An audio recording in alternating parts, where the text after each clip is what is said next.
Check it out, I'm in the house like carpet. And if there's too many heads in my blunt, I won't spark it. I'll put it in my pocket and save it like rocket fuel. Till everybody's gone and it's cool, then I spark it up with my brother. His mama named him Moan, but I call him Moan Lover. And he's more than a cover, he's a quilt. We're putting shit together like the house that John built on a hill. Cause this shit gonna feel like velvet, turtle. My style fits tighter than a girdle. If you hate it, then you can just leave it like Beaver. But in a day or two, I'll make you a true believer in me. Cause like the alphabet, you'll see that ism kicks a rhyme, not your everyday soliloquy. Like Chef Boyardee, my rhyme is truly cooking. Peace to Matty Rich, cause he's straight out of Brooklyn, New York. I don't eat pork or swine when I dine. I drink a cup of Kool-Aid, not a big glass of wine or a Heineken. If you have time, I'll drop rhyme again.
Hello. How's everybody doing? I was looking at Twitter because I went to post my stream announcement on Twitter, which tweeting out my stream announcements usually gets like 8 impressions because I don't bother to do 2 separate tweets. So it just gets hidden to most people because it's a tweet with a link in it. But anyways, I was posting the stream announcement to Twitter, and I fucking saw this as one of the first things on my timeline, and I hurt my throat choking down the laughter because I didn't want to just like burst out with just like a out of nowhere.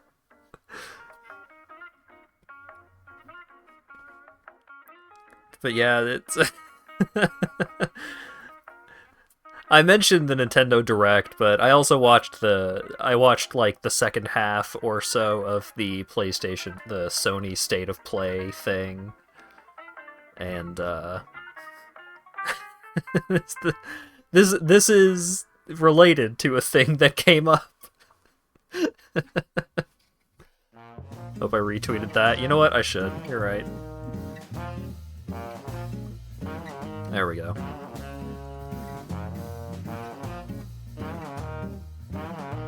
Tell me what you cherish most. Give me the pleasure of rolling it away. Oh my god. So anyways, hi. Hope everyone's been having a good time. Sorry I missed the Tuesday stream. I think allergies have just been kicking my ass severely. There was a day or two there where I went off my usual schedule for allergy meds so that maybe I could try and take them before bed, which could maybe help me sleep a little better. And then I just ended up not taking my allergy meds for 2 days, which didn't help on top of everything else. Plumbing issues and just me being grumpy for no good reason. But yeah, I've got a lot to talk about today. I don't actually remember exactly what all was in the Nintendo Direct, so that's gonna have to be a collaborative effort because I had just woken up for like the third time today when I watched the Direct, and there's a lot of cool shit on there, and there's a couple of things that I definitely want to talk about, but I got a lot to talk about, so let's go ahead and switch the music playlist over to... There we go. Switch to that, and then bring up Spotify over here.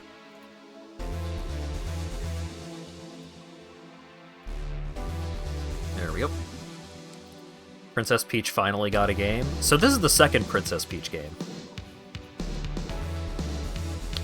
Yeah, sure, that...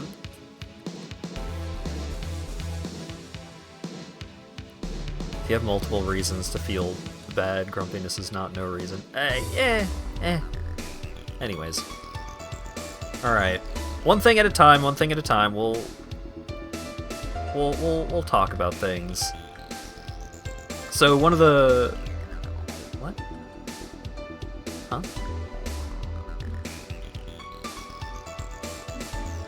Huh? I have a shower. What? Thanks, past me.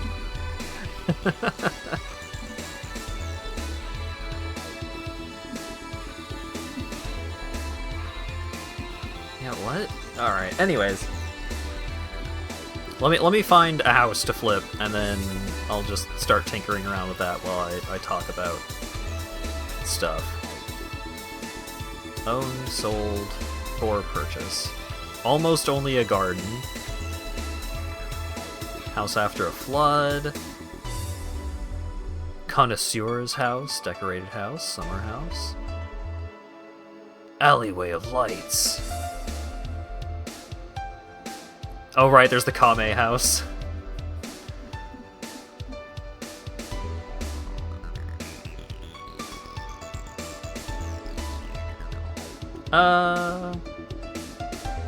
Almost only a garden. Okay, so this is like a shack and a pile of rubble.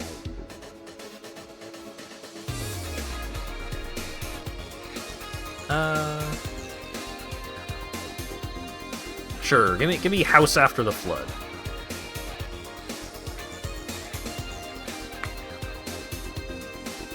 Can I buy this house off you? Yeah, it's a nice little place. Put some fiber optics internet in there. You got a primo apartment. Okay. So, switch to garden hose. Oh, okay. Okay, so we've got the Nintendo Direct. We've got... I'm gonna need to get into a groove here before I can really start talking in a substantial way.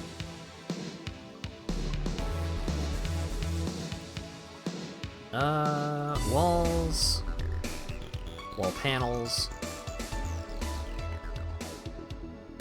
gray outside panels. Great. Okay. Whoa.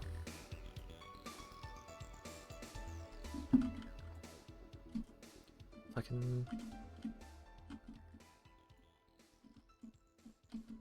Ah, there. Oh, right, I'm Santa Claus. Okay. Obsessing over Splatoon today. Yeah, so there was the new Splatoon,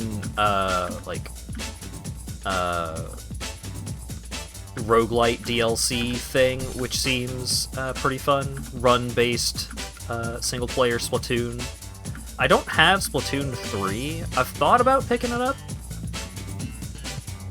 Maybe I will with the new DLC coming out. Nice.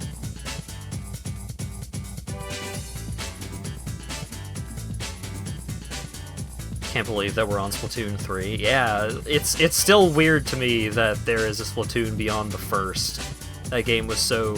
It came across so weird and niche when it first came out.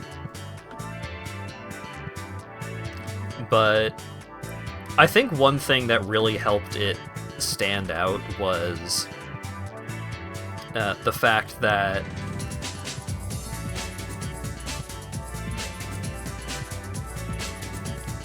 it had really good social functionality in a time where Nintendo had a lot of social functionality, but just wasn't very good for the most part.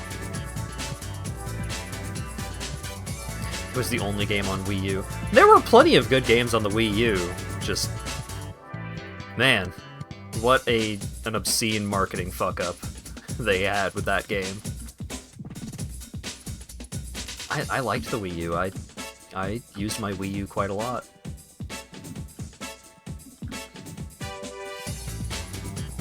Yeah, I think it made sense for a lot of developers to go through and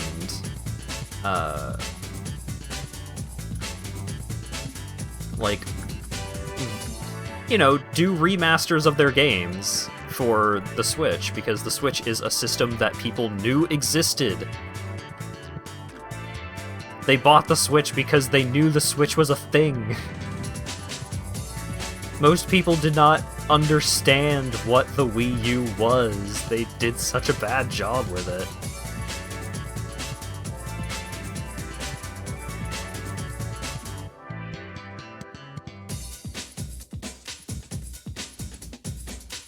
At least the other companies learned from the marketing problems of the Wii U and didn't name their next console the same as the previous one with a different letter. Yeah, what a terrible fuck up that would be.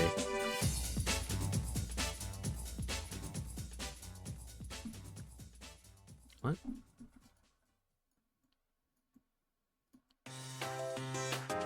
Oh. Nope.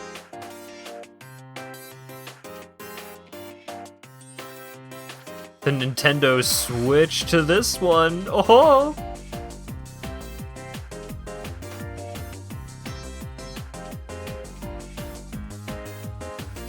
Need a bucket of plaster to fill the hole in the wall. Huh.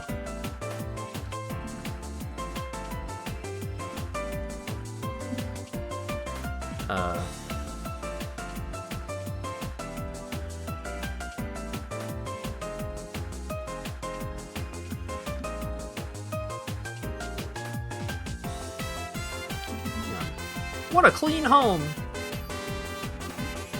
Alright. Let's finish paneling the outside before I get too involved inside. Remember when they announced the Switch and said Metroid Prime 4 is coming out on it? I mean, it is. I believe them. But, you know, Miyamoto quote, so on and so forth. Delayed games and all of that. But... wait, what? Oh, okay. There we go. Feels like a lifetime ago. So, I mean, games get stuck in development hell. That happens.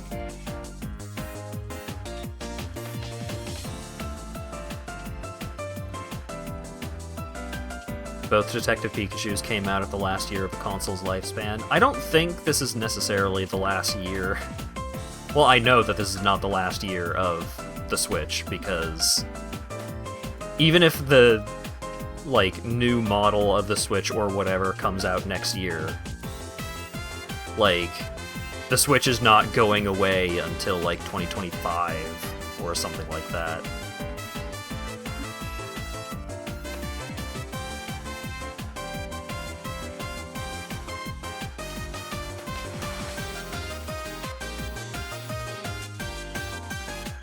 But yeah, let's talk about games that are coming out, right? So, games that are coming out soon. So,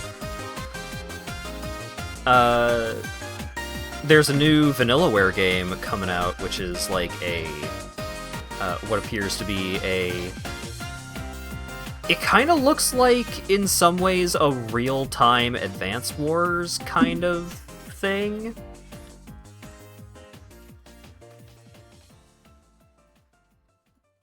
But it is a strategy game, and it looks pretty cool. I mean, it's got all that delicious Vanillaware flair that you would expect from that studio. These doors are all fucked up. And I've always appreciated the Vanillaware look, but I don't think I've ever played any Vanillaware games, now that I think about it.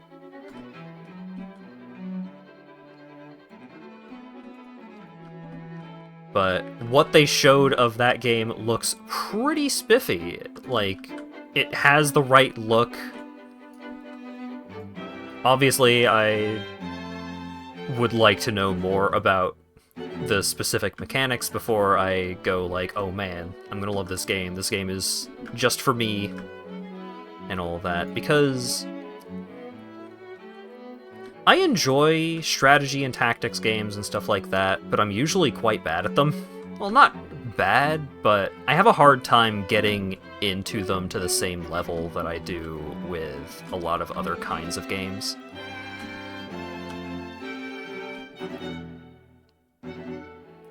But I usually still enjoy those games quite a bit. I think one thing that makes me way more likely to get into a strategy game or something along those lines is having some more 4X and grand strategy kinds of mechanics in play. You know, like empire building type stuff, wide-reaching unit upgrades and all that jazz. Yeah, so there is a furry character in it, which I guess I need to address sooner than later, because otherwise it's going to be the only thing people in the chat talk about. They put furries in that game, and the furries look like furries, and not just like folks with animal ears and maybe a tail. I still want to get that Mio amiibo from Xenoblade 3. Xenoblade 3 was so good. I still need to play the DLC. I have not gotten around to it yet. There's just a lot of fucking games to play right now. It's crazy. Yeah, they announced the Sora amiibo, which is, every character in Smash Ultimate will have an amiibo, which is very cool. I am very much in approval of them wanting to do that. Because that's such a good way to just make amiibo of a bunch of characters. And it's so smart of them to do amiibo in that way, just make amiibo of a bunch of characters. Because amiibo, for the most part, amiibo are just, like, figurines. And they're super accessible figurines of all of these characters from these popular games. You know, it used to be, you want a figurine of a character, you gotta fucking order it online from some Japanese website. Pay double the cost of the original product in import fees and shit like that. Yeah, I really hope they continue to make amiibo a major part of their product line, because it's a great product. Because even if you never actually scan an amiibo and use the, game link functionality or whatever, I just, they're good. They're just good little figurines. They're good little shelf fodder. It's great. Like, my shelf of Nintendo games has a bunch of amiibo plastered over it, and, I ended up getting a Lucario amiibo. So, I have 2 Lucario amiibo, and I'm pretty sure both of them were gifts from my family because they had forgotten that they already got me a Lucario amiibo.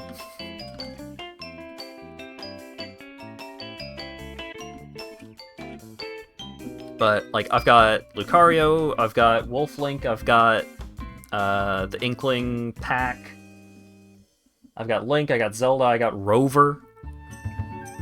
I just got a bunch of little amiibos, and they're fun to look at on the shelf over there. Like, they're just nice little decorations. They're great. One for you, one for the life-size Lucario, yeah.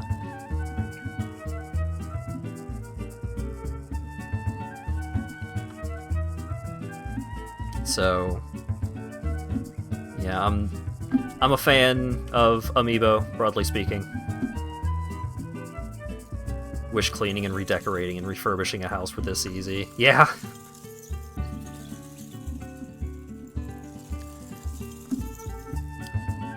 So, other stuff that came out of the Nintendo Direct. I mean, one of the big things is the Thousand Year Door remaster, which I am very excited about.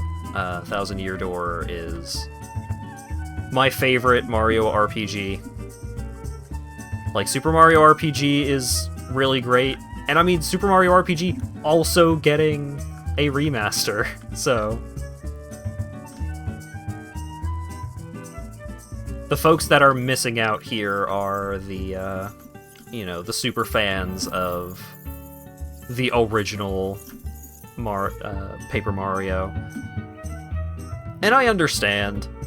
I didn't like the original Paper Mario as much. I couldn't even finish it on stream because I just got kind of tired of it.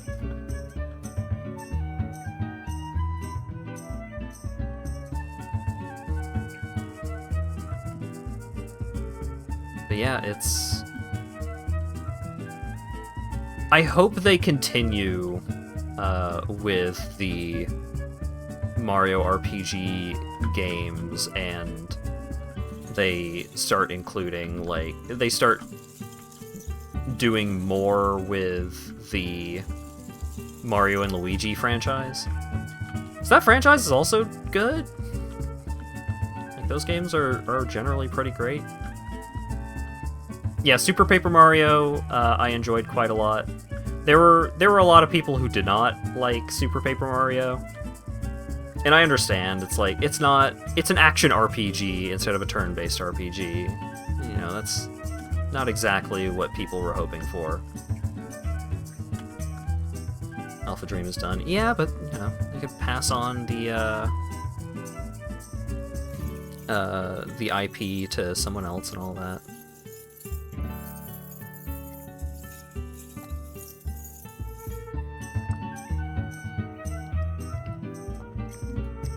I liked Super a lot. I still have my physical copy of Super. My problem with Super is that...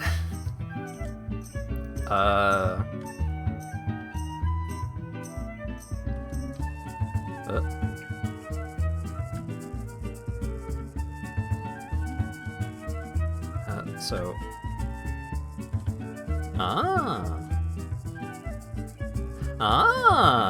Okay.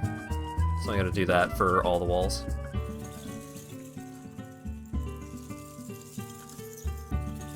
I liked Super Paper Mario. My biggest problem with Super Paper Mario was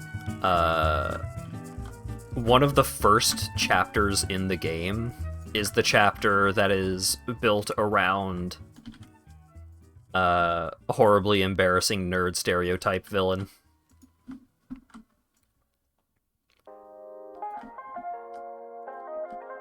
But once you get past that, good stuff.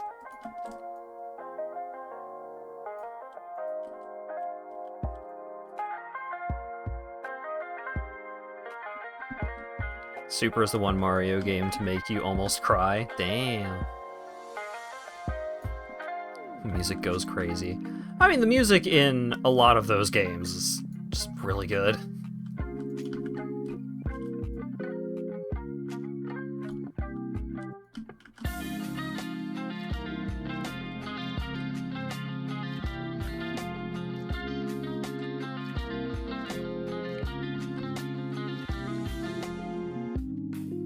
I really appreciate them just using the Thousand Year Door title screen music for that trailer, because that's just a banger.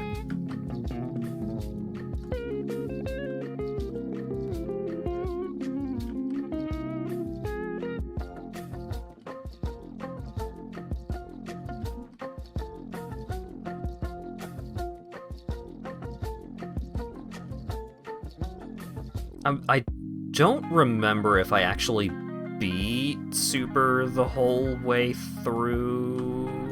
I know I've seen the ending. I don't remember if I personally beat the entire game because I think it was one of those games where I got caught up in trying to do everything, and then another big game came out while I was like trying to do the Super Dungeon or something along those lines.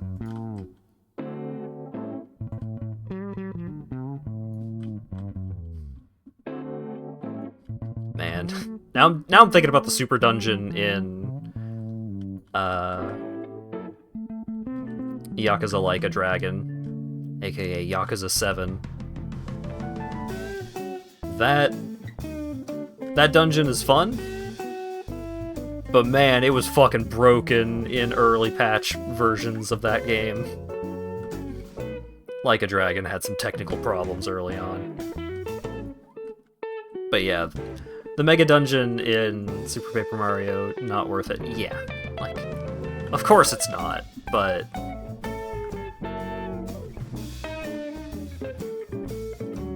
you know, sometimes it's fun to do the big challenge thing. Why does everyone talk about Yakuza? Are the games really that good? I have been playing video games for as long as I can form memories. I've always loved video games. I went to school for game design. Video games have been such a massive part of my life for so much of my life. The Yakuza games are my favorite video game franchise. Just period.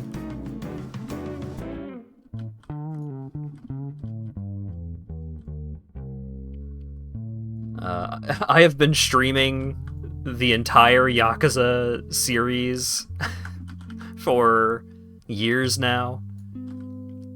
But yeah, like, even if you don't...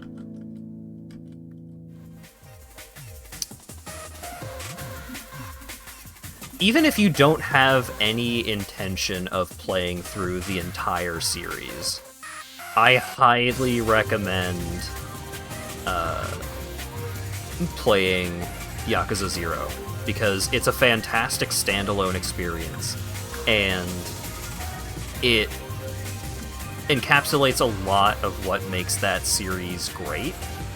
It has like some of the best gameplay and some of the best writing in the series, and it acts as a great entryway into the series. Highly, highly, highly recommended. Yakuza 3 alone felt like it went on for a year. Yakuza 3 was like 6 streams. It was barely anything compared to the rest of the series.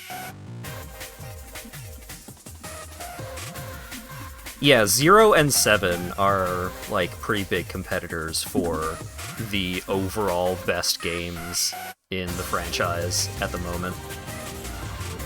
I really love Kiwami 2. I really love 5. But 0 is just so good, and 7 is just so good.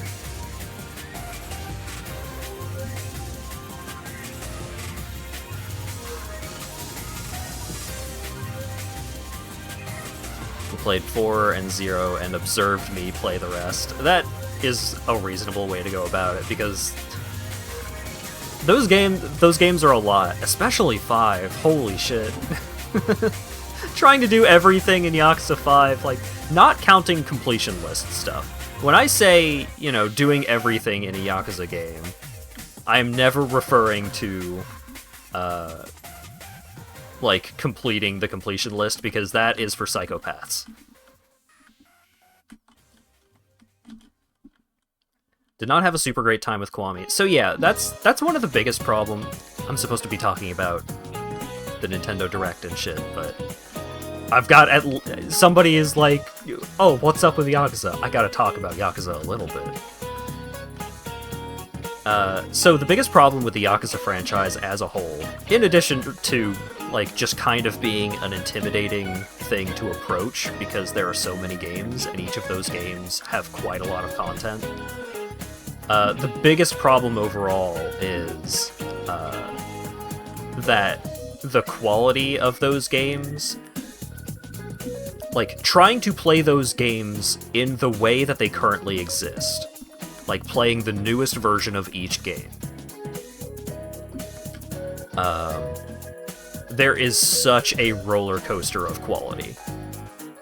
It is a wild ride going from 0, which is one of the best in the series, to Kiwami 1, which is thoroughly fine. Like, it doesn't come close to any of the highs that 0 does. But it's fine. It's alright. And it struggles a lot in both gameplay and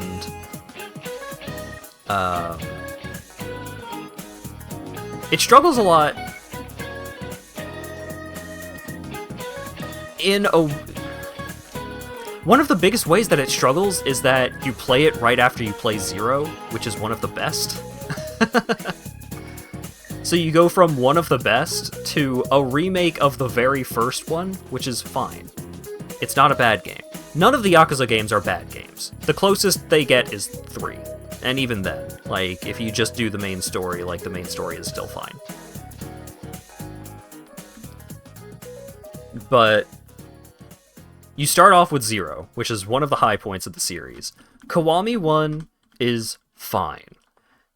Kiwami 2 is one of my favorites, but it uses a new engine that is kind of hit or miss with some people.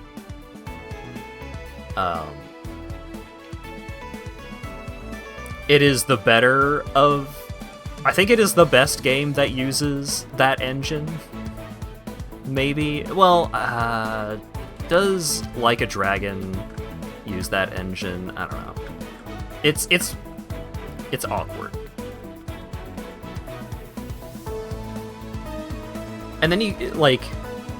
I love 2 a lot. 2 overall as a game is really great. Like, the story and the gameplay is overall just good, but a little more hit or miss. And then 3 is the worst game in the series. And then you move on from 3, and then you get to 4, which introduces a bunch of new protagonists, and like the story for 4 is really good, and then 5 refines on 4 in a lot of ways. It drags on a bit. 5 maybe overstays its welcome, but it's still really great.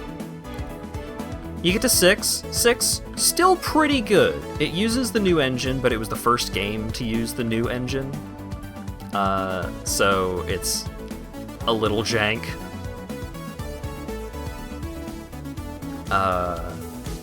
And then you've got the Judgment games, which have a very different feeling, which is good.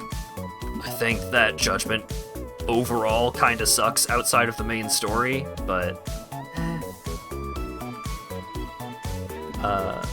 and then you get to 7, and it's like, well, it's weird because it's a turn-based RPG now, but it is one of my favorite turn-based RPGs of all time. It's just really exceptionally good, so...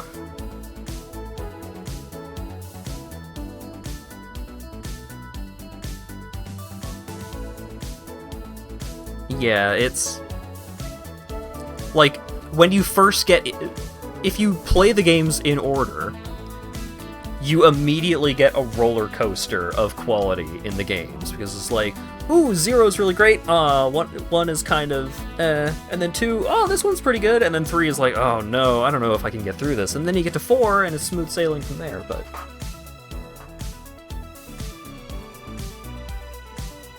yeah, 1 does have some of the worst boss fights.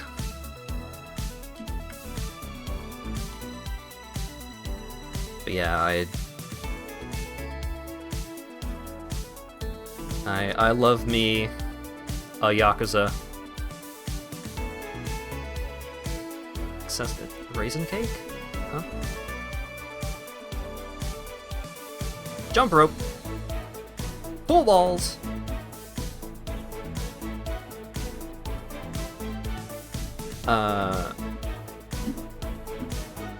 Here, little beaver fella. Wait, no. Let's make you sit down. Alright.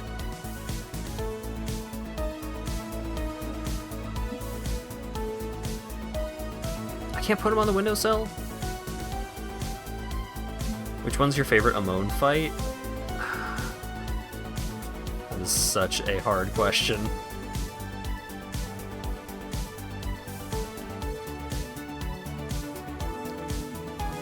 Probably 0.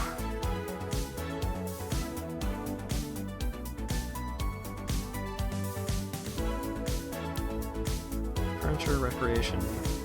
Obviously it's 6. God, no. 0 is up there. Kiwami 2 is also pretty up there. I thought the gimmick for Judgment's Amon fight is pretty fun, but I don't think it's actually a fun fight.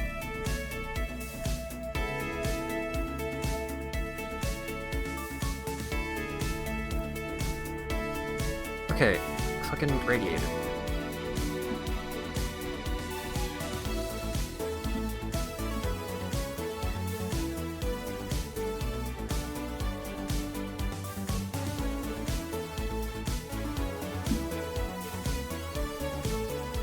I just want to put the radiator where it already is. There we go.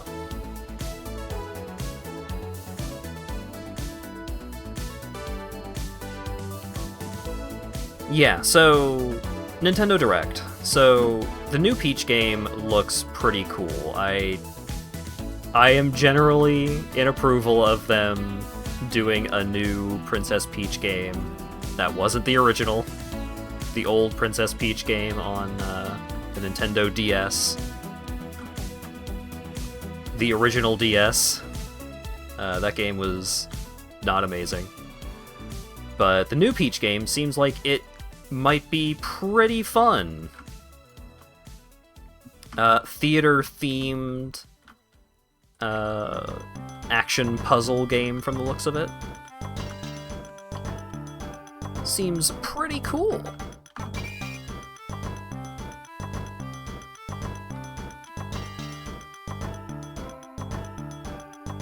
So I'm interested in seeing how that shakes out. It's probably gonna have some good writing if I had to hazard a guess. Yeah, Peach gets to throw hands. Peach gets a sword.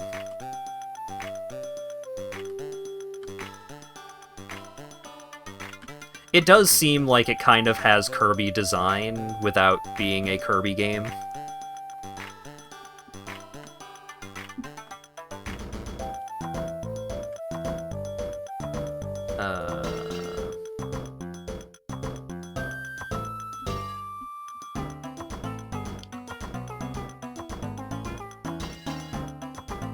I need some just like basic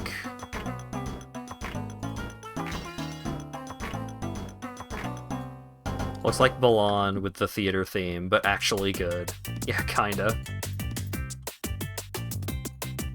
Do I have any other cosmetics that I could be using?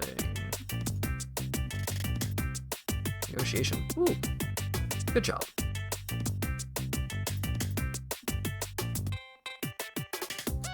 Weed if visible on map? Hell yeah. Gameplay, pet need.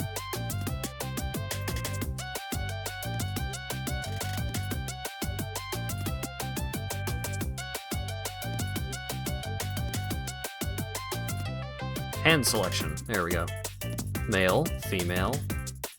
Okay. Santa, zombie, cyborg.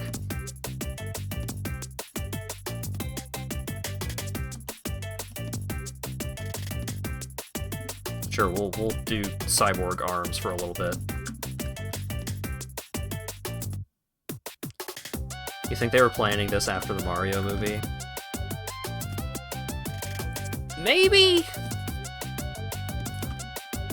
I don't know if I would say that it's, like, super likely that it's, like, they made it in response to the Mario movie. Because it was probably in development when that movie became... It was definitely already well into development. But it could be that, you know, Nintendo as a whole is trying to take Peach in a direction wherein she is a little more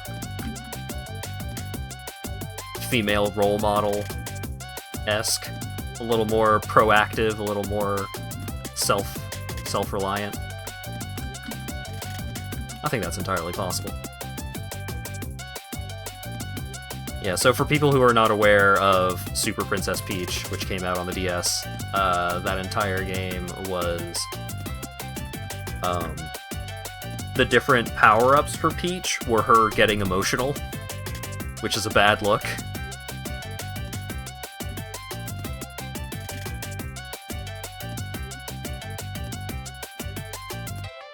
Samus fans are starving. Look, you got Dread, and Dread is just one of, if not the best Metroid games. That's gotta tide you over for a while.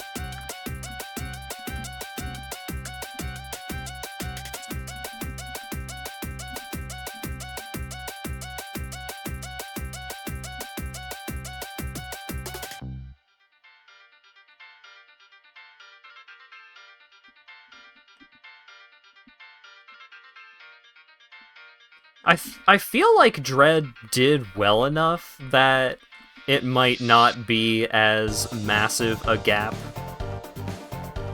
between Dread and the next major Metroid game, but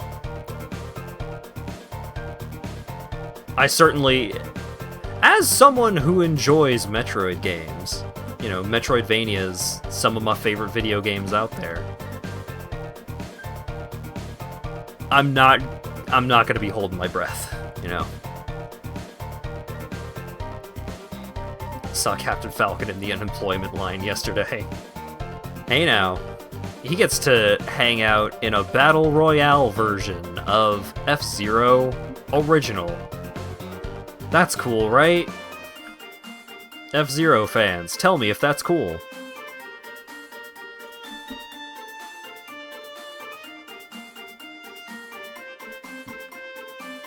F-Zero 99 seems like a weird-ass game.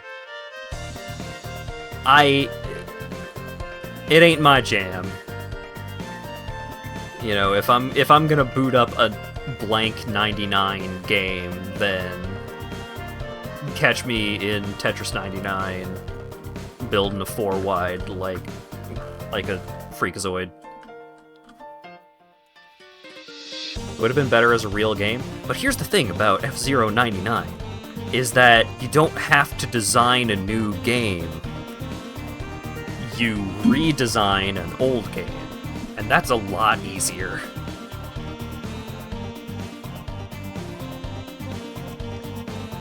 Tetris 99 still exists. Tetris 99 still gets regular events, as far as I'm aware. People still play it. So far as I'm aware. I'm pretty sure I still see Simple Flips boot into it and play around every now and then. Just want a remake of F-Zero GX. You can't make F-Zero GX run on things. Nobody knows how they did it. You think you could make F-Zero GX run on a Switch? Get real.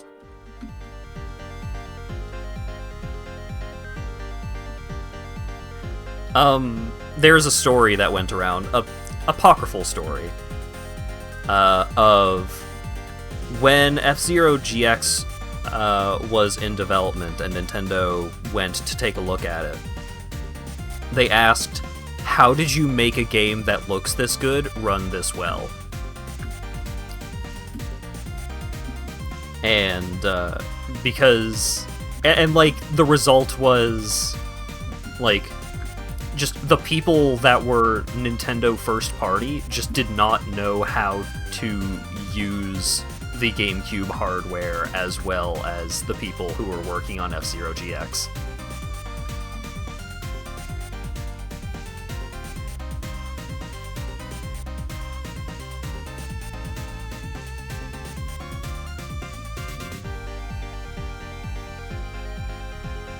That is like the story.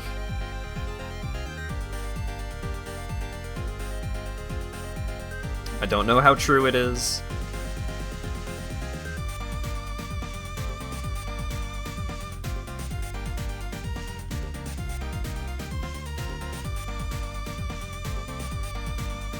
Yeah, they were tech wizards.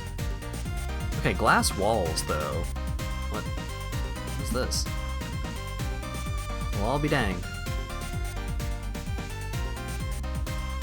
Alright, well... let's open up the space.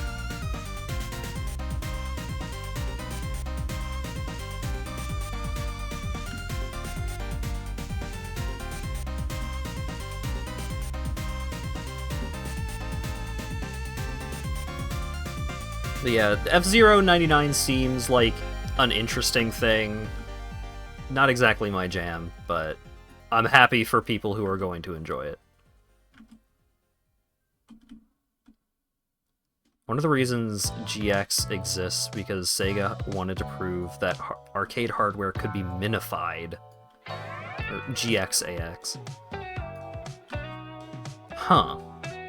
Interesting.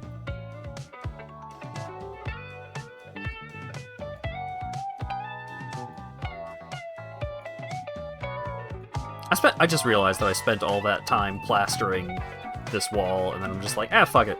And I knock it over. Oh well.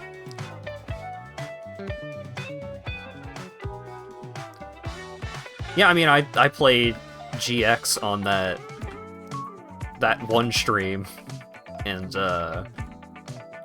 what a game that is. What an incredibly unapproachable game that is. It's so hard to control. But it's very cool.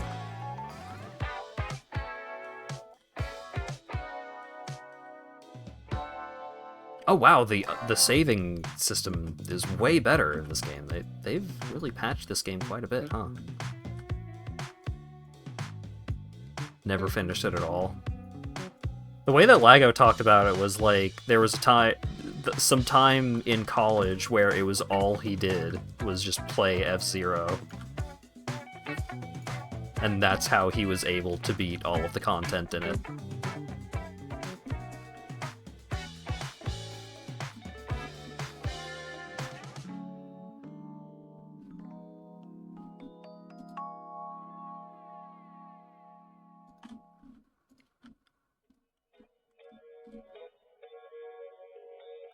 Not full height. Interesting.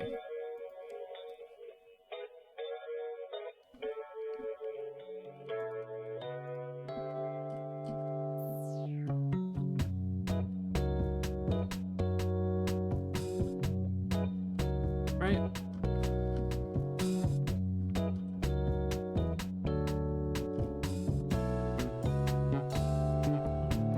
Yeah, I don't know if they're going to change the writing in Thousand Year Door at all. Hello, Will. I am occasionally talking about the Nintendo Direct while goofing around in House Flipper.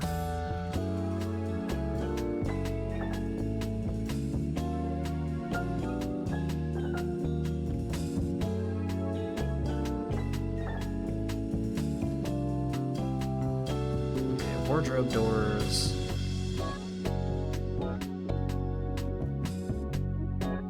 Yeah, I would like a... Okay. Yeah, I don't think I want a door here. I think I want just a frame.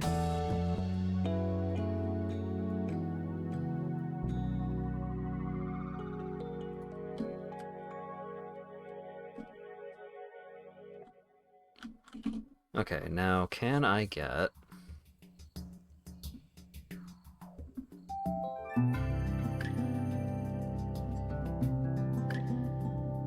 Oh, I could get full height? Can I get a full height? Okay, sliding door. Yeah, no.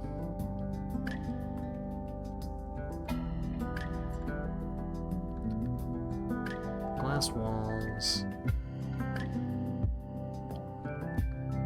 Window. Can I just get...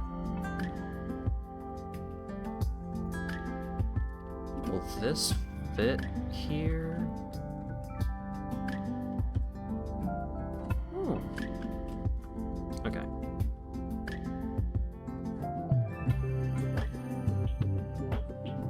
Let's continue sharing your experiences in F-Zero GX for a moment while I try and figure out what I'm gonna do about this. I guess I probably just need to...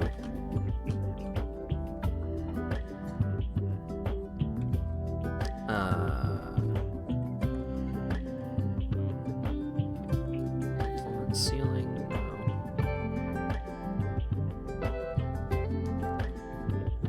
Weirdo European outlets.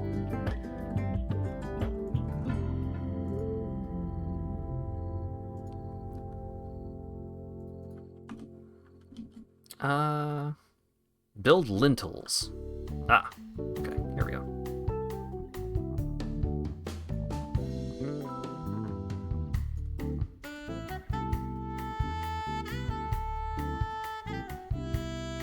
Okay, so if I do that, and then I try to put a window there.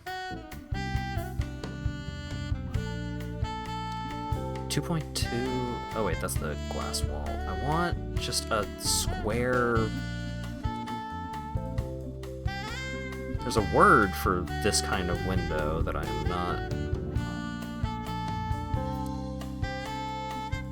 able to recall at the moment. Can't go all the way up to the ceiling with this. Another Code. So, I recall hearing a lot about Another Code when it was first coming out on the DS. That was by the same developers that did Lost in Blue, right? original DS survival games where you're on an island.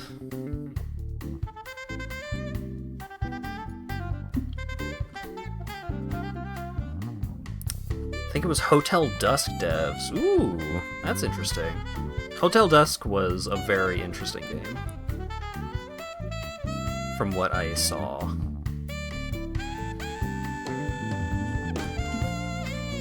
Alright, well, I guess I'll just have to figure out something cool to put up there. I'm thinking that...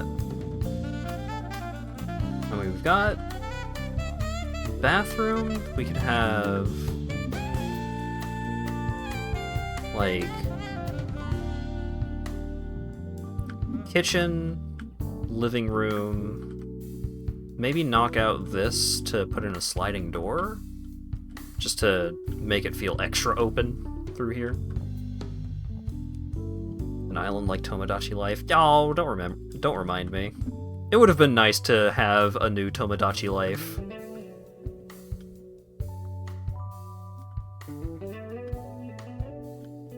I don't think it's that Nintendo doesn't remember it. I think they're just not working on one right now.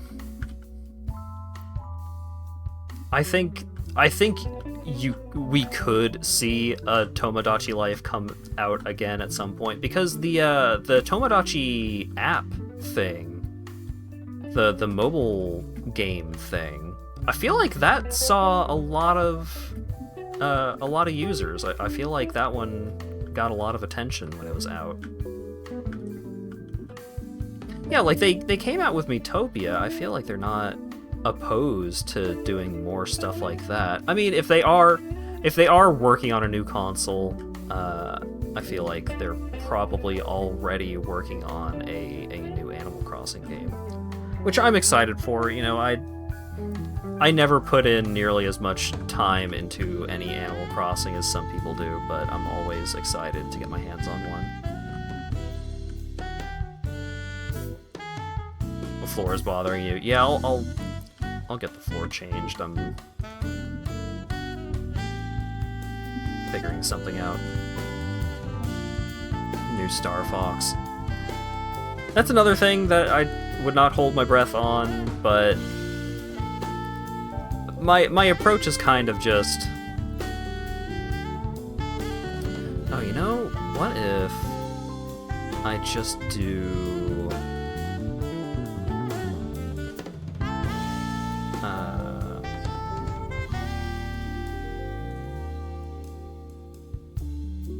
wall panels? What if I do something like this? How's this gonna look?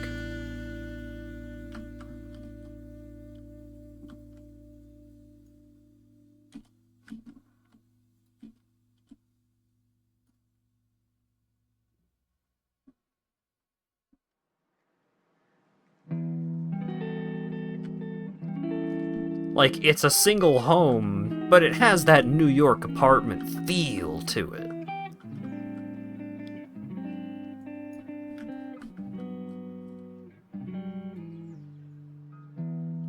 I'm just gonna roll with this until I decide to not anymore. Mario and Luigi had those in Brooklyn. So true. What? Huh. We've got some sense memory mirrors here.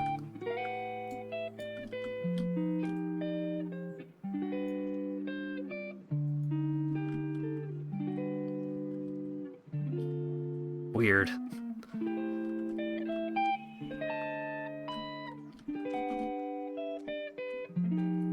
Yeah, getting to play as Star Wolf in a game like that would be pretty slick.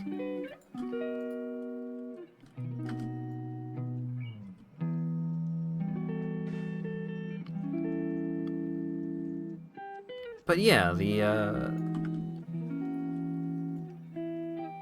oh god, there was one game in particular that got my attention with the direct that I'm not calling to mind right now. Actually, I don't think I want all the walls to be brick. I think I want to keep, like, maybe this one wall as regular wall. Starwolf, but it's Shadow the Hedgehog in Starwolf form. Yeah, Sonic Adventure Spaceships Edition.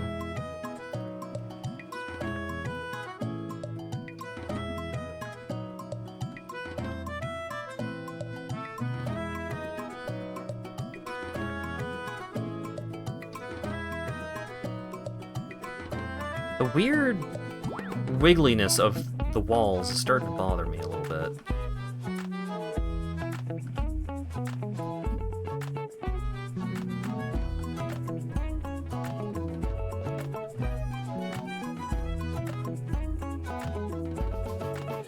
Yeah, the remake of Mario vs. Donkey Kong is because that is a remake, right? Or is that a new one? Is that a new game? I feel like that's a remake, right? That was another pretty interesting inclusion. It is brand new. Okay, cool.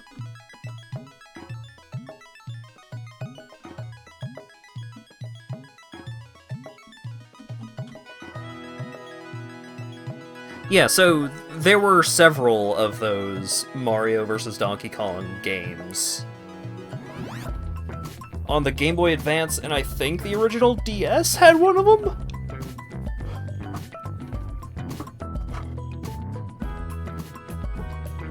Yeah, I don't recall exactly.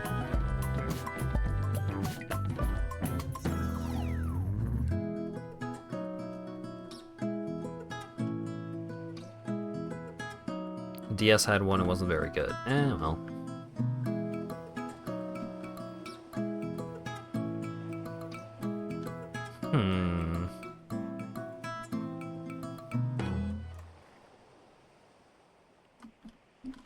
Actually, let's... How much real estate are we working with here? How would it look if I made an expansion to this?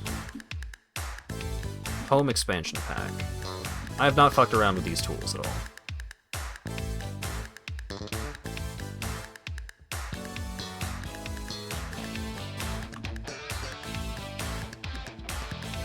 Oh wait, I might not have the expansion pack that lets me do home expansion, actually.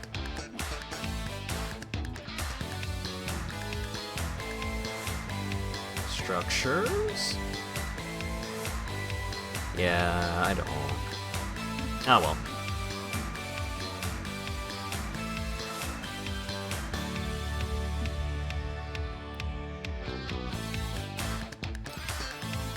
Thinking of the state of play and trying to remember if there was anything other than the RE4. Yeah, so Code Ada is being added to Resident Evil 4 Remake, which is fantastic. And there was a big trailer for Final Fantasy VII Rebirth, which included a lot of very fun, exciting things.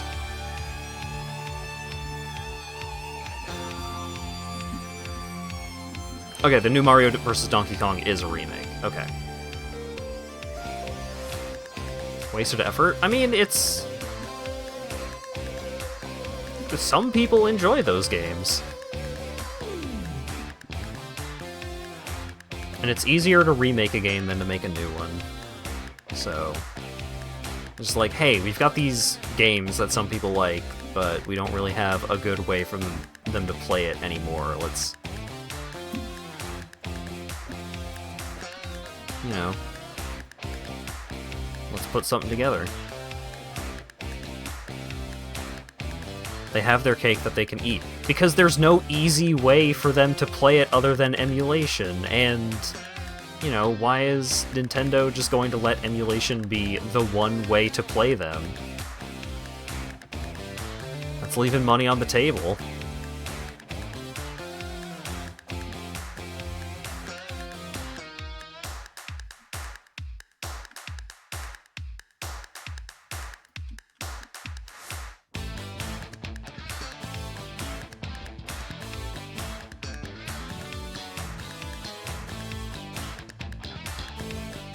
You can't do that, that's illegal. Yeah. It's you know, they've got so much, like, Mario money around right now. You know, the movie was popular, they've got a new mainline platformer entry coming out. They've got a lot of Mario stuff going on. And it's like, hey, we have this old Mario game that isn't really available anymore. Let's do a remake.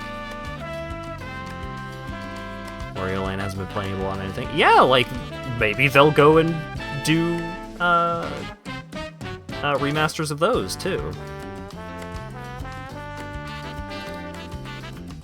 Which remasters they choose to do not necessarily prevent them from doing other remasters. And it's like, oh, I wanted them to do a remaster of this other game. Well, they might.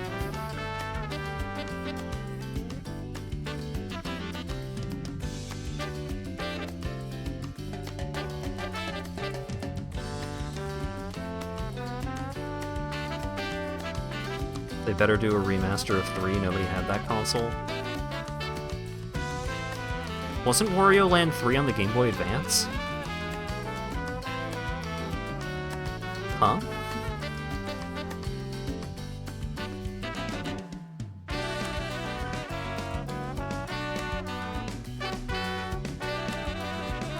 Oh, Wario Land 4 was on the Advance. Yeah, no, Wario Land 3 was on Game Boy Color. There was a Wario Land on the Virtual Boy, but I feel like that game is probably not...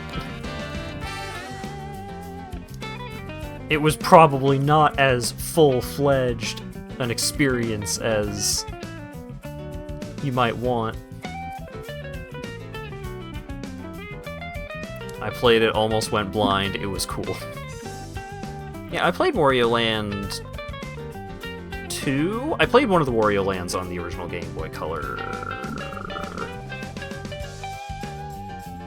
I played the one where, like, you start the game asleep in bed, and if you just don't do anything for a little while, then Wario gets kidnapped, and you end up in a different level than the starting level would normally be. That game was weird.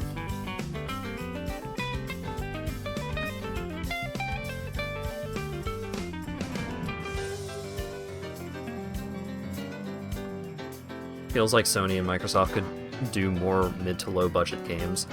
I think the big way that Microsoft is supporting low to mid level budget games is by handing studios fat sacks of cash for, like, console exclusivity or, like, day one Game Pass deals and stuff like that. I feel like that's how they are approaching that kind of thing.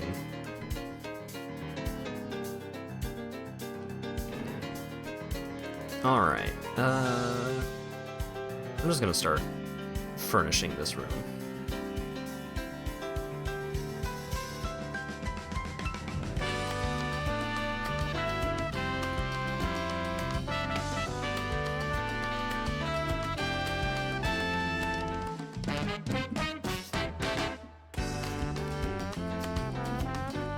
You don't want anything blocking off that glass there.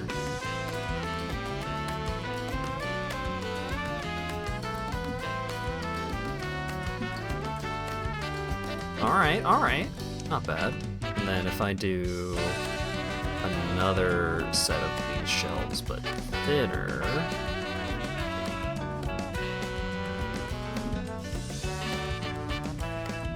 this right here.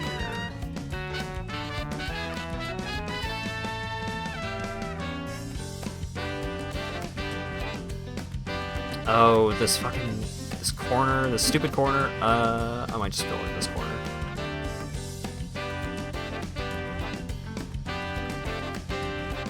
The Nintendo Museum thing, it's in Japan, so It's gonna be tough to go see it, but do you think they'll have a Virtual Boy exhibit? Of course.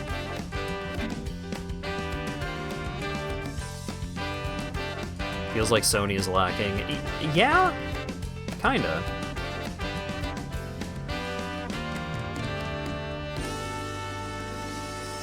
But Microsoft and Sony just have very different ways of approaching their business.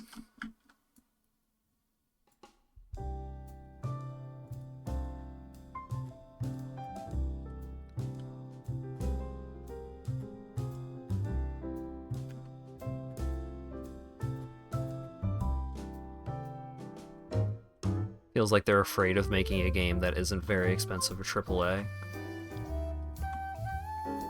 I do think that in the current environment, it might be good for them to try and appeal more to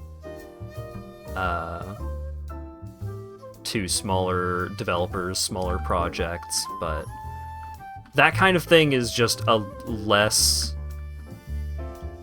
Japanese way of doing it, I guess. But yeah, they're still trying to get more PS5s out the door while like the rush for them has kind of slowed down quite a bit. Hades 2 is early access going to be early next year. I don't know if I want to do Hades 2 as an early access. I don't know if Hades early access excites me. I have just generally been not as high on early access games in general in the last few years. Partially because I've just got so many fucking games to play already. I have so much to do that I'm not really looking to get at game. I'm not looking to, like, play a game early. I'm all it, you know, I'll check it out when it's done.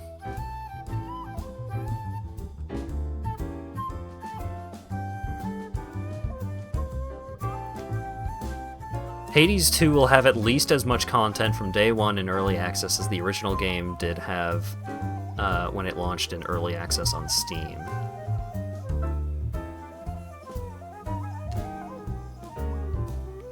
I don't think I played Hades until the 1.0 release. Well, no. Me and Lawyer Dog checked it out when it was announced at... it was one of those... I think it was one of the Game Awards or something along those lines.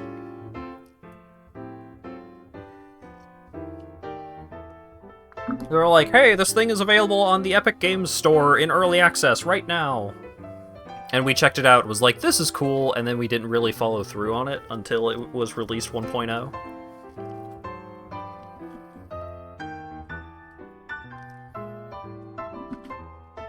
But yeah, I do feel bad because, you know, I've got friends working on their own game projects and stuff, and I'm just like, oh, I don't want to check out the thing before it's done. It's like, yeah. Sorry, I am sorry, I do feel bad about that, but it's just like... I'm not struggling for... There are certain types of games that I am more willing to put some time into in early access, but usually if the game is narratively driven, then that's the kind of game that I wait for.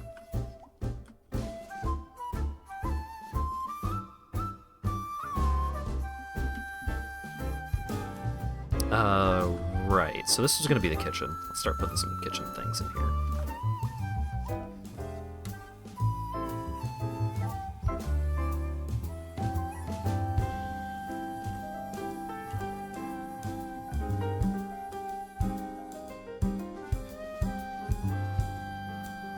Multifunction printer, Roomba, cat ear headphones, our arcade machine, pinball machine. Totally not a Blue Yeti.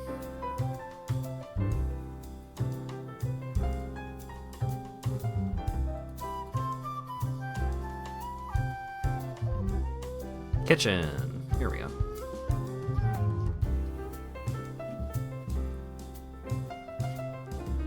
I mean, Korb makes good music. The music in Hades is really good, but it doesn't stand out as much as it might.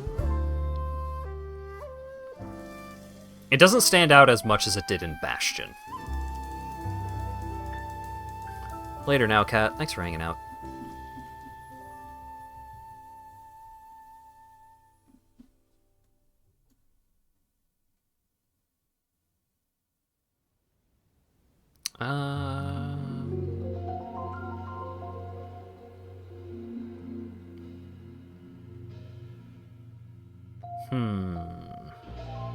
I could get cyber kitchen shelves.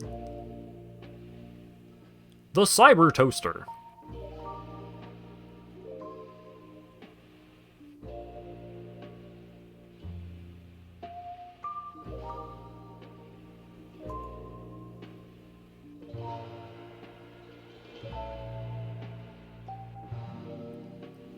Aha!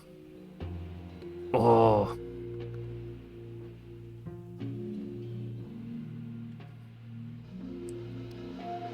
I do want the Japan fridge.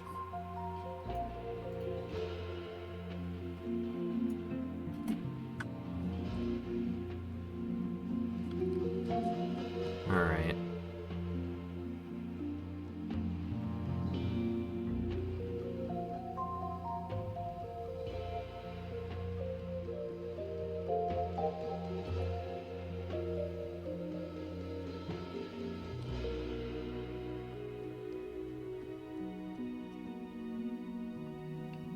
What if we had cybernetics on the kitchen shelves? Alright. It is kind of tempting to get one of these, like one of these. Mr. Easygoing Man. Oh, you could recolor this one!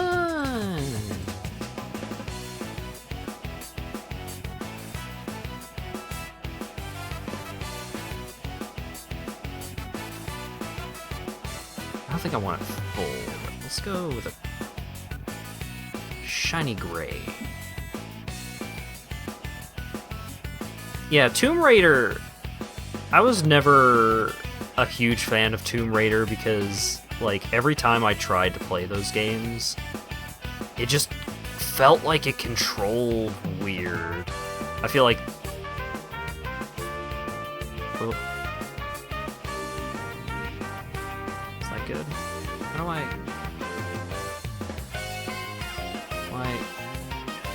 Why will you not go all the way back? Is it because of this outlet? Do I need to remove this outlet?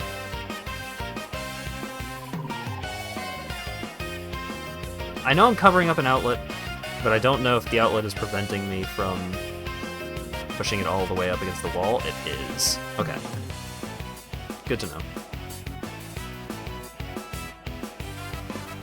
Tomb Raider draws a lot of inspiration from the original Prince of Persia. Yeah, very methodical, very, like, intentional kind of gameplay in a way.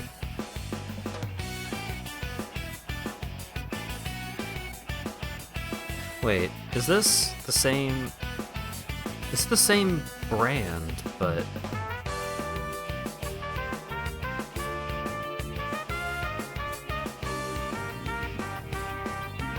Do I not have the same color option? Oh, okay, no.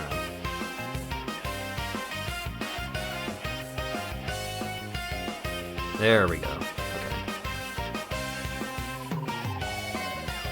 Granite countertop. What do we want for the sink? Oh, gross.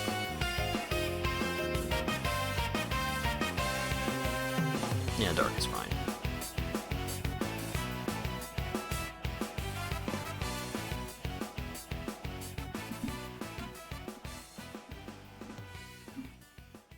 Alright. Can I just get rid of...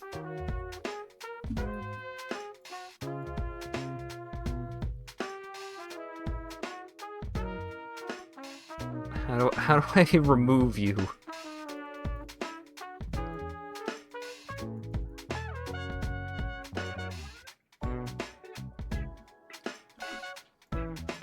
I don't want this here, it's in the way! Because I want to have these two side by side here, if I can.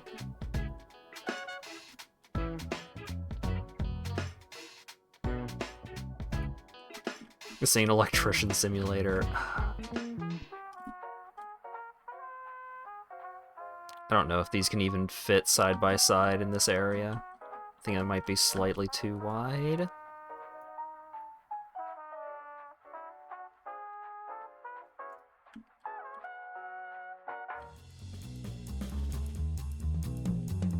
Oh, I can. Oh, it's... Well, no, that'll work.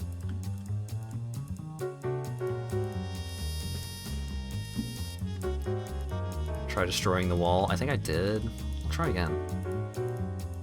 Yeah, it's an exterior wall. Saw a comparison image of Simple Flips posted of himself from 2019 to today. Yeah, he lost like 170, 180 pounds over the last few years. It's crazy.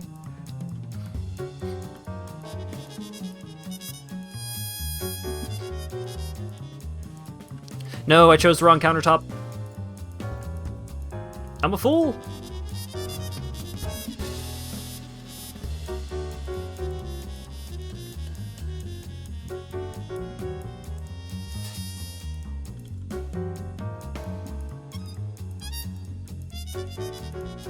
I can't... You're really not gonna let me push this back at all? That outlet does not need that much clearance.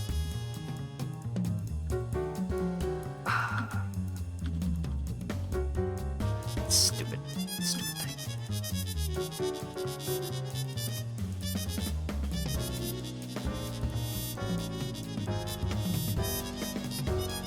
Yeah, this is from the Skullgirls soundtrack. It is quite sad what the people in control of that company have done to Skullgirls. But yes, hello, Zeldrick.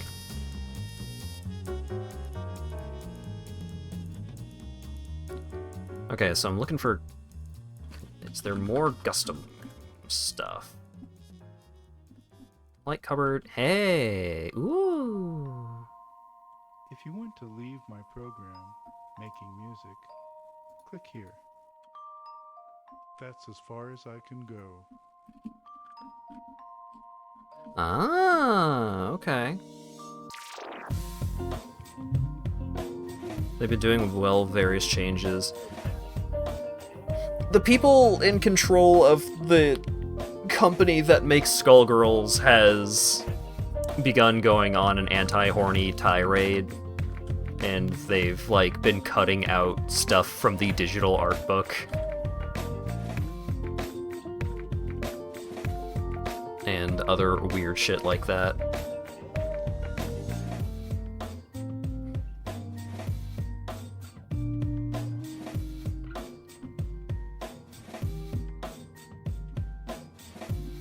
Yeah, a bunch of prudes took over Skullgirls. Did you play Indivisible? No, I did not. Kind of feels like no one did. Yeah, a little bit.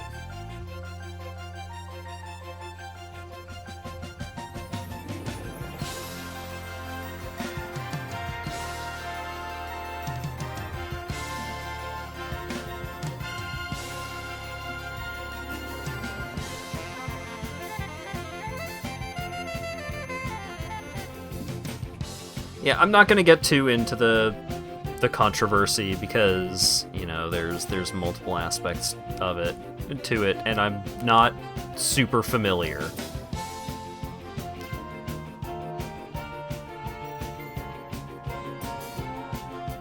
But it had come across what I have heard of it was it was a bit of a hostile takeover kind of thing, and some of the people who were there, longtime employees, ended up getting forced out one way or another. That's my understanding of the situation. Michael Cera responded to a meme on the Scott Pilgrim cast email chain 9 years after it was sent. Huh. This was why the movie cast was talking again before the show started production? Oh my god.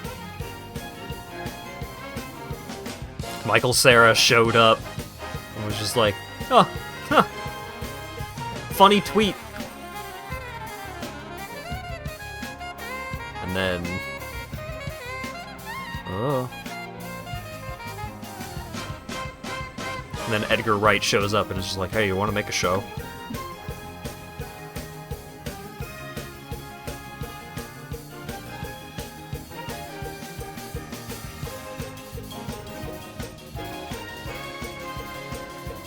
There was also stuff claiming Founder was being a creep. Yeah, so it's a whole complicated thing. Like, the change in ownership was not just a one-to-one thing. It was not just one problem. It was not just one reason why people were being upset over it.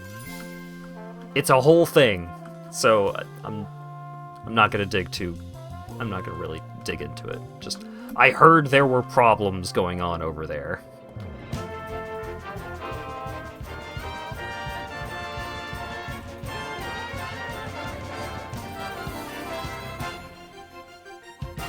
Michael Cera is like a voodoo curse that shows up whenever you think about what Michael Cera is up to.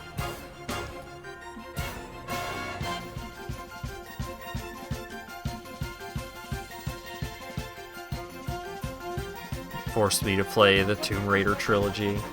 I've thought about going back and checking out Tomb Raider. Stupid plaster. Can I... progress will be saved, yeah. What if I leave and come back?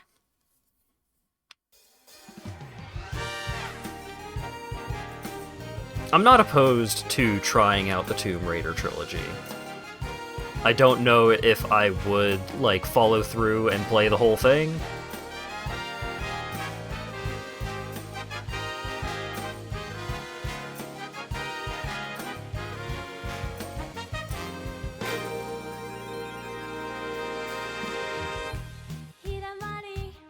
Maybe just do the first two.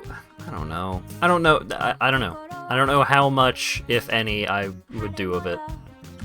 Don't go holding your breath. Hey, I fixed it. Great.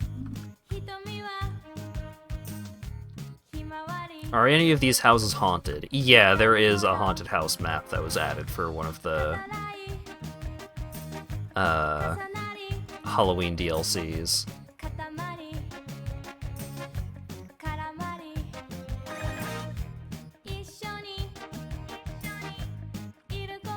How the fuck do I remove appliances? Because I can't move it either. I want it gone. Are the ghost hands? I don't know.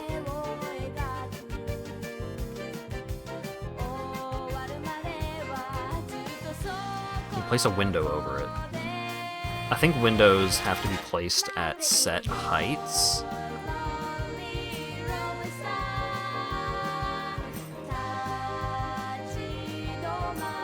What?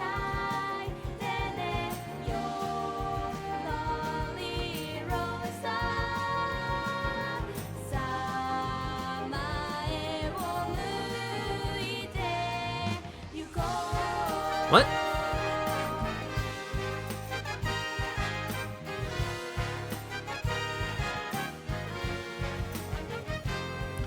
What?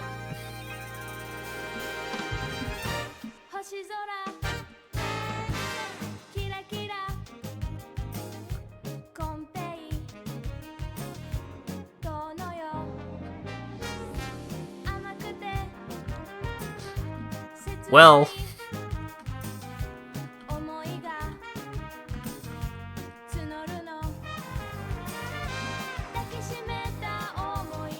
Well...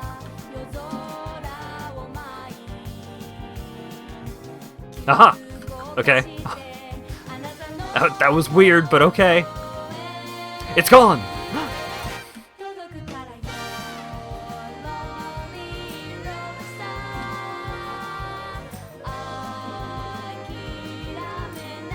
Alright. Give me another one of those. Alright, so... place it, and then explode the wall. Install it. Sell it. And it's gone! Ha ha ha ha!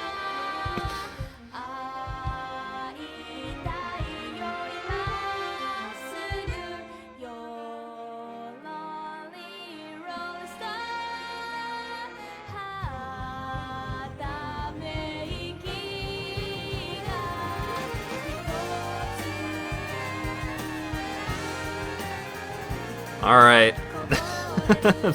Thank you for the suggestion.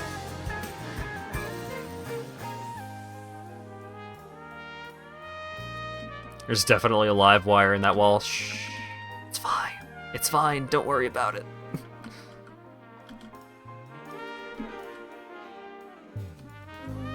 Nope. Better the other way.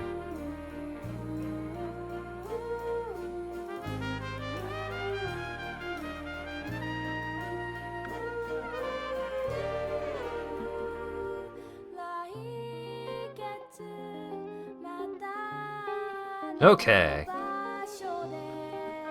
Oh, frabjous day, Kalu Kalay. Alright. I think the fridge might go over here. Just be careful when you... Careful you don't, like, just fling it open. Because otherwise you might have a second doorway directly into the living room. What a strange fridge. It's the Japan fridge.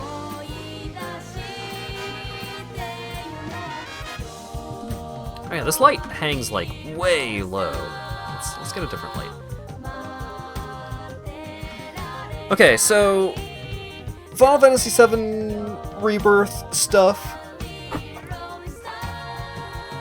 The FF7 Rebirth stuff was very surprising to me in how much there was.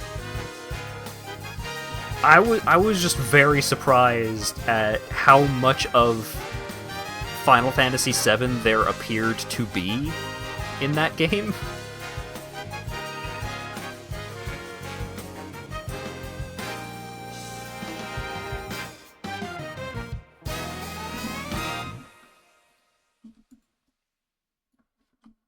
Alright, let's put you in here for right now. It appeared that there is enough Final Fantasy VII in Game 2 that I am questioning what they're going to do with Game 3. Because they said it's going to be a trilogy, but it seems like they're putting a lot of Final Fantasy VII into that game.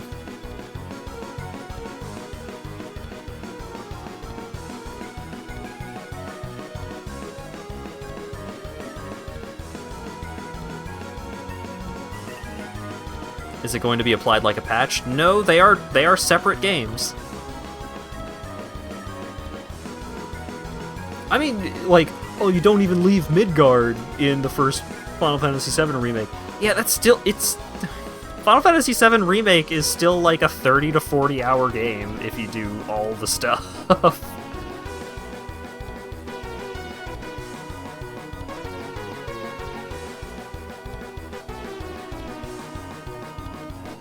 Now what am I going to do about this?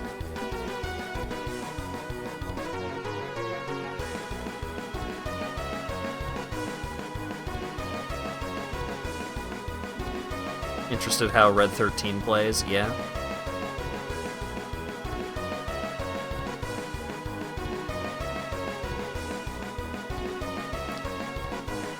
Well, yeah, like, if you count all 3 entries in... in Final Fantasy VII Remake as one game, then yeah, it's going to be an obscenely long game.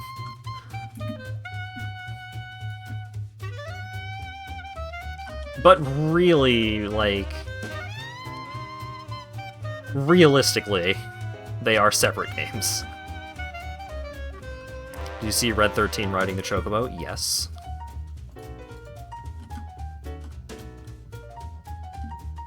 They showed off some really good Red 13 content in that trailer.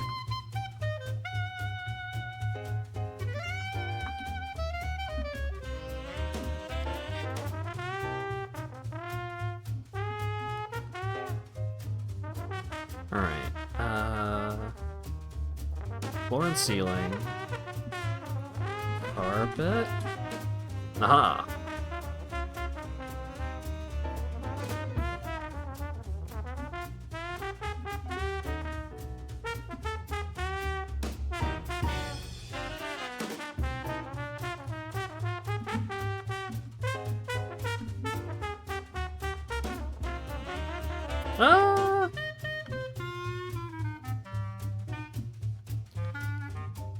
I mean, it's neutral. You know, I think it's alright. When are they gonna remake Dirge of Cerberus? Oh, hell yeah. Real shit? Me and my friend rented Dirge of Cerberus back in middle school and beat it in... I think it was maybe even a single play session. That game's fucking weird, but I liked it.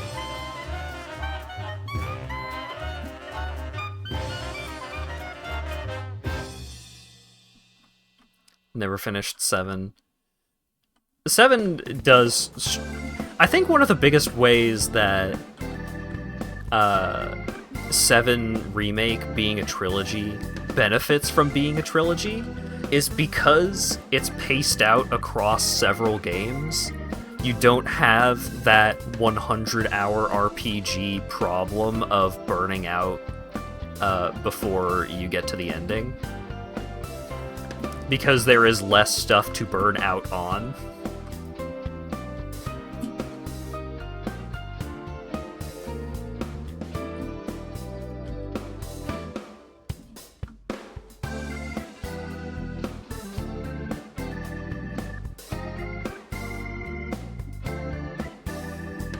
It's a weird way of looking at it, but...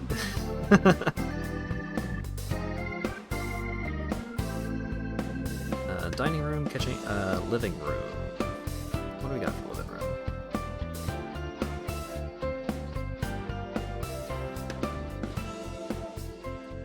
Shelves, we got couches, we have train armchairs.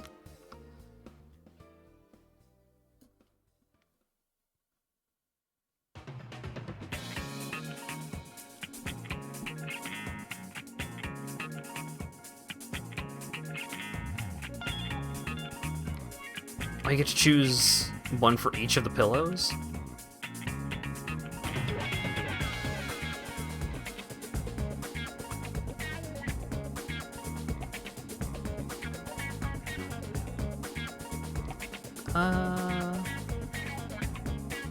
There we go.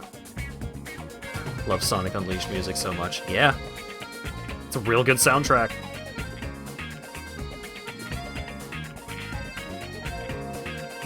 Stupid radiator.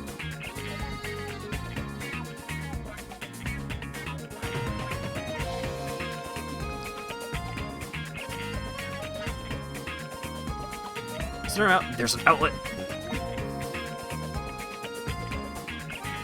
You know what? That's fine. There being an outlet there makes a little more sense.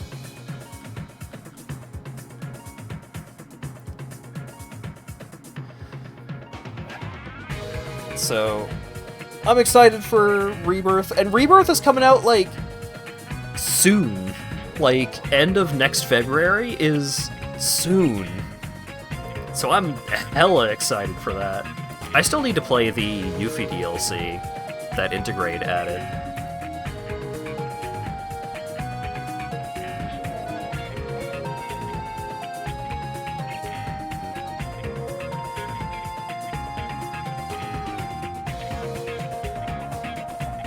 man, the Bomberman 64 soundtrack. Hope they do a remaster of Sonic Unleashed. I think Sonic Unleashed would have to do a remake, because those nighttime levels were rough.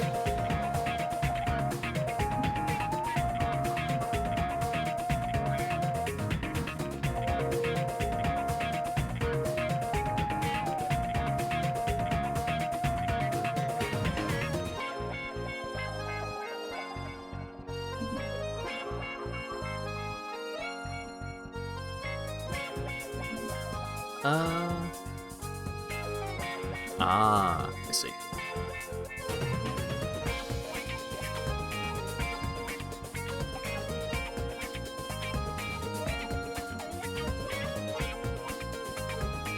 Yeah, like give the TV back, dude. I haven't even. There wasn't a TV in the first place. Relax. Yeah, the nighttime levels. Like, there are so many good nighttime songs, but so much of what you hear in the nighttime levels is the combat theme just restarting every time you enter an encounter, which is very frequently.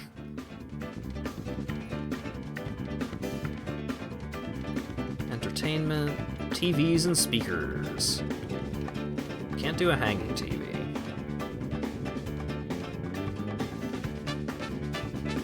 Big. Oh my, holy shit. Look, I know I said big, but, that's a little much. Uh-oh! Big! God.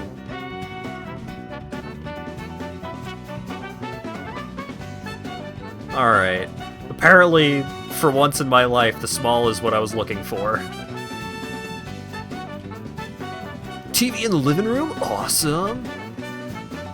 Size queen TV. I mean, it has to be smaller than one of, like, where am I gonna fit it? I would have to get rid of all these cool shelves. Imagine all of the knickknacks you could put on these shelves. A two-sided TV. Yeah, you can see it. Like, you could watch the TV from the kitchen.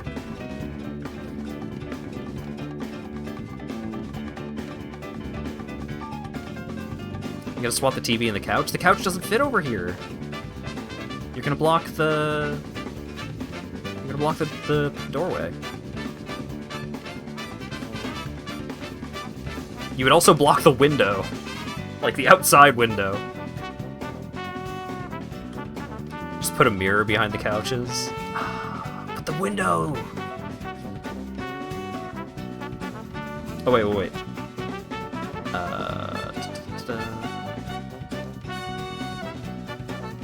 Mirror.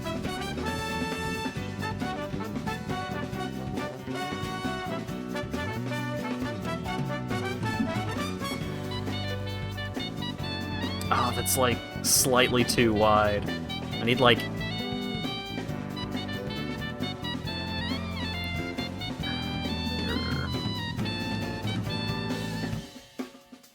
Half by 2.75? No, not... Well, I could take a couple of these smaller ones and just make the shape that I'm looking for.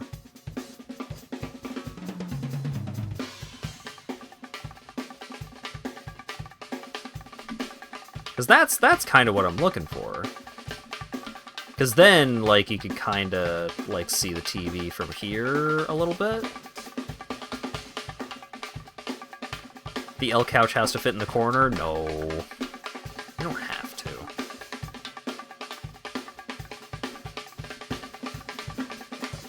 You can't. I don't think you can buy the reverse of it.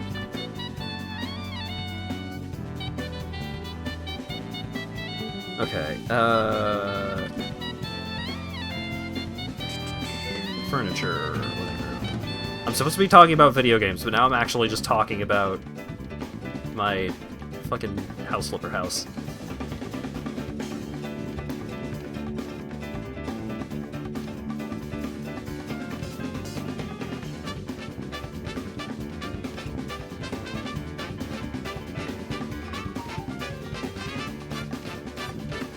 There we go. Yeah.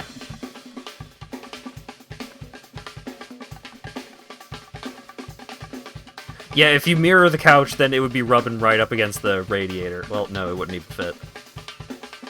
Juts out too far. I would have to reinstall the radiator, like, a little to the right.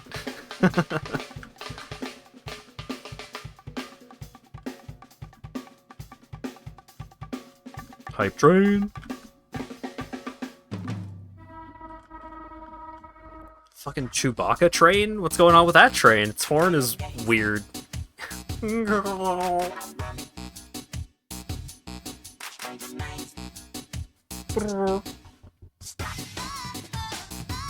Okay. I love the weird-ass effect on the mirrors in this game. It looks so wild.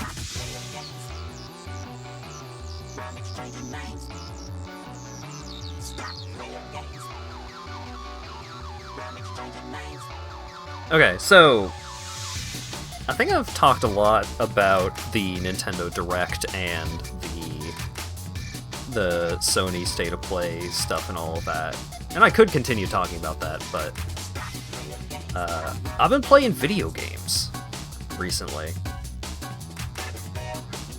And the big cabinets. I want just like a little dinette set kind of thing.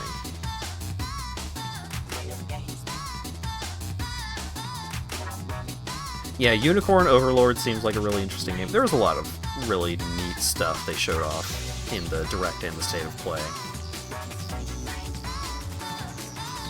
Oh, they don't have a matching bar set up. Oh wait, if I get an island? Bar chairs. Kitchen. Hanging other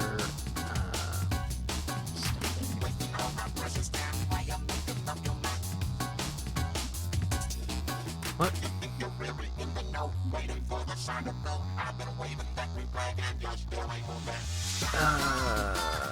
Damn it. I had an idea and I don't know where I would find the thing for that idea. So, I've been playing some games. And one game that I played that... So, I think it's probably off Game Pass, like, now, or sometime tomorrow. But Fuga Melodies of Steel was going off Game Pass. So, I was like, well, I've got Game Pass, I've been meaning to play this game, so I'm finally going to play this game. And that game is really good. It's definitely a bummer. It's not my usual vibe. I usually don't go for... Wait, this is just an IKEA table. I usually don't go for the more dour, like, sad, depressing kind of tones of games. But I think Fuga generally does a pretty good job of balancing that out so that it's not just like constantly like sad and depressing and all that jazz. They generally do a good job of balancing that kind of stuff out. So it was a really good time because the mechanics of that game are really good. That's something that I wasn't quite expecting, was how much I would enjoy the mechanics, like the combat. There are a couple of problems that I had with it.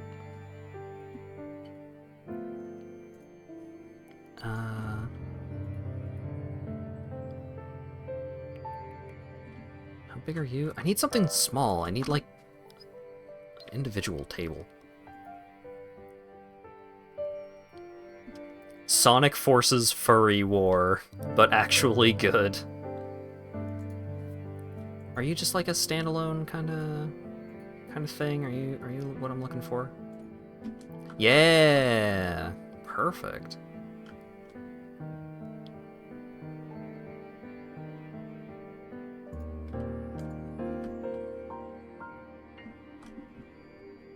Children are too young to be convicted.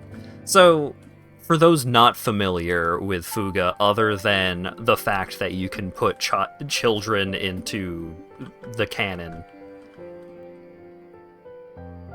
like, the general gist of the game is a bunch of kids end up, like, following a mysterious voice to find this ancient weapon of war, this ancient super tank.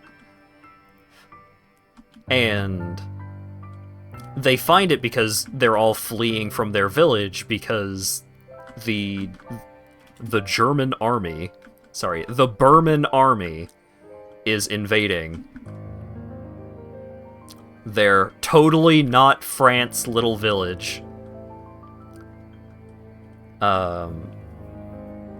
Sorry, I'm gonna have to stop playing for a moment so I could enter my mind palace for this.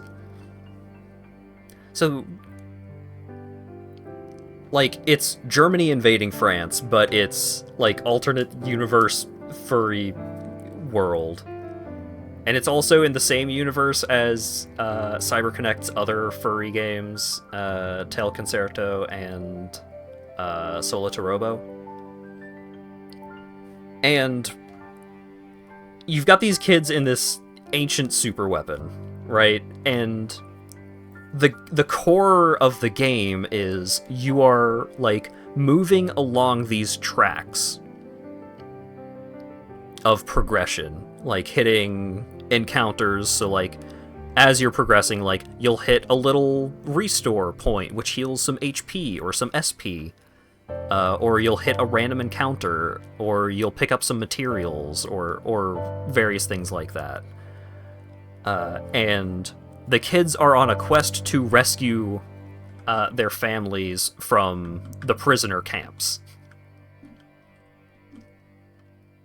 Yeah, the entire game is you are always moving forwards, and, like, you will occasionally get junctions where it's like, okay, you can take the safe path or the normal path, or you can take the safe path or the dangerous path. I took the most dangerous path at every possible opportunity, and I did not game over once, and it was a really fun time. Like, the children characters are generally pretty well written. There's not a giant amount of writing in the game. Most of the game is focused on the RPG gameplay, like the turn-based battles against the enemies. There is, like, a ton of lore that you can read in logs and stuff that you pick up as you progress through the game.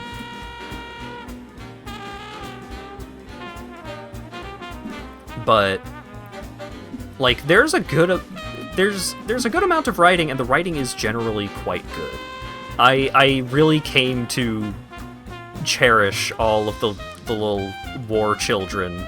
They're not war orphans. Well, there's a couple that are orphans, but, like, it's... You get a good feel for, like... They do a good job of making the kids likable, which is difficult. So you're guiding these kids along this path, and, you know, in some ways it is metaphorical for there is no way to turn back, there is no retreat. These kids have to keep moving forward. It is the only option presented to them. And they have to continue to fight and kill these other living creatures. Like, that's a thing that comes up almost right away, is you win a fight in the tutorial, so it's, like, pretty easy. And then one of the kids is just like, wait, did we just kill those people? and the mysterious voice that guided them to the tank is just like, eh, you know, what else are you gonna do? And the kids are all just like, oh god, oh no. Like, they generally make pretty good on not entirely sugarcoating it because it is about kids. Like, the story is about these characters being children, but it is not really a story for children. Like, at one point, you basically come across a concentration camp. And it's just like, nah, dog, they were fucking killing these people. And it's, oh, okay. And yeah, in the tutorial, so, slight spoilers for Fuga. This was a spoiler that made me more willing to play the game. But for people who do not want to know, tune out momentarily. But at the very beginning of the game, as part of the tutorial, you are forced to use the soul cannon. And it is so sad. It is a miserable experience. And as a result of being forced to use the soul cannon, all of the kids are so fucking depressed that they had to, like, they're just so demoralized by doing that they refuse to fight and die, and you get a non-standard game over. And you go back to the checkpoint, and the voice that is guiding the children is just like, okay, let's try that again, except let's not encourage them to use the soul cannon.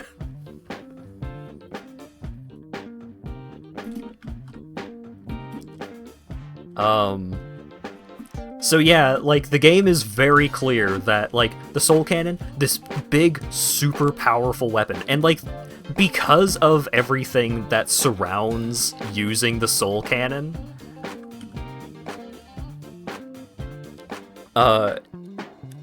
like, in any other game where it's like, oh man, you gotta use some of your life force to use this evil weapon, so many games would make that weapon, like, if you put the animation of the soul cannon firing into almost any other game, it would be so fucking badass. It would be so cool. Just like, wow, this is like the ultimate game. Like, this is the ultimate weapon, right? Like, this is the ultimate skill. And it's like, oh man, I can't wait to use this on the next boss fight. In Fuga, it is a terrifying thing. Like, the soul cannon is just scary. Like, especially because they do such a good job of making you empathize with the kids. Like, watching this, like, every, like, the lead up to using the soul cannon is just like, it's so dreadful. It's awful. But that's what makes it so good. Like, it's meant to be horrifying. It is meant to be, like, this absolute last resort. Like, in so many games, it's just like, oh man, the protagonist team gets to use the ultimate super weapon, except they're gonna use it for good. In this, it's like, wow, I really see why the ultimate super weapon was sealed away. Because there is no good way to use it. Also, when you use the soul cannon, there's nothing left. Yeah, no, when you use it, the enemy is fucking obliterated. They are gone. You have erased them from existence. Like, there are no unclear terms about how severe this weapon is. So, and like, obviously you don't want to use it, and generally you are rewarded for not using it, because like, if you use it on a boss fight, then it, like, you know, you're missing out on like some dialogue and stuff from the boss characters because you just fucking annihilate them and shit like that.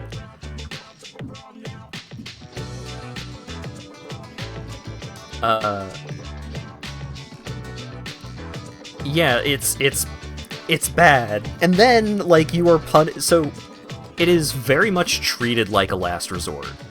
And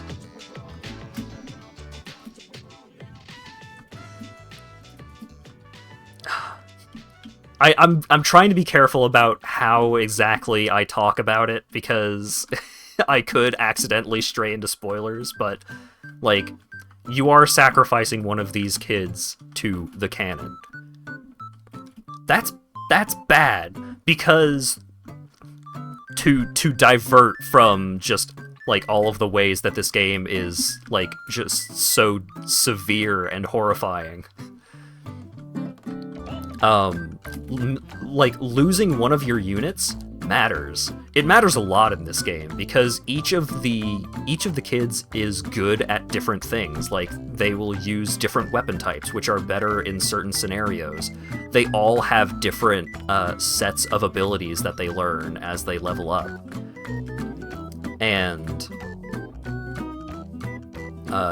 they each have, like, the way that the core gameplay is you have 3 weapon slots, and HP is shared, SP is shared, because, like, you're all of the kids are part of the same unit. Like, it's treated like half RPG, or like half team-based RPG kind of thing, where it's like, you do have, like, separate characters in the turn order, but because they're all in the one tank, you have a shared HP pool, a shared SP pool, and you use the SP for using skills. And, you know, you gotta be careful, like, hey, the heavy gunner or like the cannoneer has an AoE that hits every enemy, and that can deal a lot of damage, but those abilities will usually cost a ton of SP. But one of the character's support abilities, because each of the weapon positions has a support slot,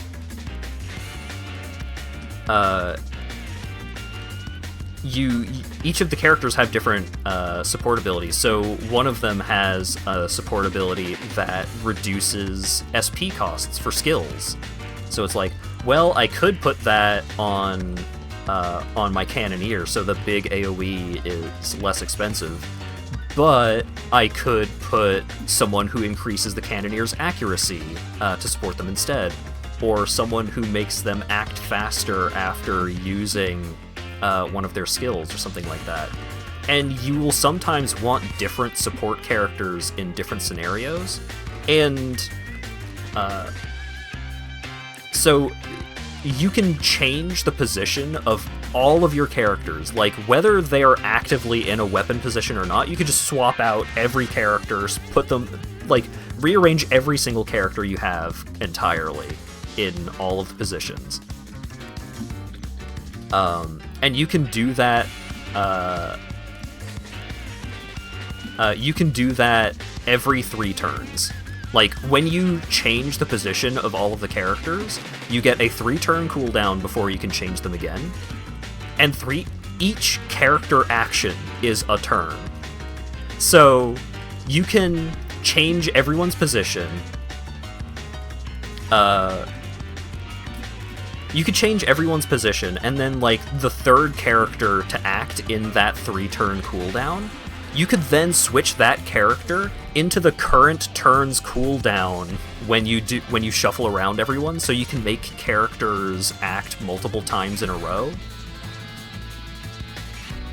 Like, the strategy of this game is fantastic. It is so much fun to engage with the systems. And, like, just the combat is great.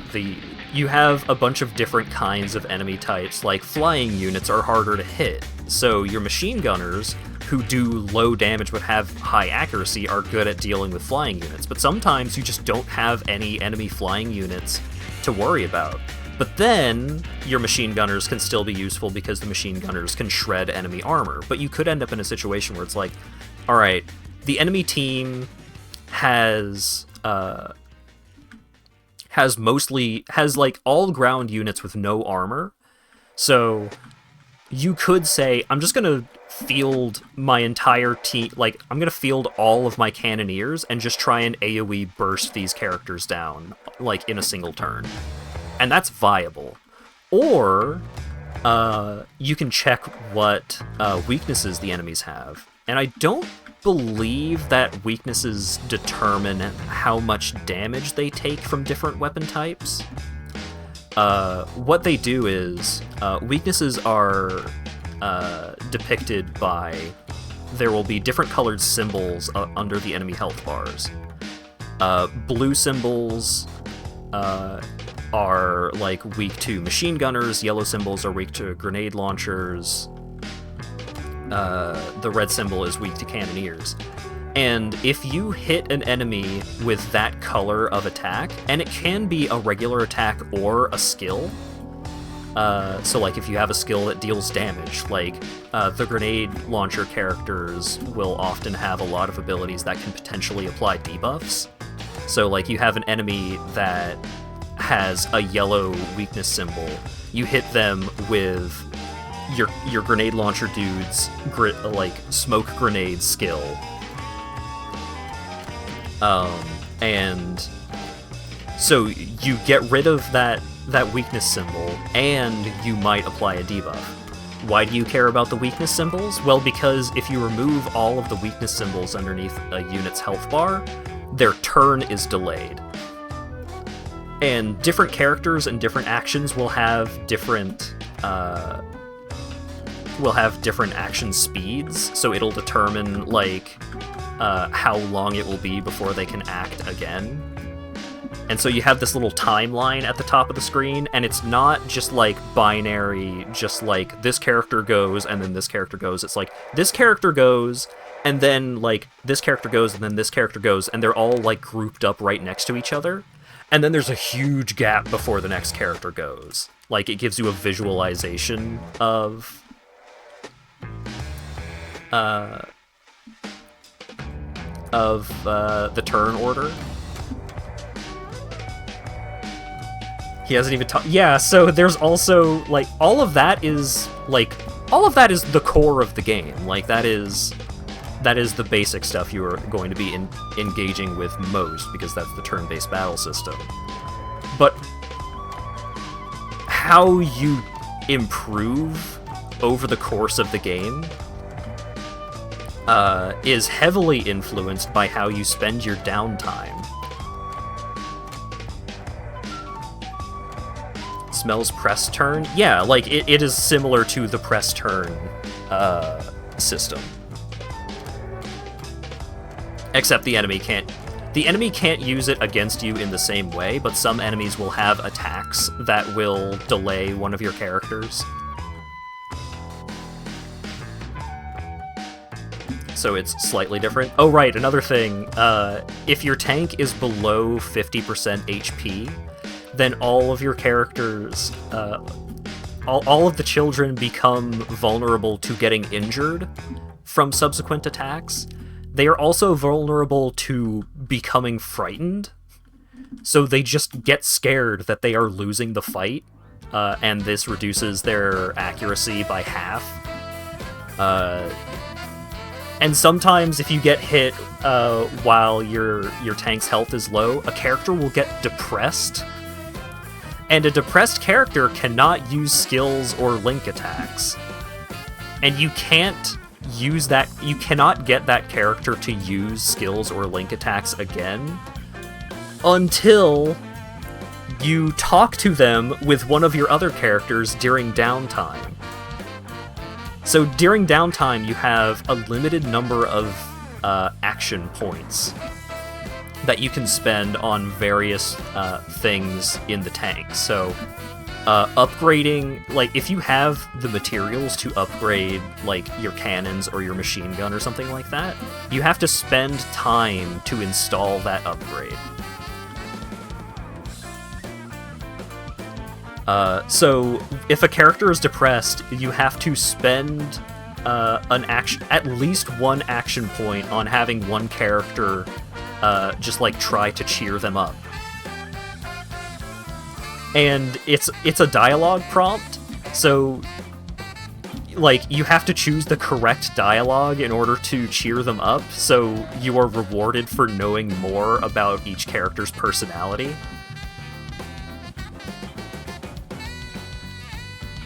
Because if you choose the right prompt on the first try, then they are instantly cheered up.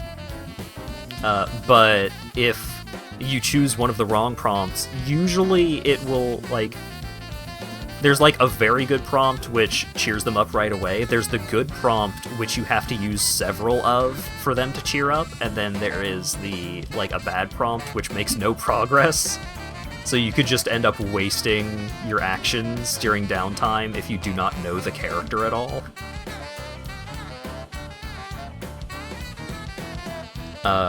So yeah, there's a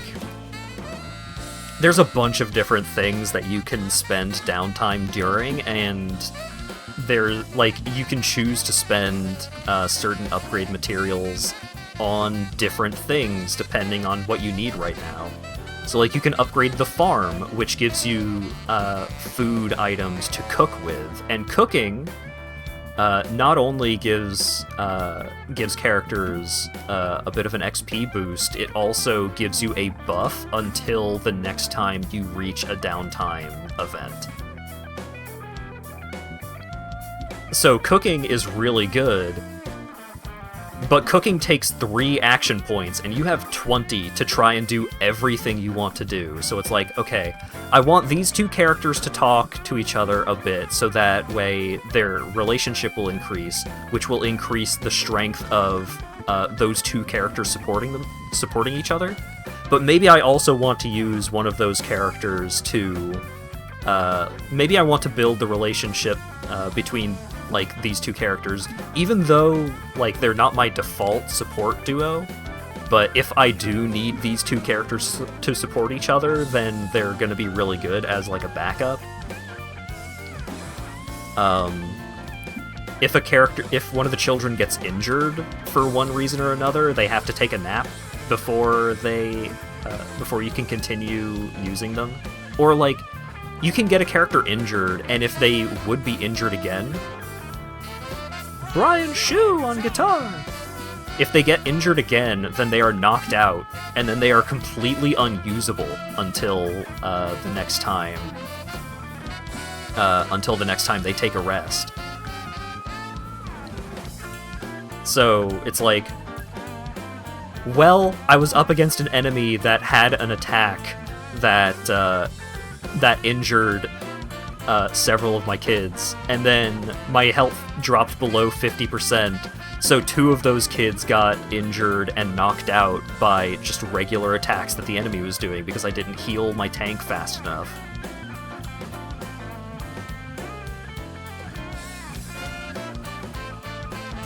It's a lot, like, there's a lot of systems, and I make it sound complex, but they do a good job of, like, introducing all of these systems to you gradually. Like, one of my biggest problems with the design of it is it can be kind of frustrating to, like, spend a lot of time building up the relationship between 2 characters, and then you end up, like, with a different character that one of those characters synergizes with way better. So you kind of feel like your, like, time spent building those characters' relationship maybe could have been optimized a bit more. But because, like, watching the kids talk to each other is generally pretty fun, like, the writing is good, it never really feels that bad. But it's just a really great turn-based RPG. Like, it's just really good. Because the way that all of the systems synergize, the way that, the way that you progress throughout the game, it feels good. if you are very sensitive to, like, sad stories, there are moments that will get you. There were moments that got me. There was a moment, like, fairly late in the game where a character's voice line, like, I heard a character's voice line and I got, like, teared up. I was just like, oh my god. This is so fucking sad. But even as someone who tends not to enjoy that kind of story, I enjoyed this game a lot. So, if you can handle that, like, you don't necessarily have to like that kind of thing, but if you can handle that thing, you are rewarded with a very good video game.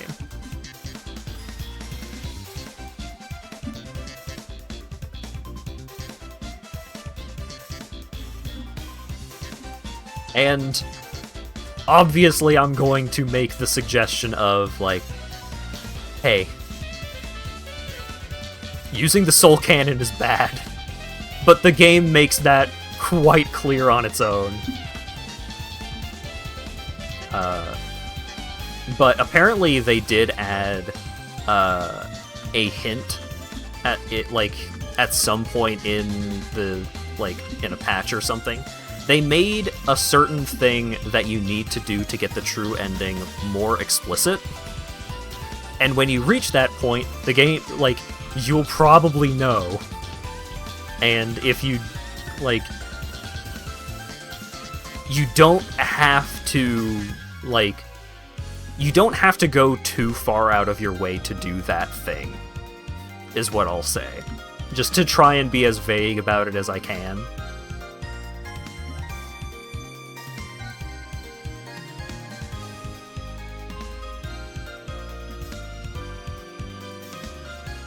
Yeah, it took very little for me to get the requirement for the true ending, because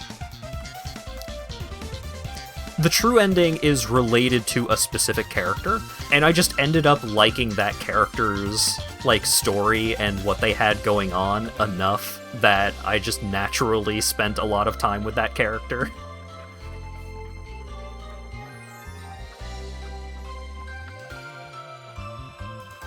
But just, the game will give you a warning about this requirement, and as long as you engage with that thing, like, as long as you engage with that thing a moderate amount right away, you are not in great danger.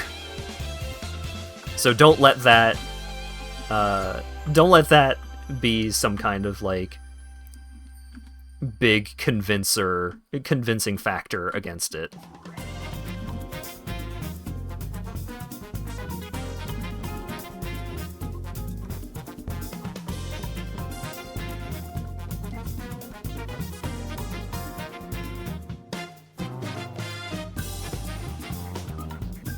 I enjoyed Fuga quite a lot. Highly recommended if you like turn-based RPGs and also really good furry art.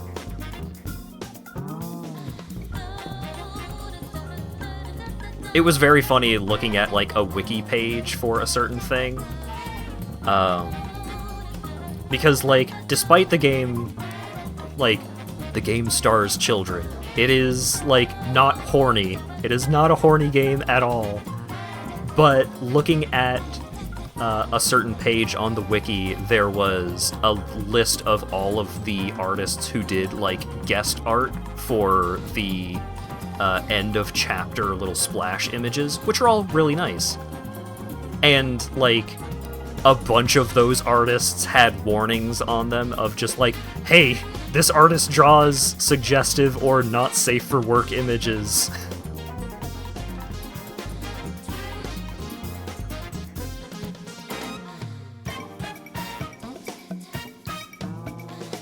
Because they're just, like, they're just prevalent, like, big-name Japanese furry artists.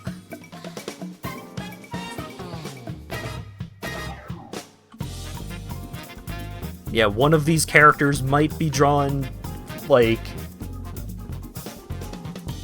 might be drawing underwear bulges that are not hiding a whole lot.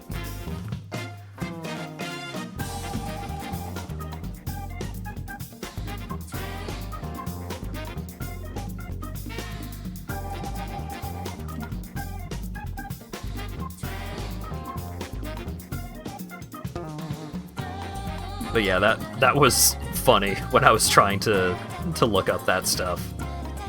I was trying to look up a thing about a certain character, which there is like no information on. Here's something. Toilet. I'm pretty sure every single game in the Little Bronx Tale franchise, which the Solitarobo, the Fuga games, like, those games, like the original works by CyberConnect 2, I'm pretty sure all of those games have been sold at a loss.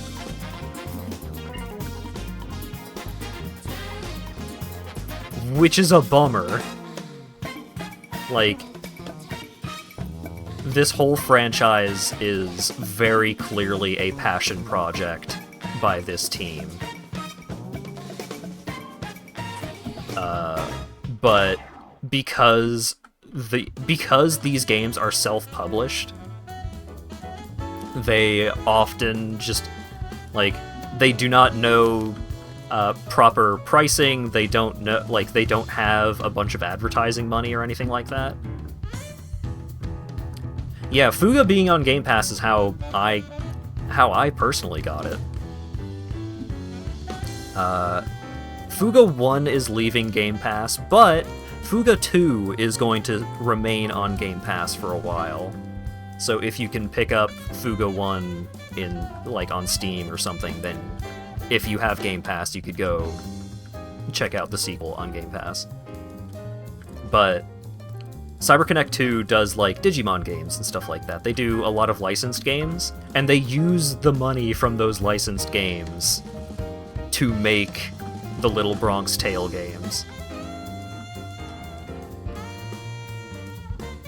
So I am in favor of supporting these devs.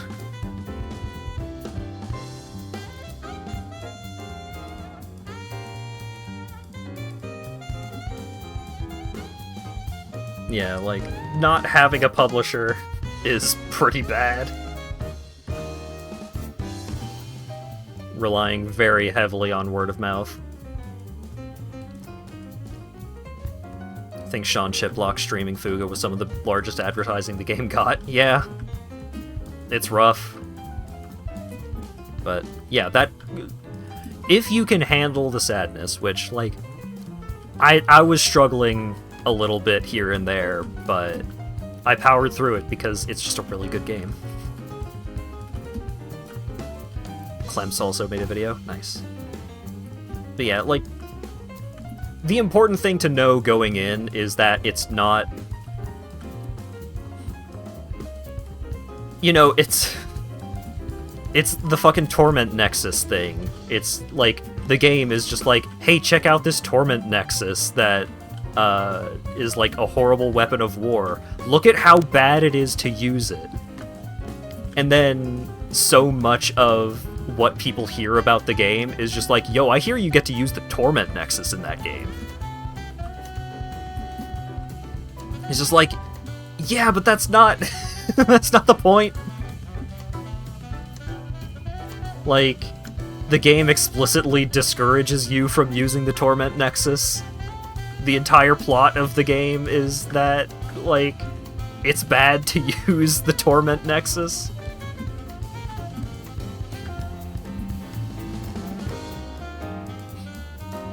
But what if it looks cool? It looks fucking cool. It's also horrifying.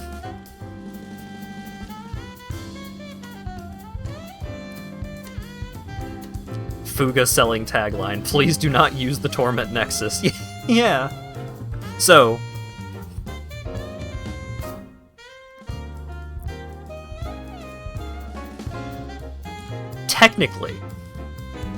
technically, you can get, like, you can get to the final boss and defeat the final boss with the Soul Cannon,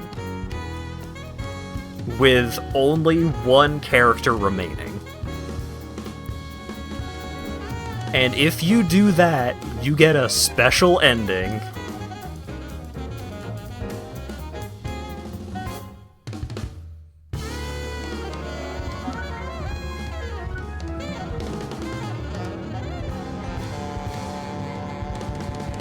Yeah, it, like, the bar for reaching that bad ending is so fucking high, and the reward is a bad ending. Like the Undertale, where the game responds to you murdering literally everyone, but it's not a fun thing. Yeah. Yeah.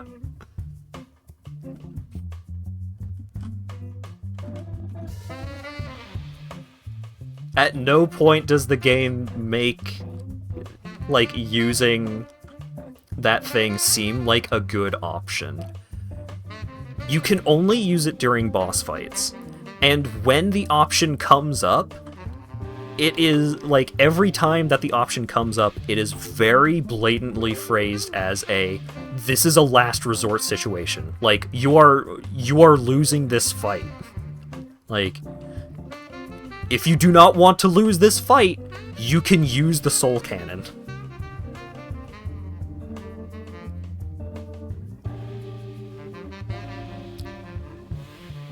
The game is never like, yo, this would be a great time to use the Soul Cannon. It's always just like, if it looks like you're gonna fucking die, like, maybe you should use it. I'd rather lose the fight. Yeah.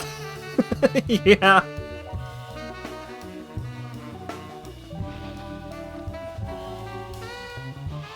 It looks like you're losing this fight. Would you like to sign a contract? Yeah.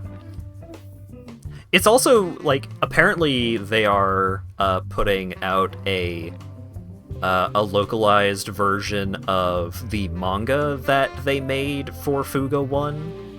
Apparently that is coming out sometime in the next couple of months. The manga is, like, a weird retelling of the story where there's, like, an external character that is watching the events of the game and, like, influencing the events of the game. It's a very weird story. But at one point, the manga depicts what happens in the Soul Cannon. And oh my god. Holy shit. It's bad. It's so bad.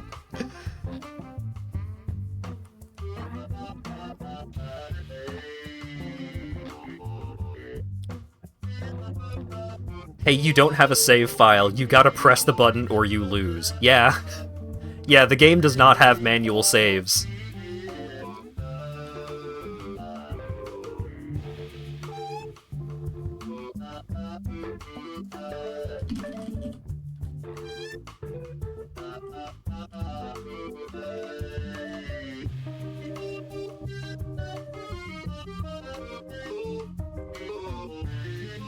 I would, as someone whose curiosity got the better of them, and looked up what the effect of the Soul Cannon is, I recommend not doing that. Oh yeah, no, I knew it was gonna be bad going in, and the end result is, wow, I shouldn't have done that. I feel bad now.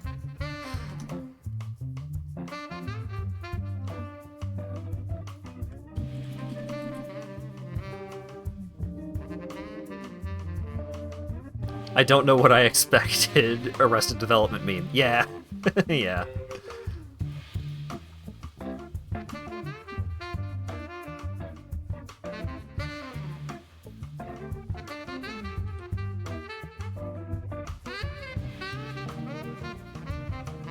But yeah, I am going to play the Squeakquel at some point. Relatively soon, but not right away.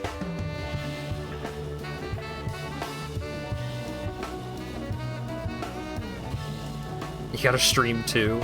So, Fuga 2 is a direct sequel. It takes place like a year after the events of the first game. I don't think that would be an appropriate thing to stream without having streamed the first one, and I don't think I want to stream the first one.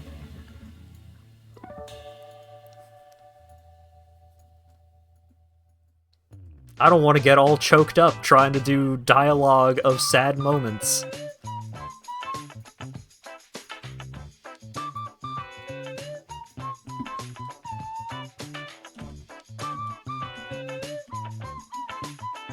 Don't have sad moments. There are some sad moments that are unavoidable.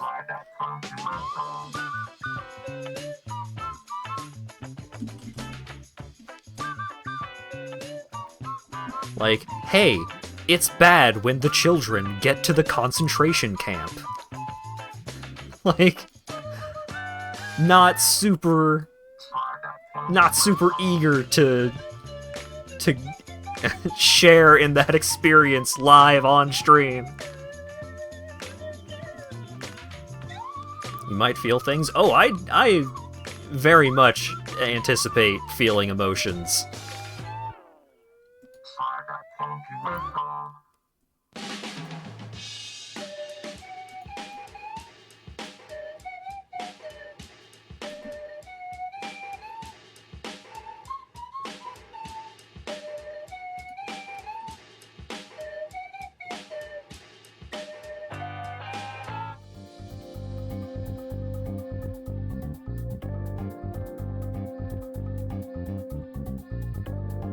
Felt like Malt looked on the cover. Yeah, that's yeah.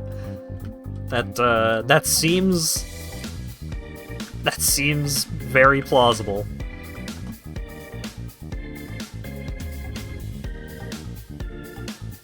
It's just that one cat meme. No.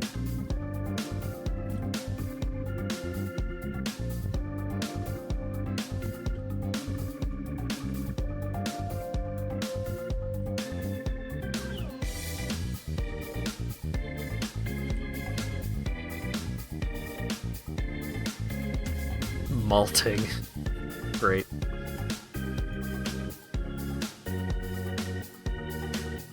Later, Ash.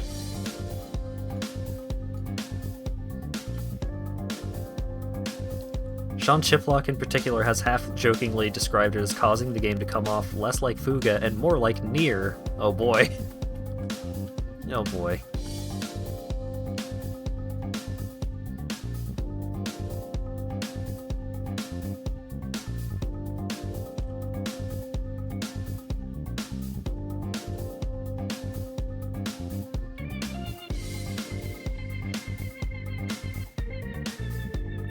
This is Persona 5 music. I also need to get around to playing Persona 5 Royal.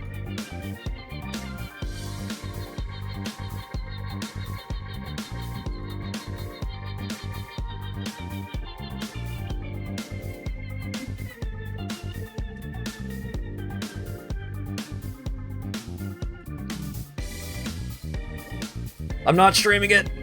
I have my intent has been I would do a one-off stream of the beginning of the game, like I did with Shin Megami Tensei 3 and Persona 3.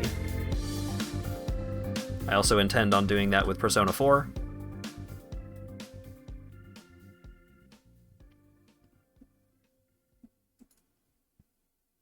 Wanting to play Royal? Yeah. It's kind of tough to jump into a game like Persona 5 Royal, because you get into it knowing that it's a 100-hour investment. And especially when that is a game that I have played and finished before. Like, I'm gonna, and I wanna, but it ends up a little lower on the priority list.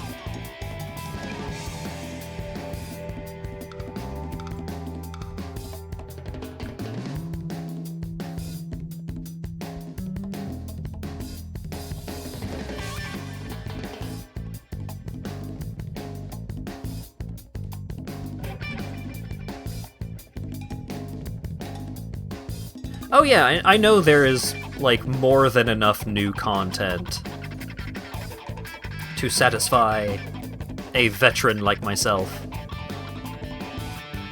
It's a hard thing to start because of that, you know.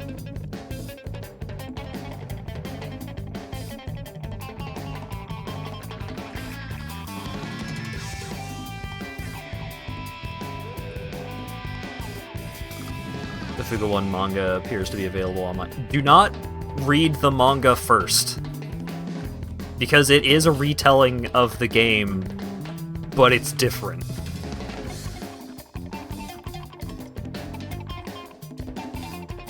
At the true final ending boss of Golden and gotta grind, yeah. I usually end up, like, getting pretty close to completing my compendium and all that in those games, so I usually don't end up having to grind at the end specifically. I usually end up, like, filling out a lot of stuff as I go.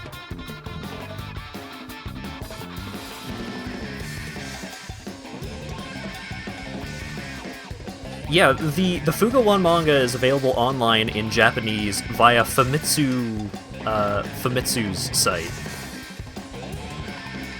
Because that is how the comics were published.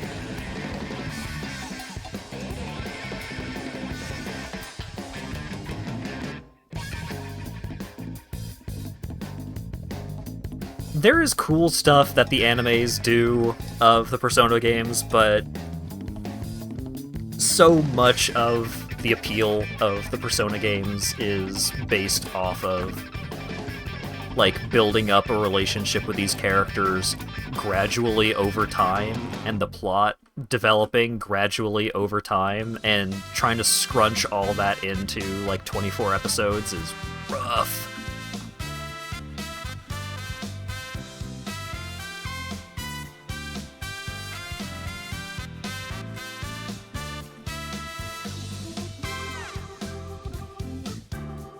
I kinda want to knock out a wall here.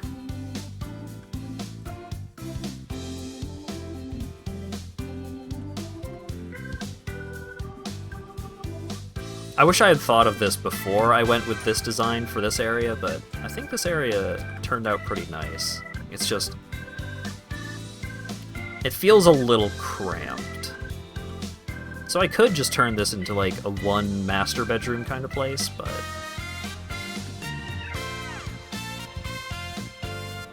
nah, I think I'll do... well...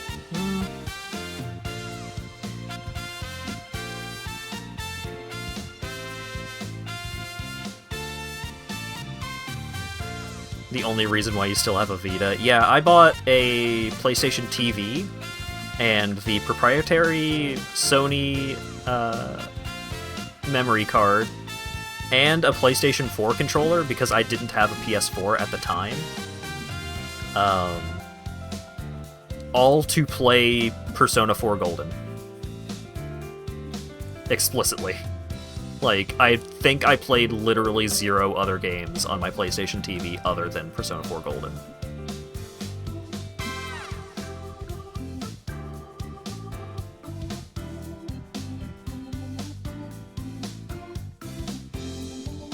Yeah, Persona, the anime for Persona is not a good way to experience the game.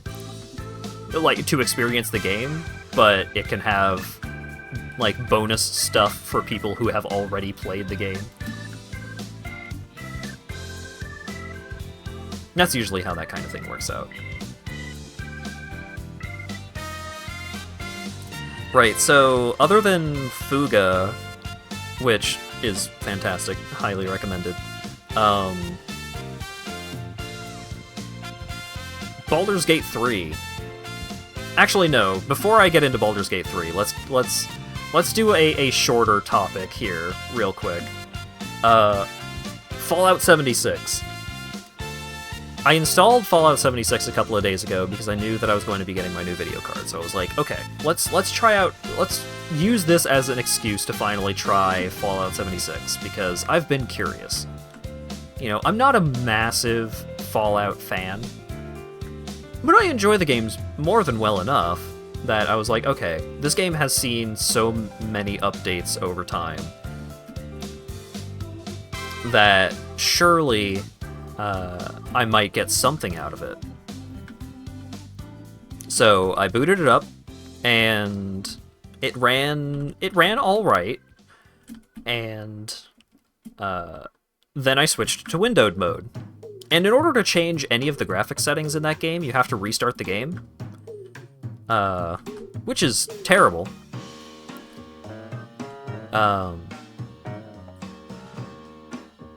So I changed the graphic settings to be windowed mode.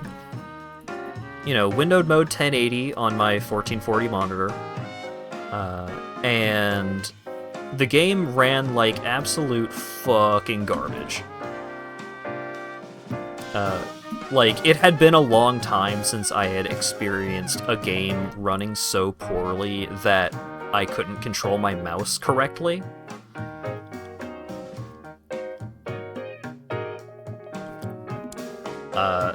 So I was like, that's weird, but maybe it's just a main menu thing. So I go in and I struggle to create my character because the game is running so poorly, even once I get into game. And I get into the game, and the game is still running like garbage. So I'm like, okay, something is going wrong here. I started doing a bunch of Googling. And while I am going and doing all of this Googling, I have Alt-tabbed out of the game. And I see that the game has started to run really well. The game runs basically perfect when I'm not tabbed into it.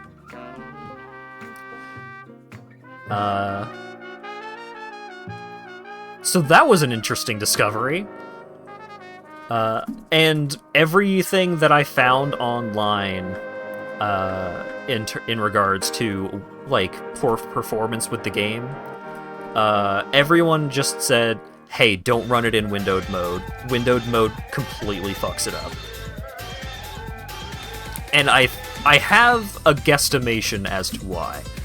My estimate is that the game runs poorly in windowed mode because they have a setting that limits resource usage, like it limits the resource usage when it is not the active window, which is a common thing that games do.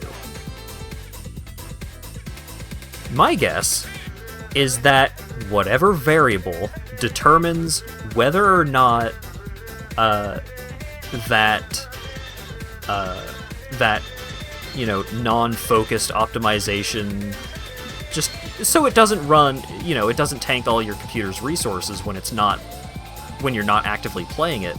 My guess is that whatever variable is determining whether or not that resource limitation is active is inverted.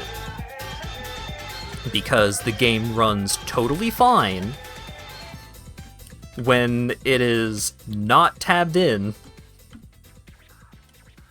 but when I am tabbed in, it runs horribly. And of course there are, like, the graphics options are limited in addition to requiring a full game restart every time you change any of them. And the thing that ended up making me just give up and uninstall it was, I was like, okay, fine, I'll play it in full screen. I get it running in full screen, like 1440 full screen, ultra settings, runs great. I'm like, okay, I'm just gonna poke around with this for a while. And then I I wanted to check Discord real quick. So I Alt-Tab, I check Discord, I go back into the game changes its resolution, and now my cursor is no longer locked. So now, if I turn too far to the right and click, then I will switch to Discord and the game will minimize itself. So I reached that point and was just like, fuck this. I am not dealing with all of your issues just to play Fallout 76, which was probably going to be fine at best.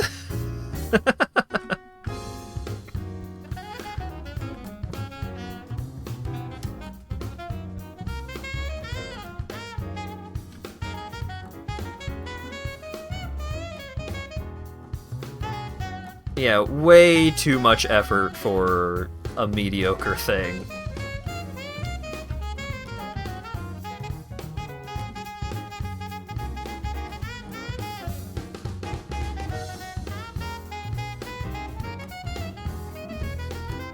Don't run like shit does not equal true. Yeah. Programming. Did I already buy one of these?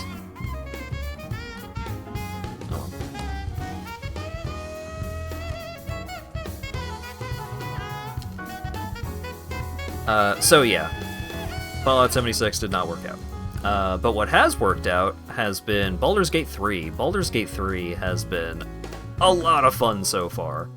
I'm a CRPG nerd, so when I get into one of these games, I get pretty deep into them. Like I spent like 100 hours on my Pathfinder Wrath of the Righteous file, and I didn't even beat the entire game. I got very close, but I did not actually go and do the ending, because I am a fool.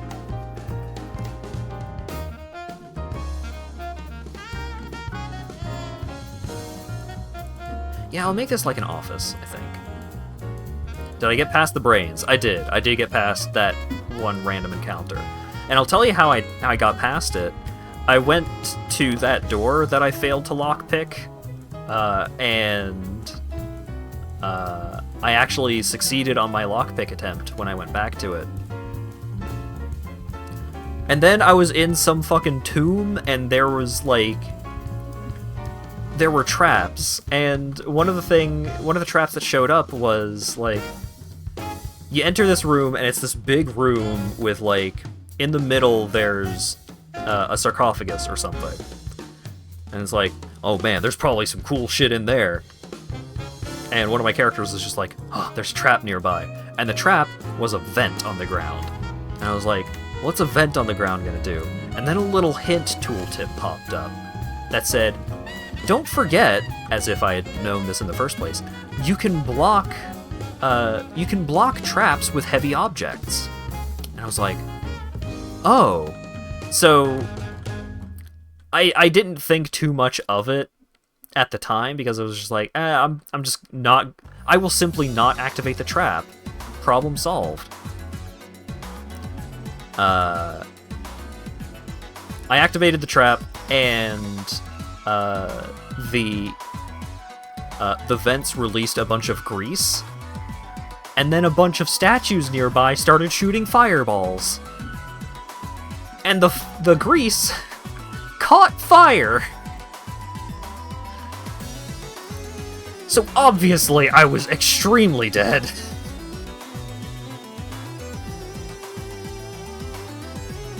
And so I was like, okay, so I'm going to block the vents with heavy objects like the game suggested. So I went back outside of this tomb and gathered up a bunch of barrels from the beach, carried these barrels in, blocked the vents, and discovered that because I wasn't succeeding all of my perception saves, I was not, like, the game did not show me where all of the vents were. But if I, like, guessed correctly as to where the vents were based off of where the other vents were placed, then I was able to, I was able to block these vents without knowing, without having passed the perception check in order for them to actually show up in the world. And I thought I was a fucking genius. And then I activated the trap again, and then I just got killed by the fireballs, because it turns out I didn't really need to die in a grease fire. I was level 2. The fireballs that set the grease on fire was still more than enough. And then I discovered that if I stacked objects on top of each other, I could block the gargoyle heads that were firing the fireballs. But because the objects had durability, I had a limited time to, like, loot the room after triggering the traps before the fireball traps would just break through the barriers that I made out of just random boxes and barrels and vases and shit that I found lying around. So it became this hectic of, like, okay, I think I have all of the fireball traps blocked, I think I have all of the grease traps blocked. I had to go around and find, like, every barrel and box that has ever washed up on this shore of beach. And all of this was just to, like, get a spear that I ended up selling to a vendor later.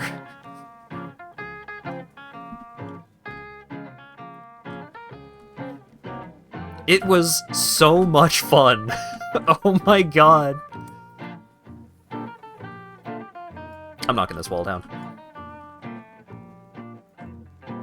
Looney Tunes ass scene. Yeah, really though, like, the systems feel so well designed to create situations in which you can be clever. And it makes you feel clever in a traditional Dungeons and Dragons way. Of, like, it's not just, well, I walk up and I disarm the trap and that's the end of it. Like, even if I didn't have a trap disarming kit at the time. If I had just waited to go back there with a trap disarming kit, probably would have been a lot easier to just, like, disarm the traps that I knew were going to be in positions to hit me and block the others or something along those lines. But it's like, no, I'm going to I have figured out so many steps of this puzzle already. I'm just going to solve the problem right now.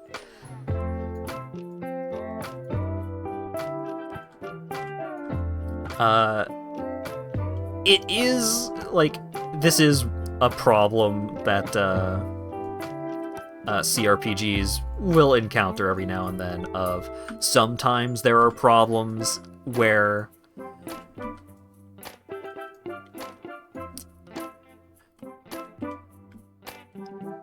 I walk over to an area, and in the middle of this area, like, there are two dudes just standing around arguing, and it's like, okay, these guys are probably grave robbers. All right, so I'm gonna try and scare them off, and I'm able to talk my way through it because I built my character to be very charismatic, which is something that I need to actually get back to, because the way that the magic system, like magically enhanced charisma type stuff, works really well in this game.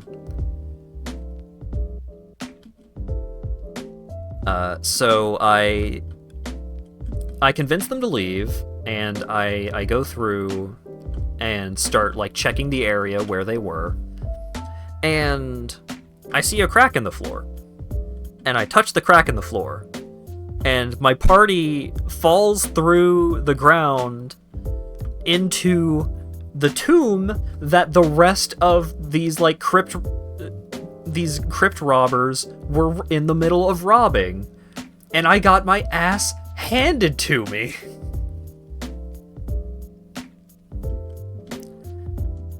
So it's like, sometimes you'll just click a thing and that thing will end your life.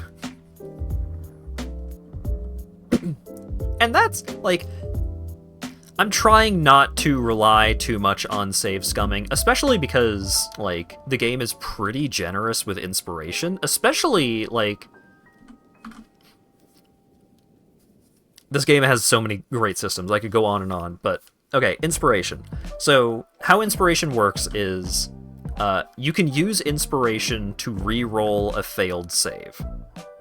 or a failed check. Just like you roll a die and you fail for whatever reason, the game will allow you to use 1 charge of inspiration that you have built up. How you get the inspiration is dependent on the backgrounds of all of the characters in your party.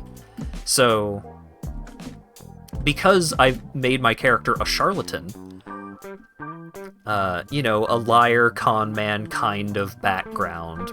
And that's not exactly how I'm playing my character. Like, I'm generally trying to play my character as, like, generally a do-gooder, except they also have, like, mind-manipulating magic that they will use to convince people that they are right. Like, kind of a chaotic good kind of thing. But even then, I'm still running into plenty of situations wherein, like, by trying to be a smooth talker, like, solving problems before they start kind of character, I will still pretty regularly get inspiration. And if you have a party with a bunch of characters that have, like, a bunch of different backgrounds, then you will earn more inspiration by doing things that feel correct for your various characters. And, like, each character does not have to necessarily be the one to do the thing. So it's like, one character is, like, I don't remember the exact background, like Outrider or something along those lines, and, like, basically the gist is they are an adventurous sort. They like to get out and explore the world and stuff like that. And so, at one point I ended up in this weird magical situation, and I got a couple of points of inspiration from engaging with that stuff, because the adventurous character in my party was just like, yo, this is really cool and fun what we're doing right now. Got inspiration once because of your criminal background stealing from a child.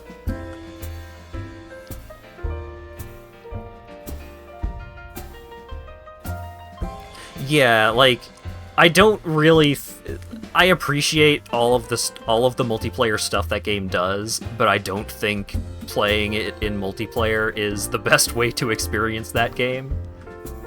Because you can end up in a lot of situations where you are missing out on content, or, like, you are ending up in a bad situation because, like, someone just stumbled into a scenario wherein they are bad, like, at handling that scenario, and the character who is good at handling that kind of scenario is on the other side of the map doing something entirely different.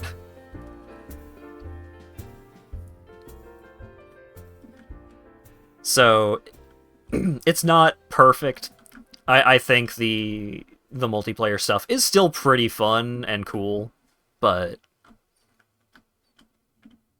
I'm not going to do multiplayer stuff until I have finished the game, I think. And maybe even then, I don't know. But, oh right, so using mind magic. I was so excited to see the various ways that my character can use their mind magic. So, like, my character is a warlock, and I have built them to be, like, I have built them to have a bunch of spells that do mind manipulation type things. I have a cantrip that I can use on any non-hostile character to gain advantage on charisma checks. And then I have Charm Person, which gives me, which allows me to use that even on hostile characters, and I can use that in combat to, like, make them not attack my character. I learned not as good as I thought it was, because Charm Person makes that character not attack your character. They can still totally attack your party members.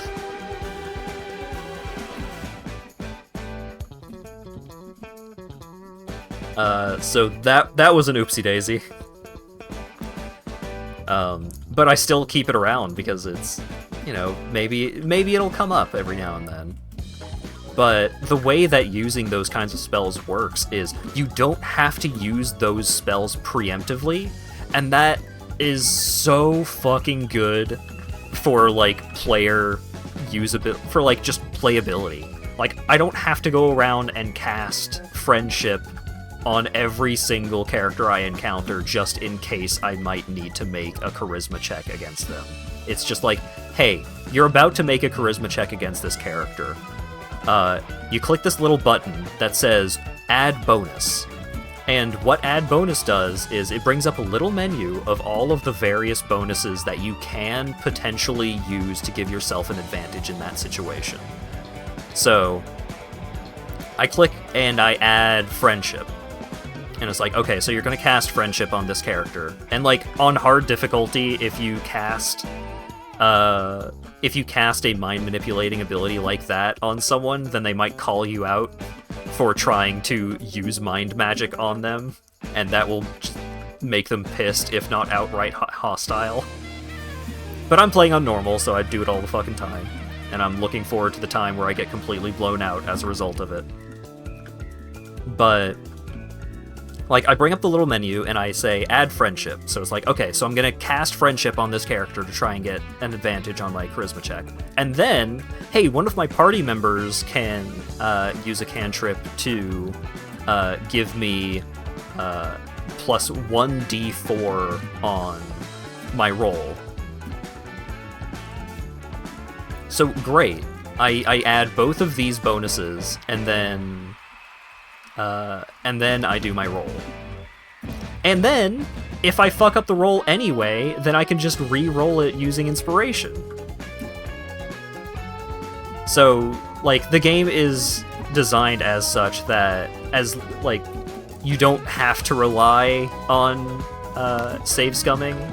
As long as you're willing to fail a roll every now and then, like, the game gives you enough inspiration that you will generally have one in your back pocket for when you really need it. But yeah, it's a lot of fun. Like, there's so many characters that you can talk and interact with, and the game will also just give you situational bonuses of just like, hey, if you're trying to intimidate this person, then you might get a bonus to intimidation if you have a bunch of strong-looking characters in your party.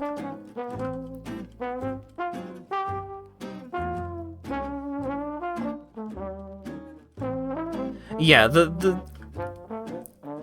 inspiration and stuff like that, and like being able to add these bonuses is really handy for making your character feel more generically, like more competent on average at the stuff that they're good at.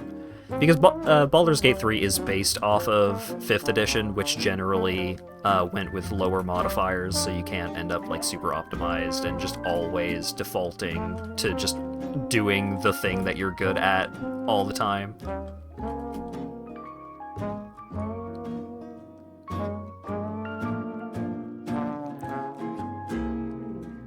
Yeah, multiplayer is good about just like, well, if I want to load my quick save before I talk to this person, then I end up loading everyone else with me, and that's not great.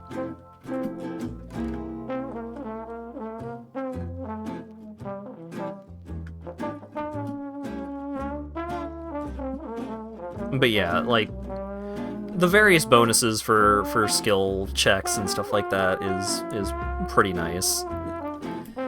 It does have some frustration that any CRPG does, of just like, sometimes you get a bad roll, and that feels bad. But it's not as consistent an issue as it could be. Yeah, I feel like Disco Elysium, just the general structure of that game was a little better about encouraging you to, like, not save scum it. But yeah, that's another thing, like, certain skills and abilities and spells that you have can just show up outside of combat sometimes, and it's fun when they do. Like, I ended up getting Detect Thoughts as one of my spells, and I'll just, every now and then, that will show up as an option in dialogue, and I'm just like, you know, I could just roll to convince them that I'm right, but I really want to know what they're thinking here, just because I'm curious. And so you could cast it, and you can try and make the check to figure out what's on their mind, and usually if you do, that will give you, like, a lot of information that you can use against them.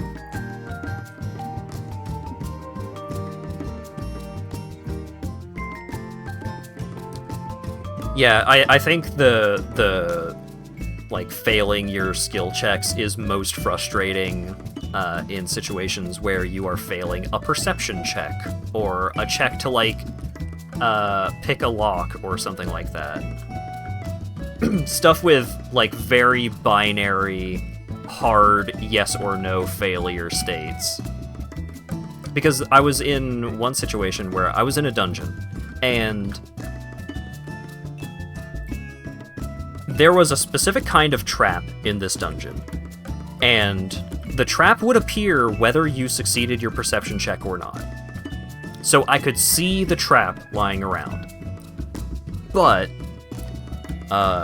if I have perceived the trap, i.e. I succeeded my perception check so that it appears as a trap, and I am now allowed to interact with it as a trap, only then am I allowed to interact with it. The traps were essentially explosive mines. And I had a character who could, as a cantrip, just free, whenever they want, cast a, like, small firebolt. And if you hit one of these traps with a firebolt, it would explode, which would get rid of it. And you can't do that if you fail your perception check, even though you can see the thing on the ground. I see the thing. I know exactly where the mine is. I'm going to shoot a firebolt at it and explode it. But because I didn't pass my perception check, I'm not allowed to interact with it yet.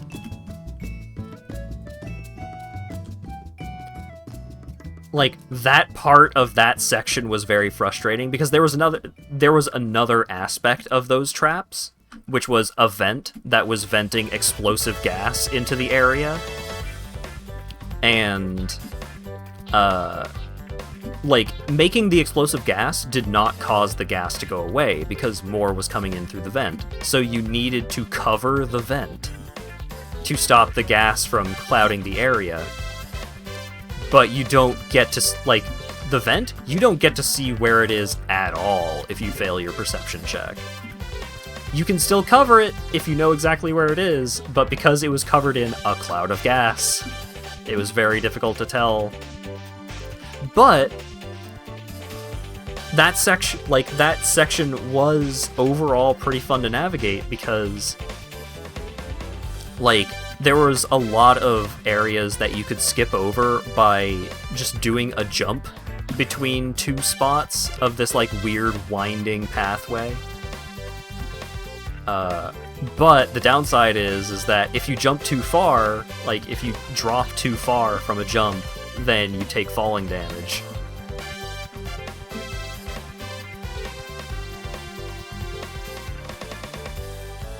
It's very weird. Like, that, I enjoyed that section quite a bit, but it did have some frustrating things going on. If you play Explorer, you can't multi-class. That's weird.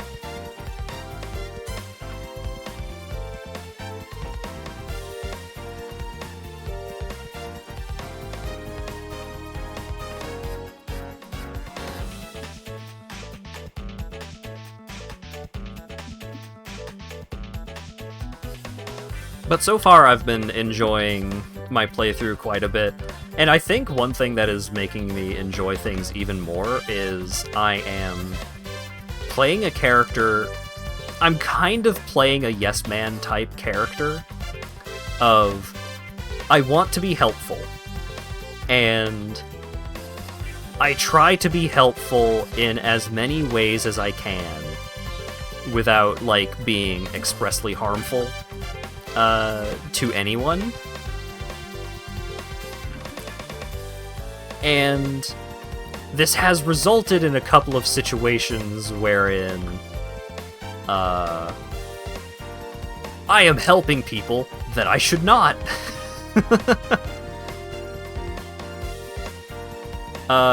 One thing that I did, like, towards the end of my last play session was I helped a lady revive her husband from the dead. He came back as a zombie. I don't think that's going to go very well down the line, but it's what she wanted.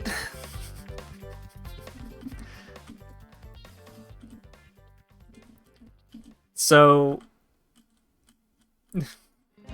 that's the good route, you did it correctly?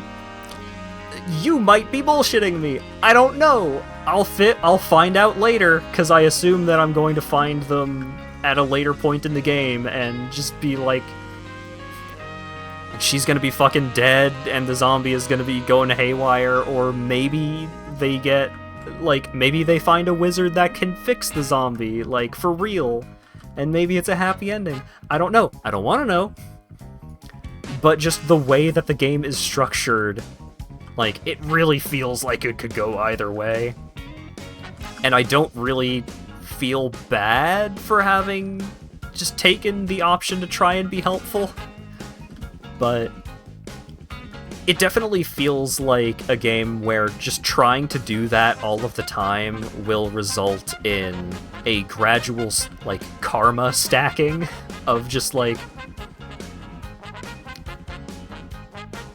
you get all the good feels now of just like, wow, I managed to solve that problem without causing any more problems. I'm doing great. And then 20 hours down the line, I discover the repercussions of my actions of just like, Hat, you fucked up.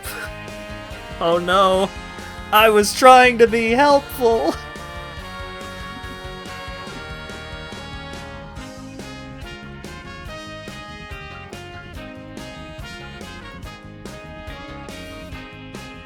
That made horrors beyond our comprehension.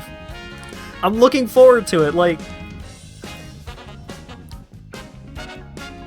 the way that I'm setting it all up is... my character is not dumb. My character is not naive. But my character is... like... they are approaching situations wherein, like, I'm gonna do the best I can right now. They are short-sighted more than anything, yeah. Of just like, I did a good job today. Hey, I freed this goblin that was being imprisoned. Maybe this goblin will help me out, and maybe I'll be able to convince the goblin that they shouldn't come... like, they shouldn't go grab all of their friends and proceed to murder everyone in the camp that imprisoned them. It's gonna go great. And meanwhile, like, I, as a player, am looking at the situation like, I don't know if this is gonna shake out real good. I think I am causing problems. I think I'm writing checks that I'm gonna have to cash sooner than later on this one.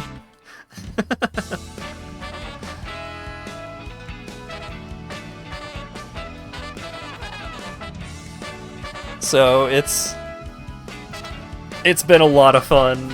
Like, they've done a really good job of presenting situations wherein, like, you are able to make that kind of decision. I have no idea if I am going to reach that point where it's just like, well, you finally made it.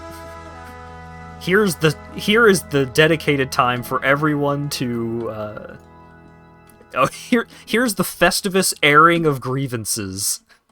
And you're just gonna have to sit here and watch all of these people be mad at you for trying to play both sides. I'm ready. Put me in, coach. I can handle it.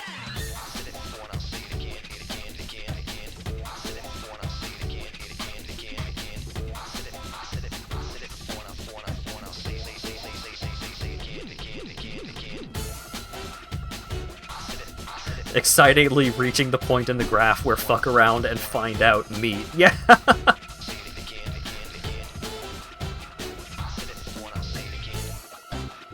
And it might not be a situation wherein it's just like a hard, like, here's the time where you fucked up, but I definitely feel like I am being very short-sighted in a lot of the problem solving that I am trying to do, and I think that's fun.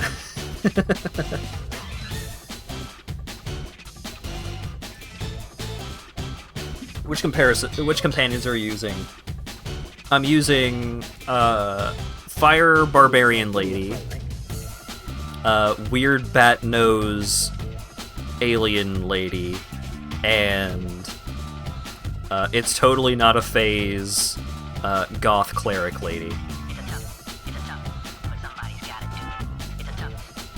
Hat is playing the Gone route plus charisma spells. Yeah, like what if Gone were a projector? I don't understand what's going on here. Or not projector, emitter. There we go. Surprised you didn't go for the elf rogue. I haven't been doing enough stuff where the elf rogue feels appropriate. Like, I haven't been doing a lot of sneaking around, being a problem, stealing a lot of shit, breaking into a lot of shit, kind of stuff.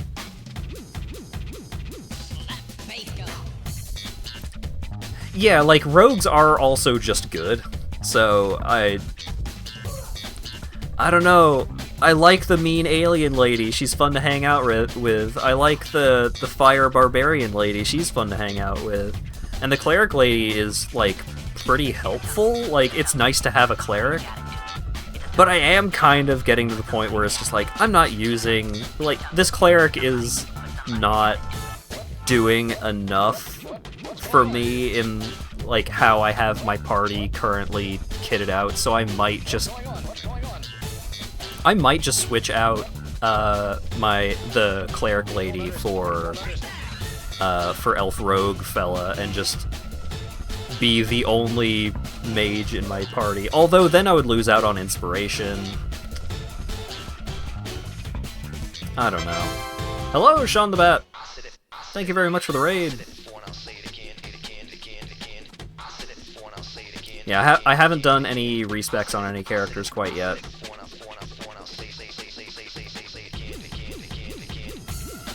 I have been very, very slowly flipping a house because I keep getting distracted talking about video games. Hope you had a good stream. Carpet. That's what I was looking for. I was just talking about Baldur's Gate 3 and how I'm setting myself up. Like, I have been engaged in the fuck around part of the experience, and I am looking forward to the find out part of the experience.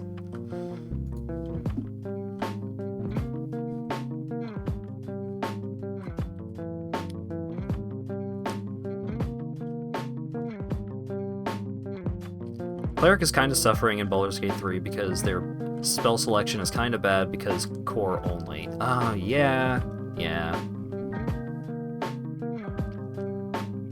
Yeah, Paladin Shadowheart might be a good way to change things up. Spooky gaming. What all spooky games were you playing? Do I not have Shoutout? Is that not a default?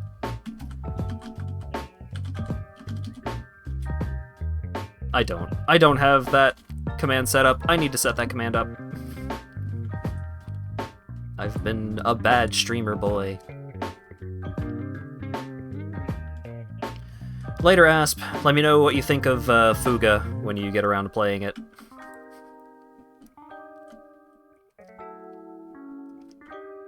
Original Dead Space and Eternal Darkness. Ooh. Eternal Darkness is a... Hey!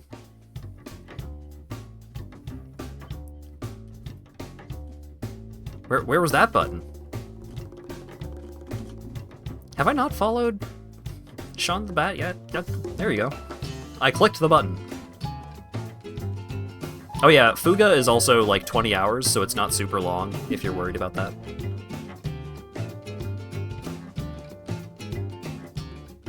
Oh, you do full shout-out? Okay, got it.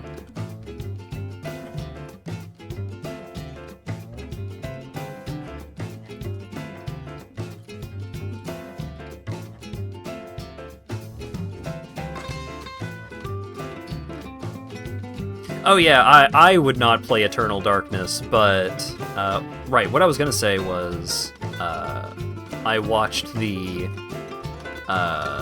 Super Best Friends play Eternal Darkness, and that was a fun series of theirs. Dog! Dog bed!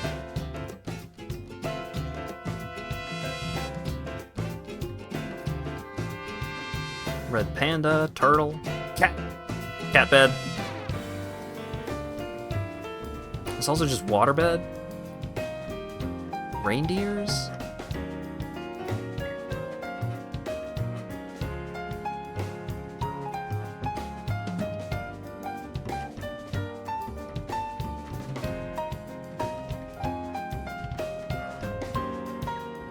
I'm going with the cat bed. I can't resist. Wow, that is a high res JPEG of a cat right there. It actually looks kind of bad, but it looks bad in a way that I'm pretty into. Ugh, now I can sleep peacefully.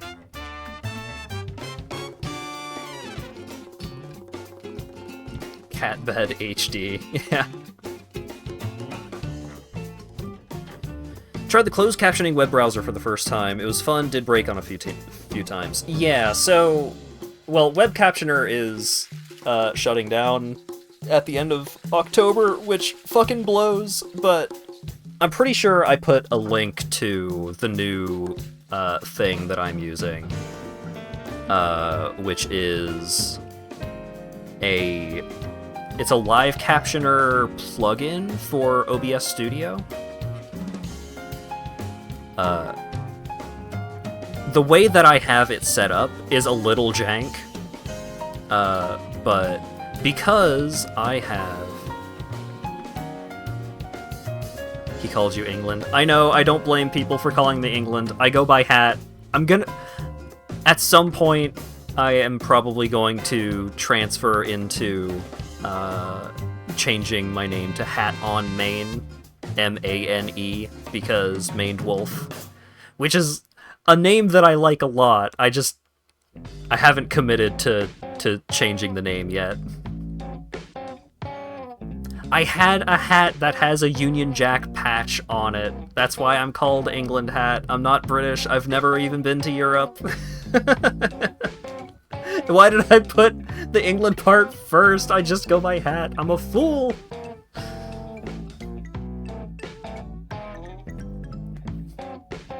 But yeah, okay, so, the Live Captioner plugin, it takes a little bit of setting up.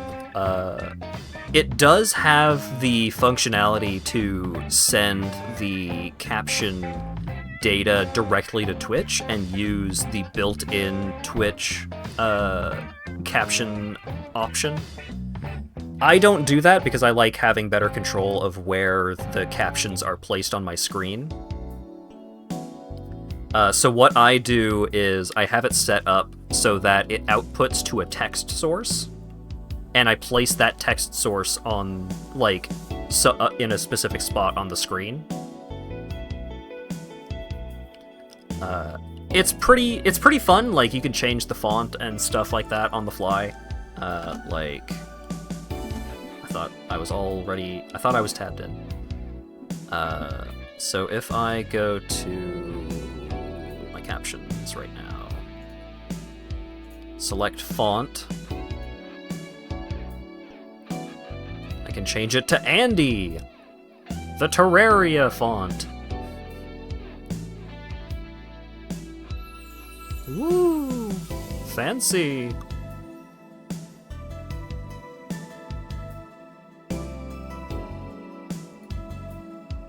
Okay. Putting it back to aerial. Windings, no. Wait. There we go.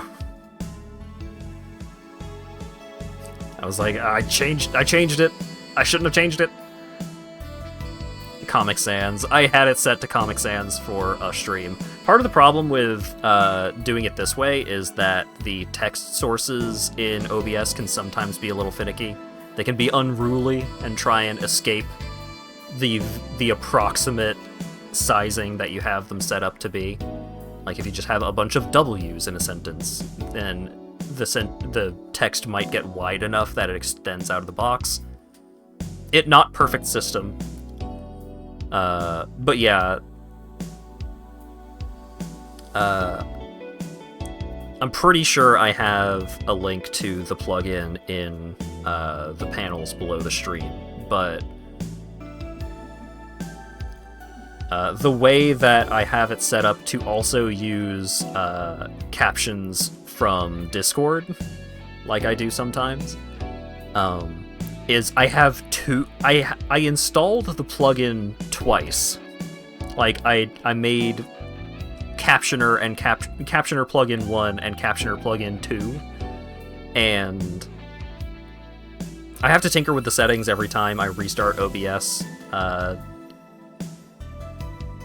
which is not amazing, but I have it set up so that both of them, like I can do the thing that I used to do where I have my captions running and I have Discord captions running and all that jazz.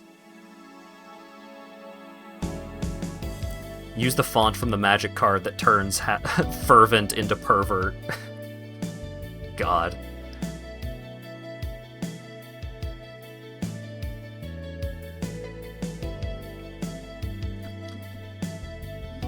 But yeah,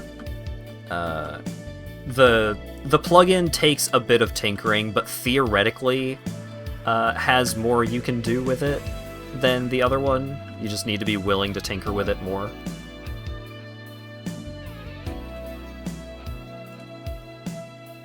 But I mean, Web Captioner is going away, so you are going to need to find some kind of alternative. But also, live captioning systems are not perfect, so if you are ever worried about, like, a thing, like, the captioner putting up something that you did not say, if you are particularly worried about that kind of thing, probably just don't use the service, I guess, but it works pretty well for the most part. Desk. I can't do it now.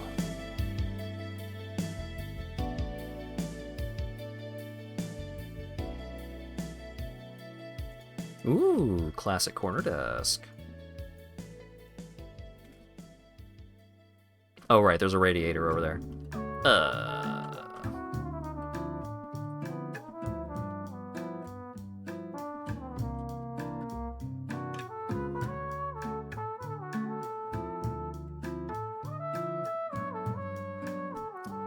What if I just move the radiator?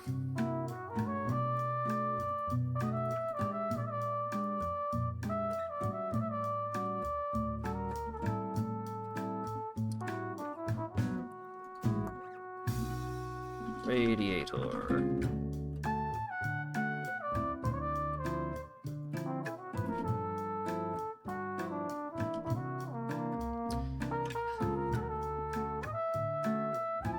Gotta put in the radiator plumbing system.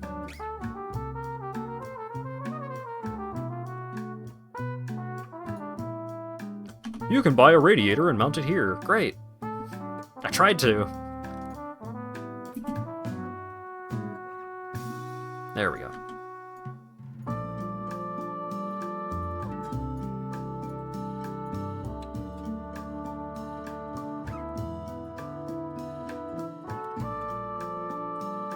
Radiator over a power outlet, it's fine. I didn't put it directly over the outlet, I gave it a little space.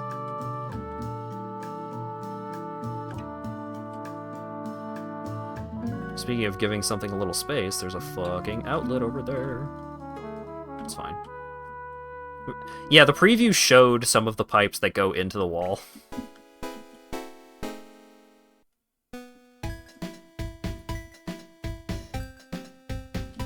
Gaming chair.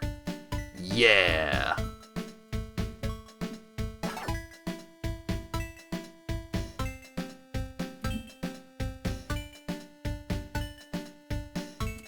No, not the white one.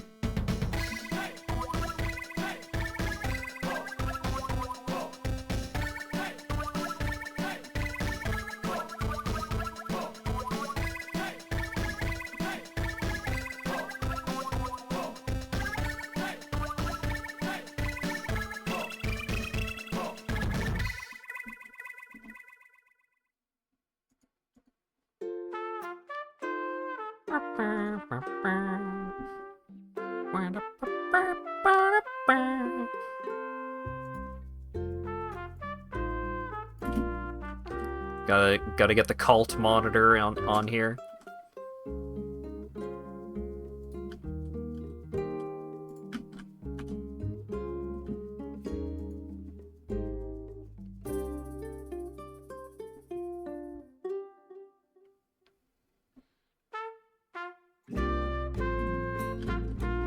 And then the backup monitor. Secondary. Yeah!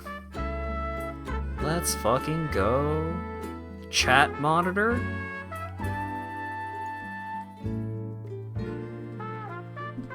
Hell yeah.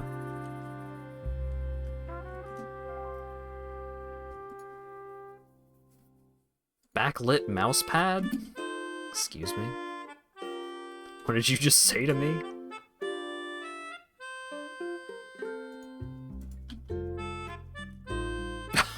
Oh my god.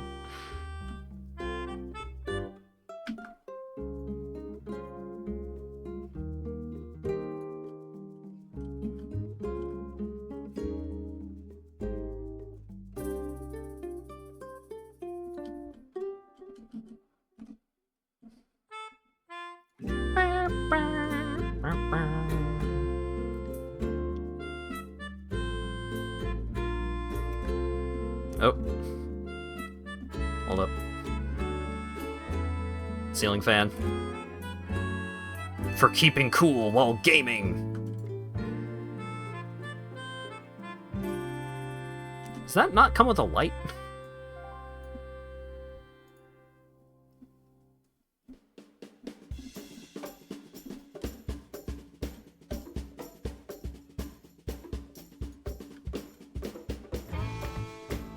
Good enough. Backlight's a mouse pad. It's for the look. Gaming mouse. Colorful.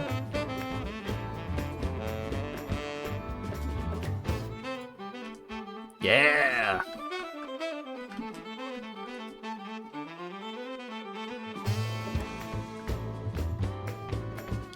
Gaming PC tower. Colorful!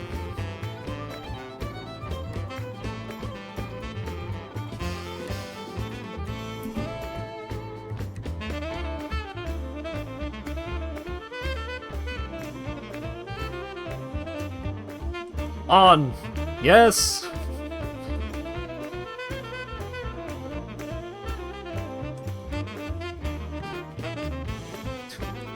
Just router. Backlit keyboard. Yes!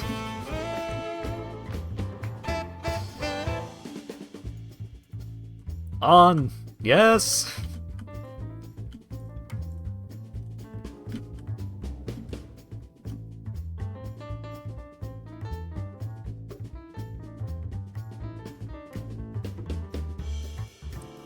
Hosted a bunch of middle school students for an engineering day. Don't think they learned a single thing about us because they kept giggling at the gamer computers and big monitors. Yeah, that makes sense.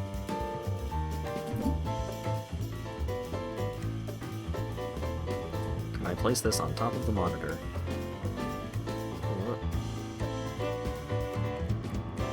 Yeah, here. Just get a good look at my midsection. No.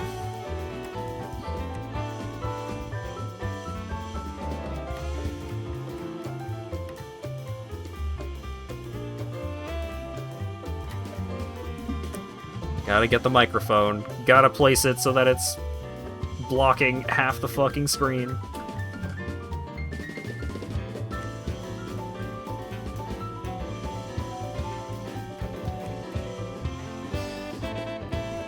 Just like a real gamer.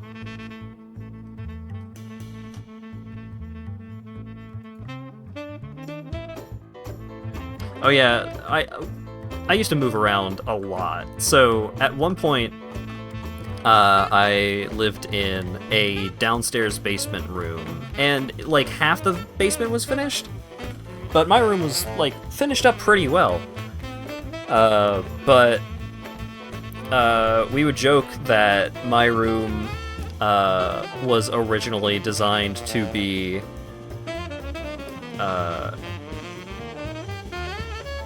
like a weird porn studio type thing, because surrounding where you would place the bed, there were shelves set up that had like a little place to feed wires through. So it's like, all right, so there's where you set up the cameras in your porn studio.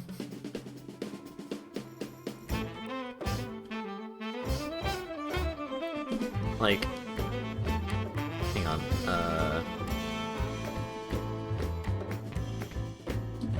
shelf. It was like a really small shelf. No, it was like half the size of that.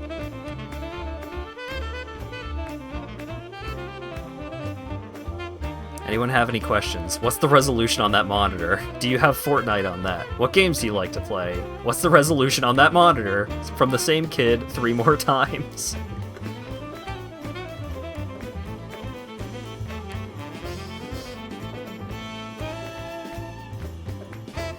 Oh, this might be... Yeah, so this was a little more accurate. So there were like...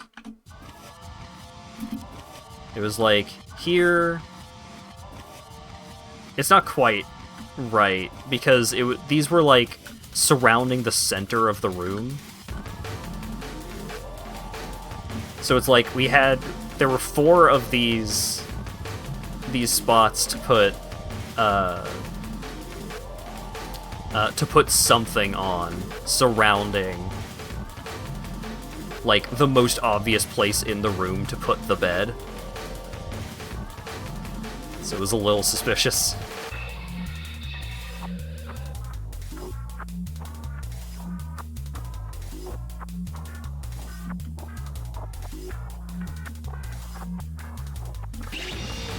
+2 and -2 are how you make the streamer feel good or bad. I don't remember how that started, but +2 and -2 is just like +2 points for good joke, -2 points for bad joke.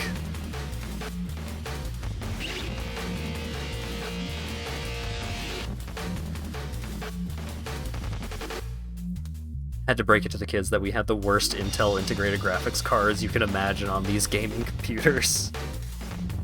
Some pretty jacked up CPUs, I'd imagine.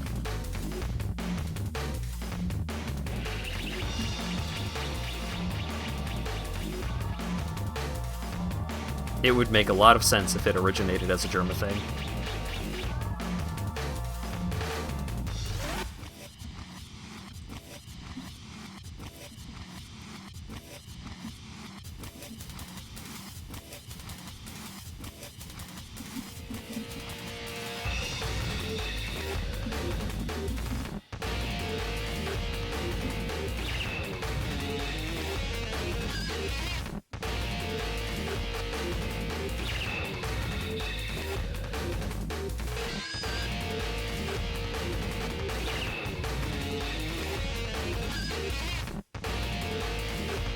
Alright, so then...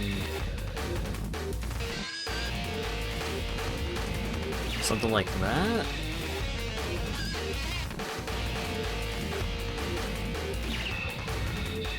like a little privacy screen between like the entertainment area of the room and the bedroom part of the room.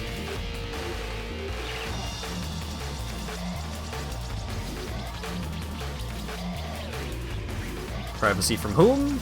Don't worry about it.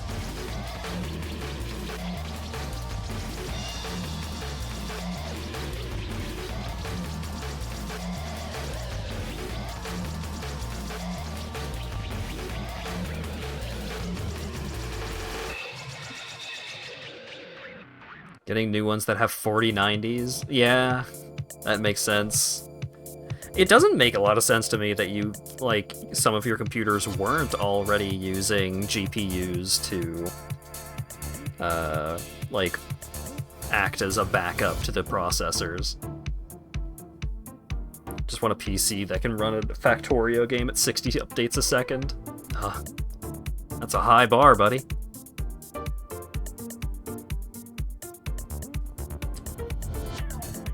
Remember a Let's Play video where the guy's PC was too weak for Five Nights at Freddy's?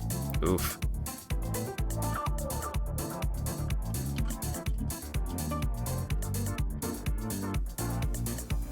Alright, so now...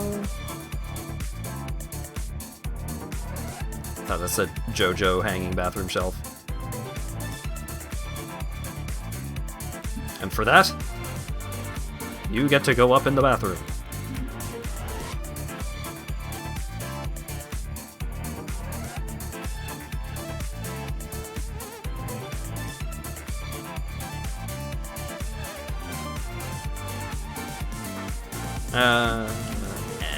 Actually, never mind.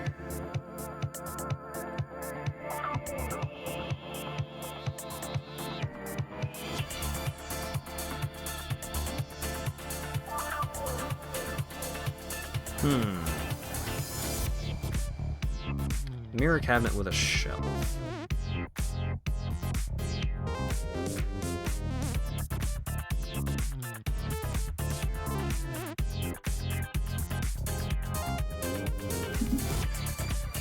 Ooh. It's quite nice. It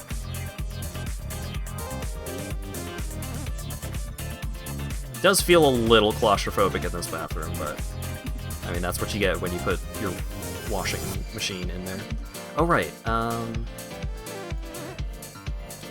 drying.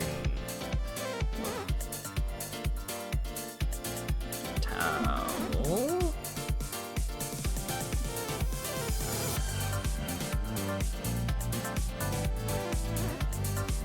Towel radiator. I need to install the fucking thing.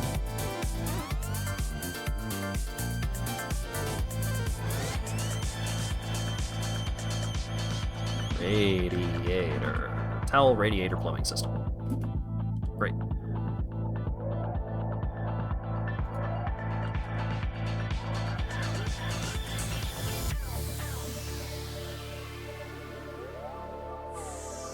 Assemble!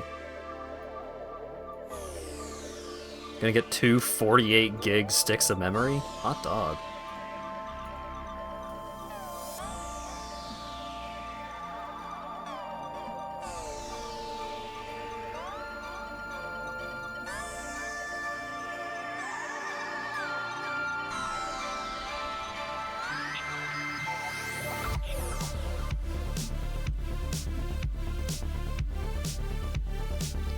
Well, we've got most of the functionality of a house. Well, no, we need doors, I guess. Door. I can't do it now.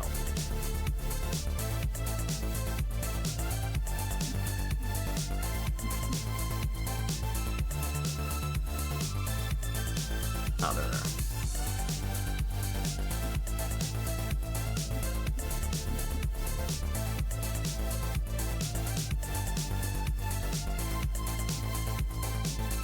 I could be the biggest fucking dweeb and put in the sci-fi doors.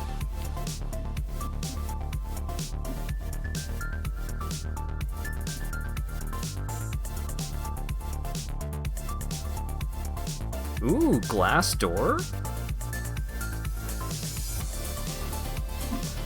I know exactly where this is going.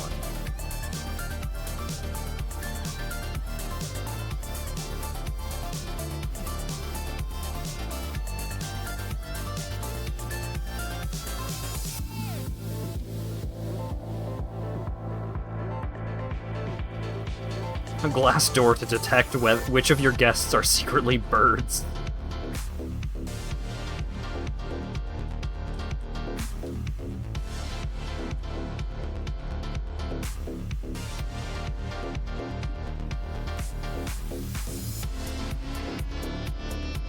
Time to throw stones.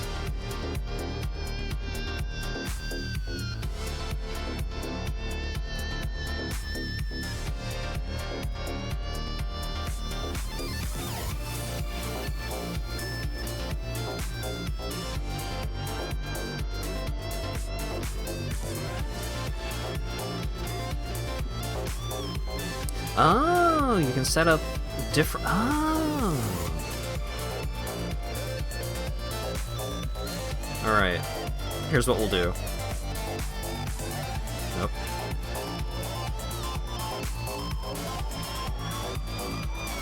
We'll give you the vague approximately crotch height sensor.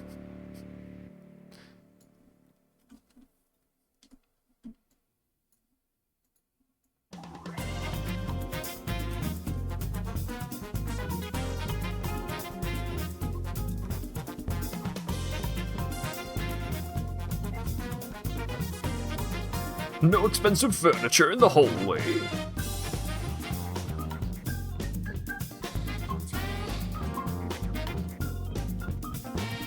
Yep, that does not help at all. I love it.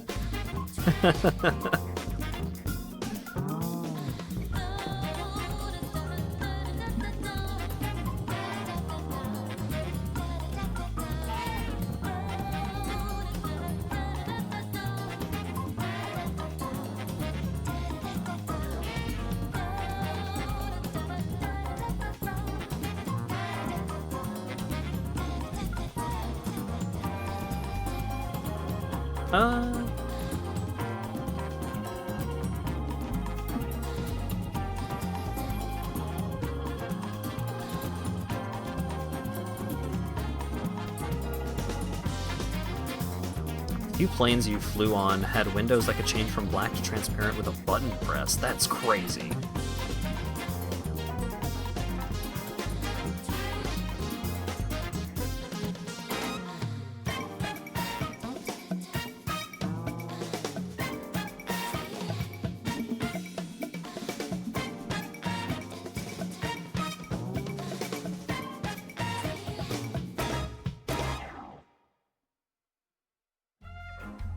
That's what you're imagining for those doors?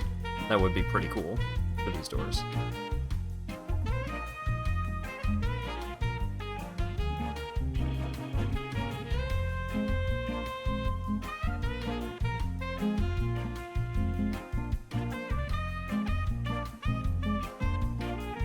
Damn it. Goofed it.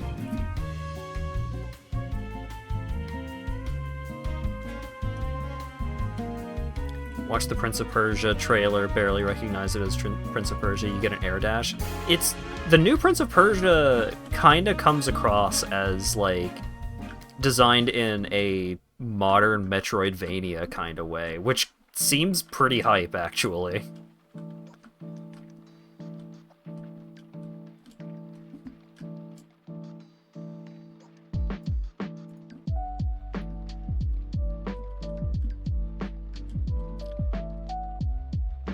With all the other doors being real doors, the glass door is even more dangerous. Yeah.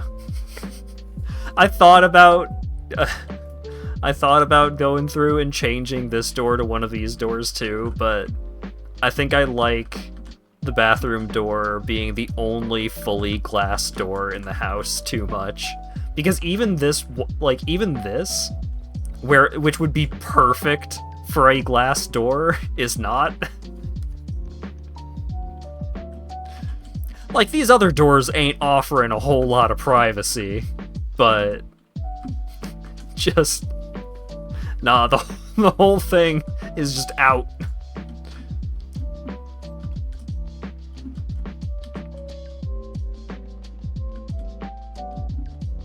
I mean, as far as a place for just like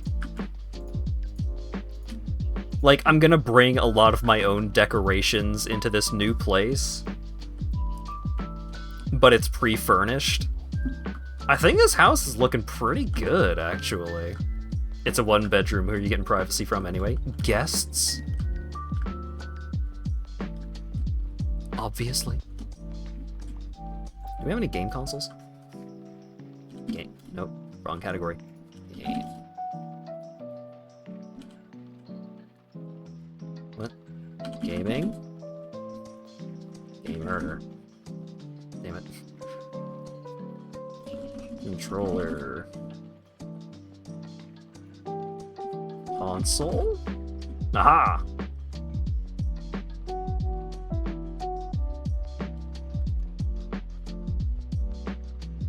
You got the totally not a PS4. Wonderful.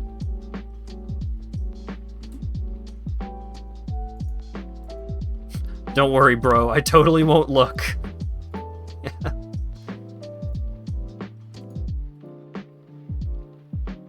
Do I want black on red or red on black? Do you want Shadow the Hedgehog or Clive Final Fantasy?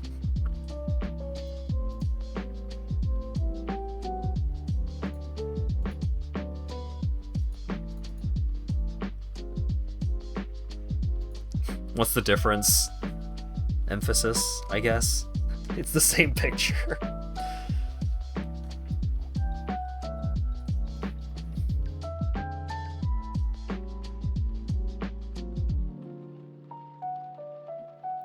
Know exactly what you need for that door. Asia Old Man Wall Decal Peel and Stick Graphic WM31555. It's so sad that Tim had to get rid of Asia Old Man. Because I think they had stuck it to their fridge and then moved.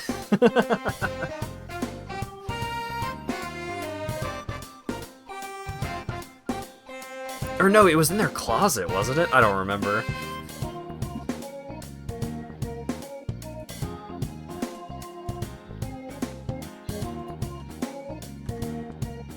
How about King DDD drooling while eating? You can't have that on stream. It was a trick question. I have both.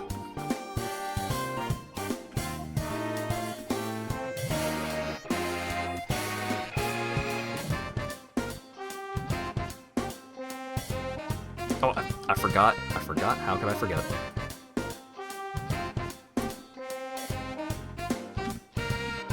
Everyone get out of the way.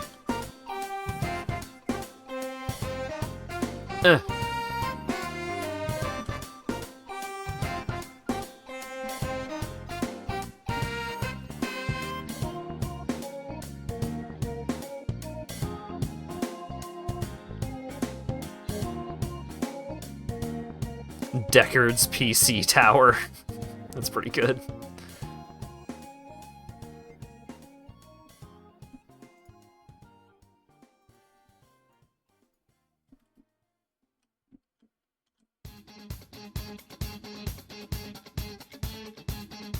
Laptop for the kitchen.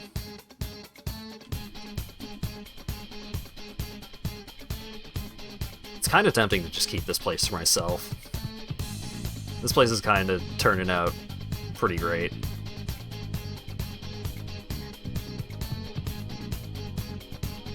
TV remote.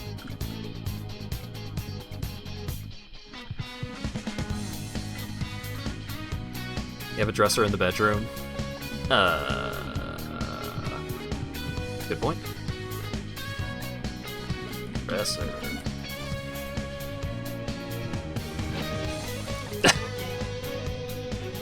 Oh, look at Dresser Andy over here, storing his clothes and furniture, and not just on the edge of his bed unfolded. Ooh, Dresser Andy.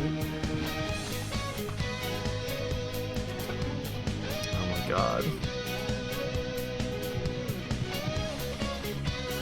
Fucking Germa memes corrupting my brain.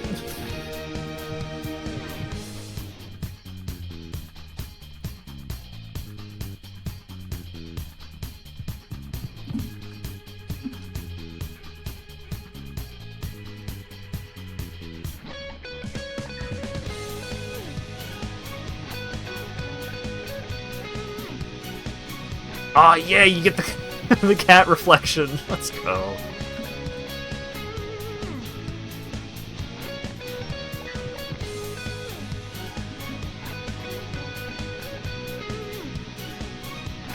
I like how the lights aren't on in here, but you still get so much light from the RGBs. Song sounds like Sonic Adventure level. That's obviously why I like Persona 5 so much. Because it's like Sonic Adventure.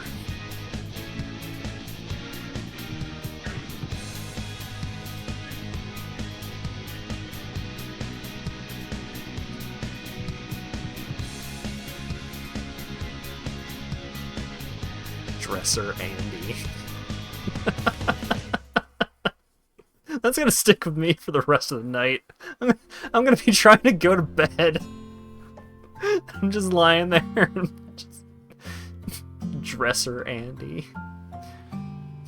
Look at this guy wanting to put his clothes away. Ooh, Dresser Andy.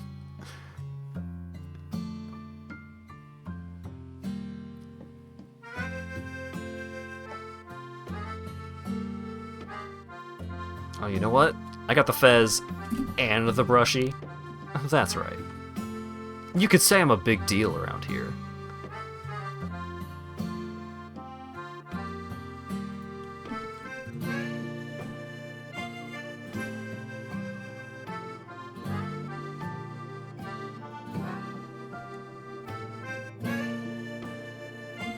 And you know what? We do have a DVD player. It is put away.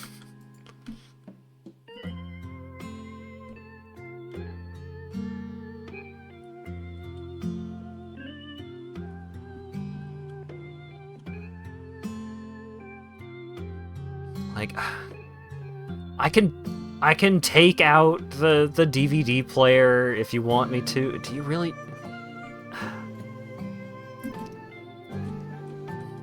Look, I know you have Talladega Nights on DVD. We could watch it on Netflix. Do it. Fine. Yeah, I know. Special features. God. Fine.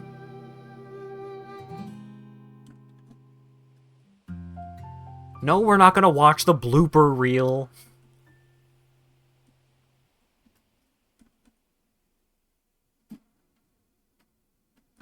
Where's the Wii sensor bar? We're just gonna have to nail it to the glass. This TV is way too thin to put a sensor bar on top of.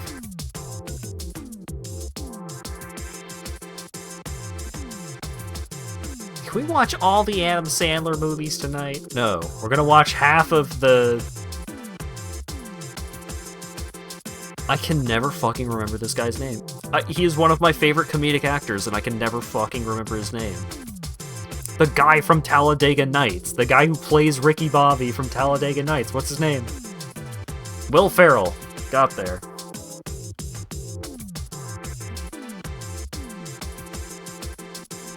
Can we do the director commentary? We can do the director commentary of Paul Blart Mall Cop.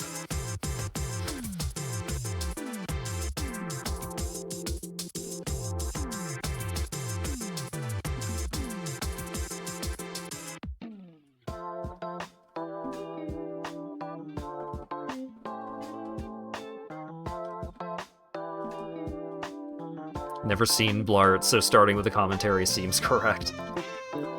The commentary track for Paul Blart Mall Cop 1, like half of it is I'm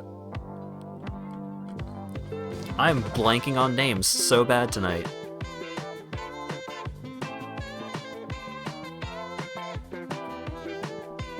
Kevin James, thank you. Cult is here to help me out with mainstream media knowledge. Half of the Paul Blart 1 commentary track is Kevin James shit-talking the movie. And just talking about how it doesn't make any sense, and how, like, all of the scenes are just nonsense. It's great.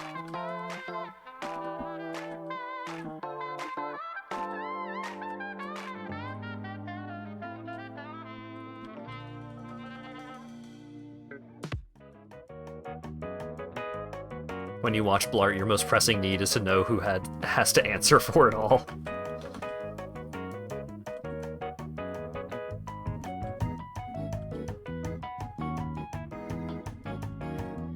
Do we have a better fan than this? There's gotta be a better fan. Ooh! Better fan we have found.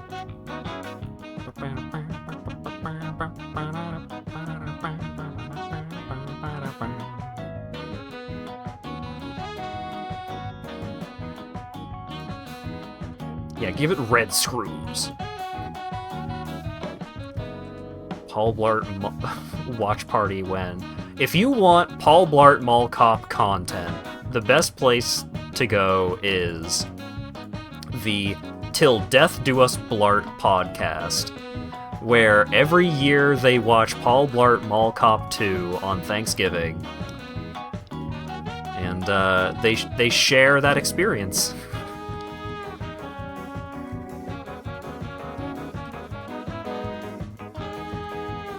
That's the bad one. Here's the secret: they're both the bad one.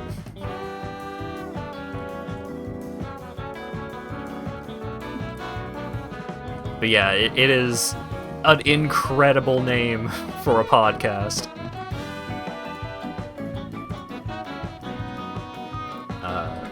But it's the McElroy brothers and the two guys from Worst Idea of All Time, which is a podcast where they watch the same movie every day.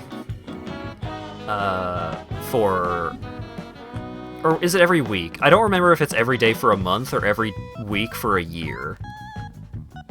I think it might be every week for a year. But one season they watched Grown Ups, which I saw in theaters, and it was not good. I think, though, the movie they described as being the most miserable out of all of the movies that they have done for that podcast was Sex and the City 2.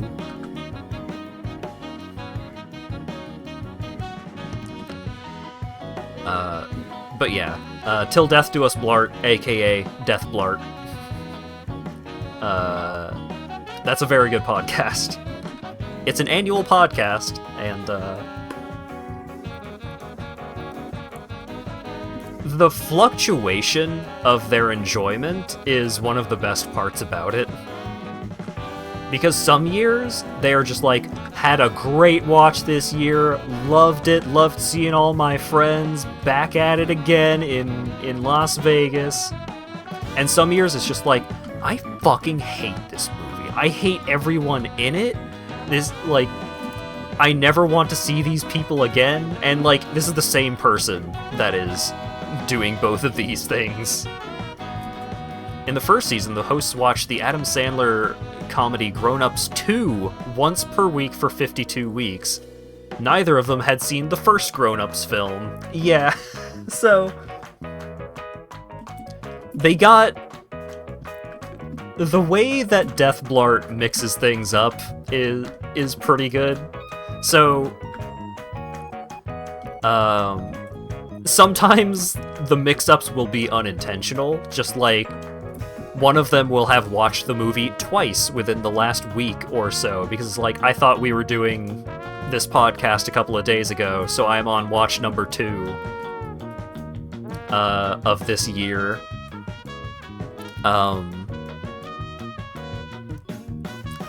One year they did a commentary track of just watching the movie live and reacting to it. This year was a fun one. This year, they had a plant. They had a mole. They had a liar in the system. Because 4 out of 5 of them watched Paul Blart Mall Cop 2. The last person, who nobody knew except the one person who did it, one person watched Here Comes the Boom, which is the Kevin James MMA movie.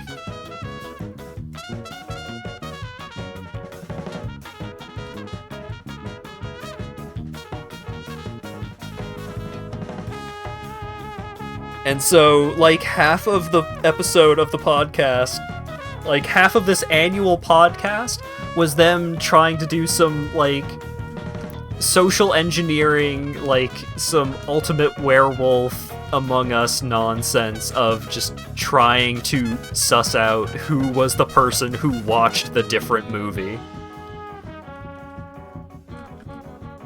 Why did the plaster come back?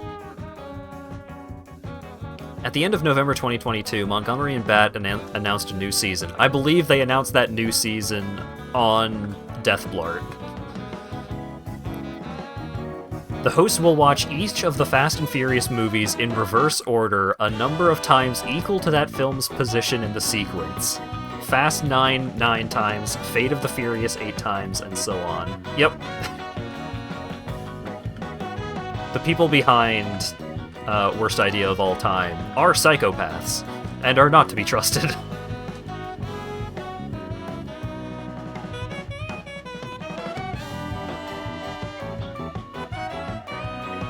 Oh, right.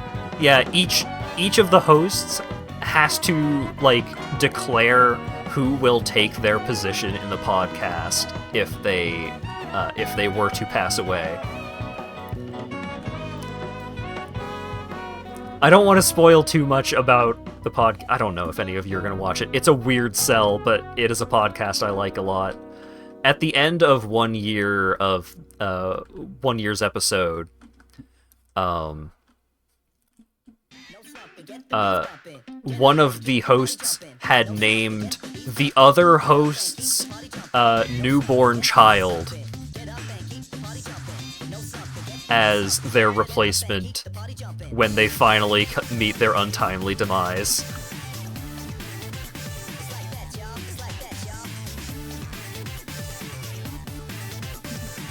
It was quite the ruckus.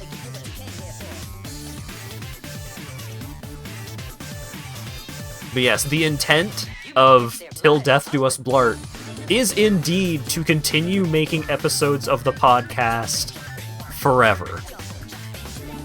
It's not a podcast, like, it says Till Death Do Us Blart, but Blart is not necessarily a play on part, because there is no parting, because they must blart for eternity.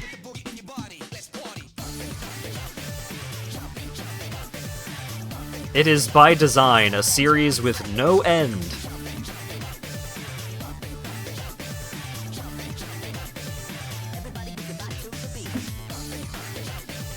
And I hope these comedy goofuses get to live forever, so they get to enjoy this torment for eternity.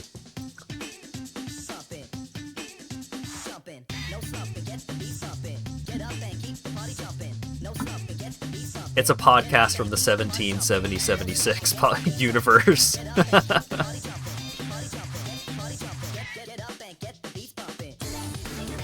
Yeah, like, every now and then they'll mix it up. I think one year they watched Blart 1 in addition to Blart 2. Or maybe they were supposed to watch it instead, except, like, some of them didn't actually process the memo and watched both, or something along those lines.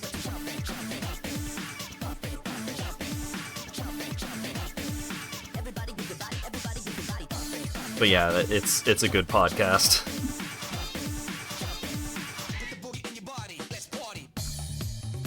Man, like, there's still a lot of decorating I could do. Like, this needs some, like, posters and paintings and stuff like that, but I think, like, the foundation of this place is pretty nice.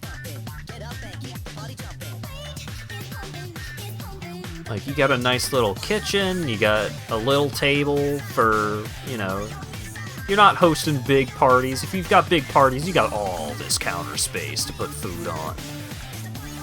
You got a nice little living room, you got both game consoles. You got a bunch of shelves for all your amiibos. You got the gamer station.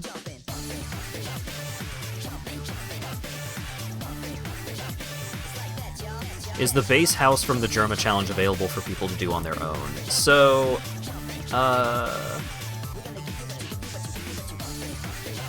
I think I flipped that house before. But I might not have. You're gonna get there. You're gonna get there. Blood pumping, blood Blood pumping, blood pumping. blood pumping, blood pumping, blood pumping, blood pumping, pumping. First office, burned house, no. Oh wait. Abandoned house, okay. So... Which of... Room 404, oh right. Fucking Saw bedroom. Saw apartment. The Hacker Loft. House that is hiding something. Boring house. Huckster's house. The one to move in. A room for enhancements. Here it is. Garden after building the house.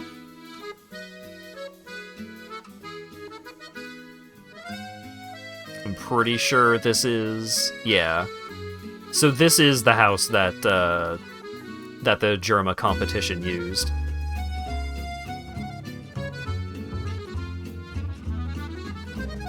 A large house with a detached garage for 2 cars, in complete state, available immediately, affordable price.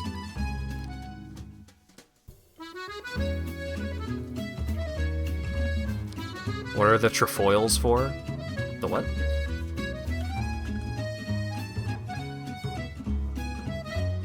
I'd forgotten how nice this cozy little... And I got the Japan fridge, of course. I don't even need a mirror, I know I'm looking good.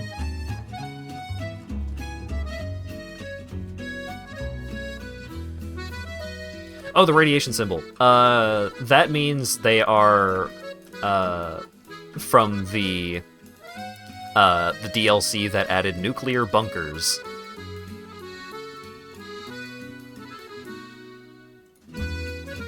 So, like, that's the Garden DLC, that's the Cyberpunk DLC.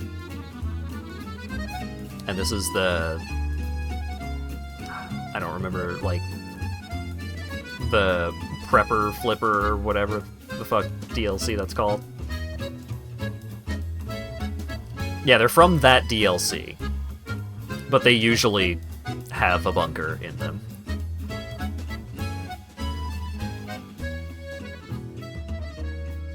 Didn't I do this house? Why do I not have that save anymore? Why do I not have that house anymore?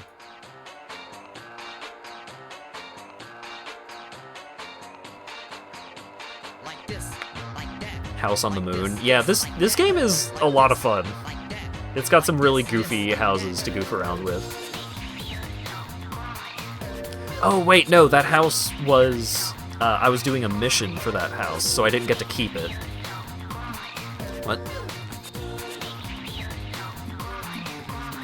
Like this, like that. Huh? Like this, like that. Like this, like that.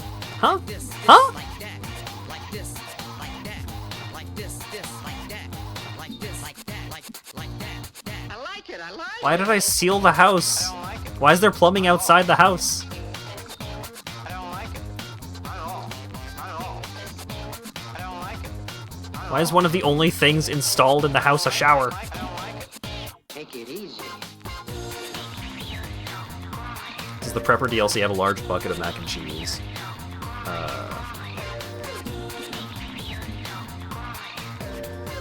What? Sauna bucket.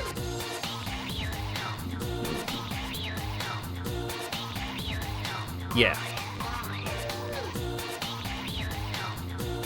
This probably has mac and cheese in it. Just feels good. Just feels good. Just feels good. And if that one doesn't, Feels good. this one might. Just feels good.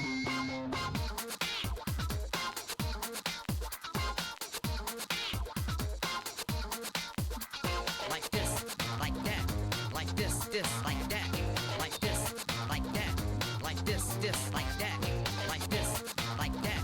Like this. I like modern furniture. Like this, like that. Like that. I don't like it. Not at all.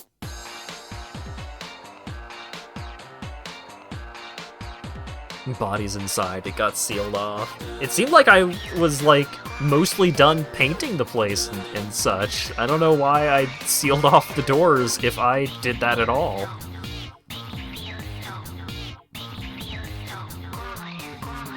Like this, like that, like this, like that, like this, like that, like this, like that, like this, like that, like this, like that, like that, like this, like this, like that, like that. So let's do another walkthrough of House After the Flood and see how it ended up. Right, there's also just like all of the stuff outside of the house to work with. This place has a big yard. Yeah, this house is not done, but you walk in, bathroom dead ahead. You can tell this is the bedroom because it has sensor bars. Gamer station.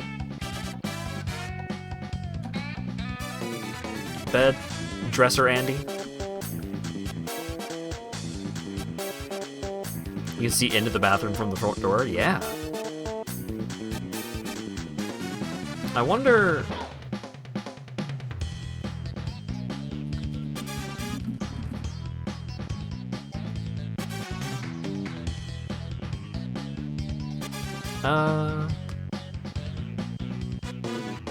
Right, exterior door. Oh my god. I don't think that'll fit here. Yeah, no, holy shit. Holy shit.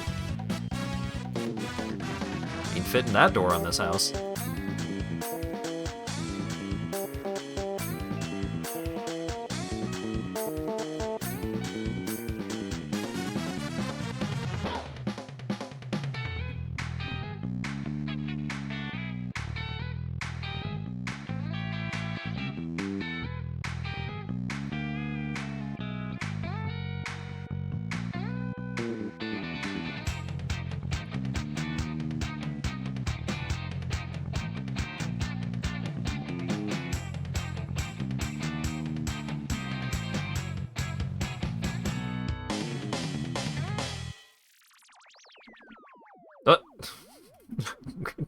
Bring it back.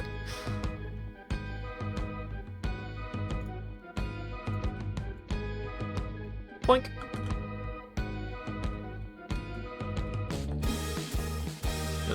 We out? Yeah! Howdy, neighbor!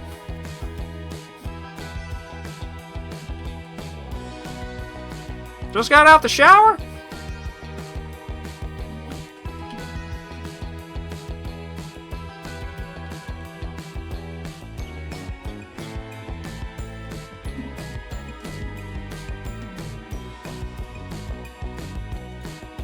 No. Damn it. You're another one of those. Yeah, I have cyborg hands. I can change to have Santa hands, which comes with Christmas-themed tools.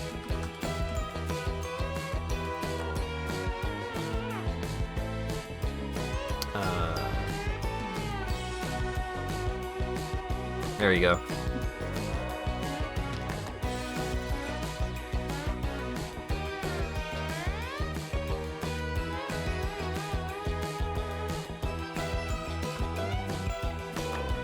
Yeah, whoever's gonna move in here, either you need to have a particular thing about you, or you're gonna want to buy some curtains.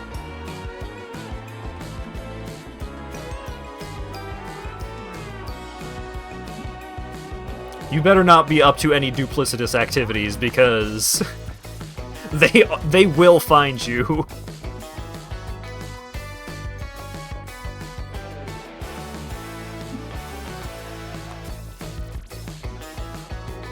This is an honest man's house.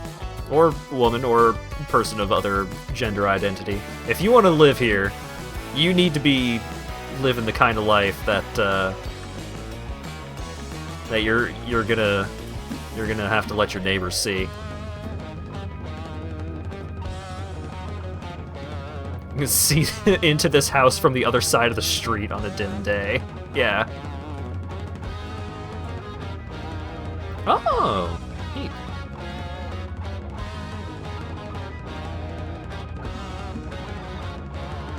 But, importantly, cannot see your computer screen from the street. Can't see the computer screen, can't see the TV from the street. We're not monsters here. Those neighbors, that neighbor has your TV on lock. That neighbor can hella see what you got on your computer screen.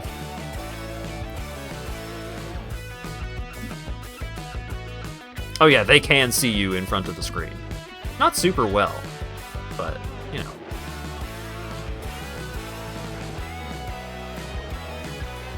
I just enjoy the concept of you can just see clear through this place.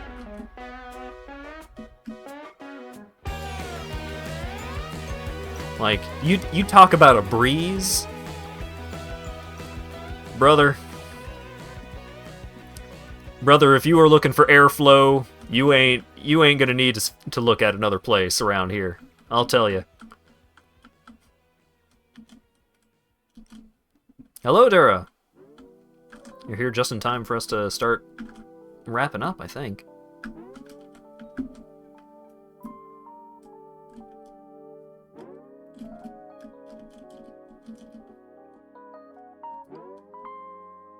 Cat bed.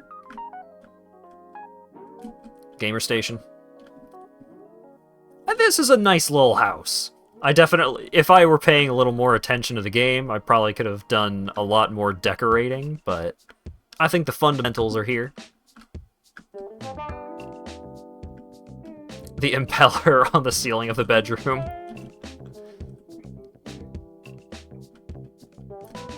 Look, here's what you do. You get this thing wired up just right. You open these windows and this window. You scrunch this thing off to the side. You got wind power, baby.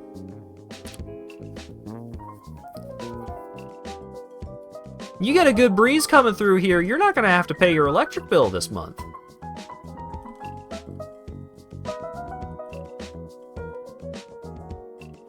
Yeah, I made a little house, and I think it turned out quite nice.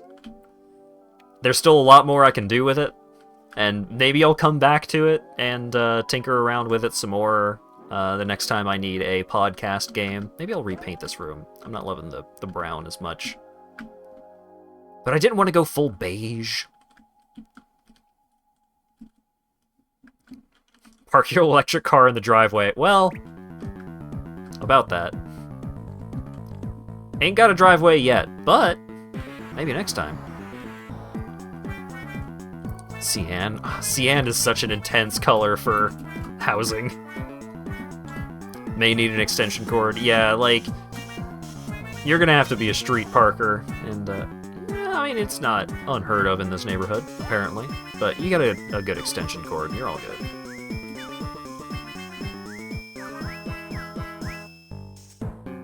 But yeah, this is a nice little house, and I had a good time talking about the Nintendo Direct and the Sony State of Play. Talking a lot about Fuga. That game is really great. Talking about Baldur's Gate 3. That parked car is blocking 80% of the lane. Ah, don't worry about it. Small neighborhood, you know.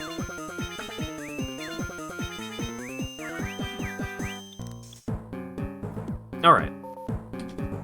Yep, I think we're good here. Been needing streams. I'm sorry that I have not been given streams as much as I should. I always hate to miss a stream, but... So, in the Final Fantasy VII Rebirth trailer, Cloud was on a Segway. So, This came about on Twitter. Great. Alright, upcoming streams. Since I still didn't have an exact plan for Saturday, I think I'll check out Hitman 3, aka The World of Assassination, which the Game Pass version comes with all of the access passes and stuff, so I'm pretty sure I'll be able to do content from any of the Hitman games, except in the Hitman 3 engine. So that ought to be pretty cool. I enjoy Hitman. Hitman's a good time. Hitman is, like, a lot of fun if you just do, like, no save and load. Like, you just rely on checkpoints, and you don't save scum your way through getting a perfect run. So that'll be Saturday. Back to Dave the Diver, which is coming out on Switch. Ooh. On Monday. Tuesday, we'll be back to Judgment, and next Thursday, I'm gonna leave open for right now. Maybe something will come up that I feel strongly about, because there's just a lot of games happening right now. Like, there's something that's... Oh, Payday 3 is coming out soon. I might check out Payday 3, because I am curious. I do enjoy a Payday. Will you do the Gary Busey level? I don't know. Can't tell you. But yeah, that's the plan for the next couple of streams. Thanks again to Sean the Bat for the raid. Thanks to everyone for showing up and hanging out and chatting, as always. I really appreciate y'all. Sorry again for no stream on Tuesday, but hopefully we won't be missing any more anytime soon. None of the folks that I usually target for raids are currently streaming. Do we have any suggestions, or are we just releasing folks to the wilds here?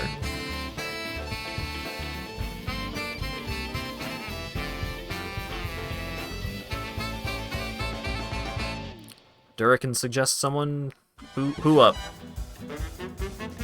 Who up at this hour of almost 1 a.m. Central?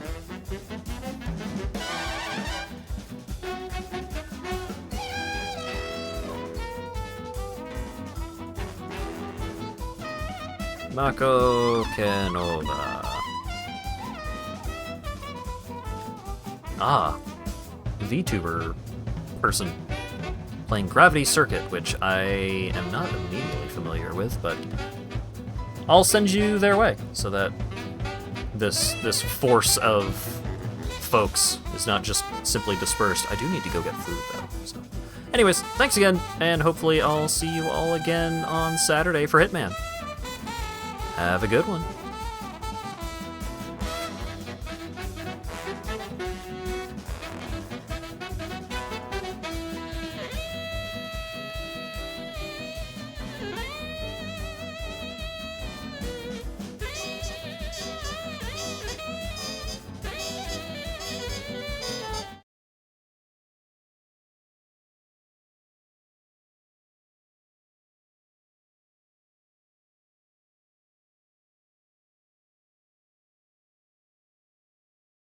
England hat.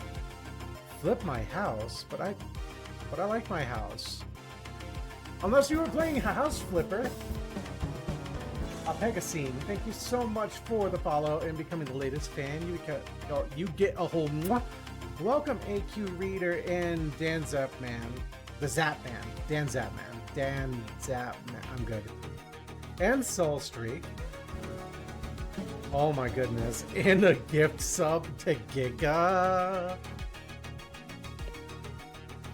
Dan Sapman gifted a tier 1 sub Wow. to Gigabyte_Dragon. Dura sent us your way. Hope Gravity Circuit's good. Gravity Circuit's been treating us real well.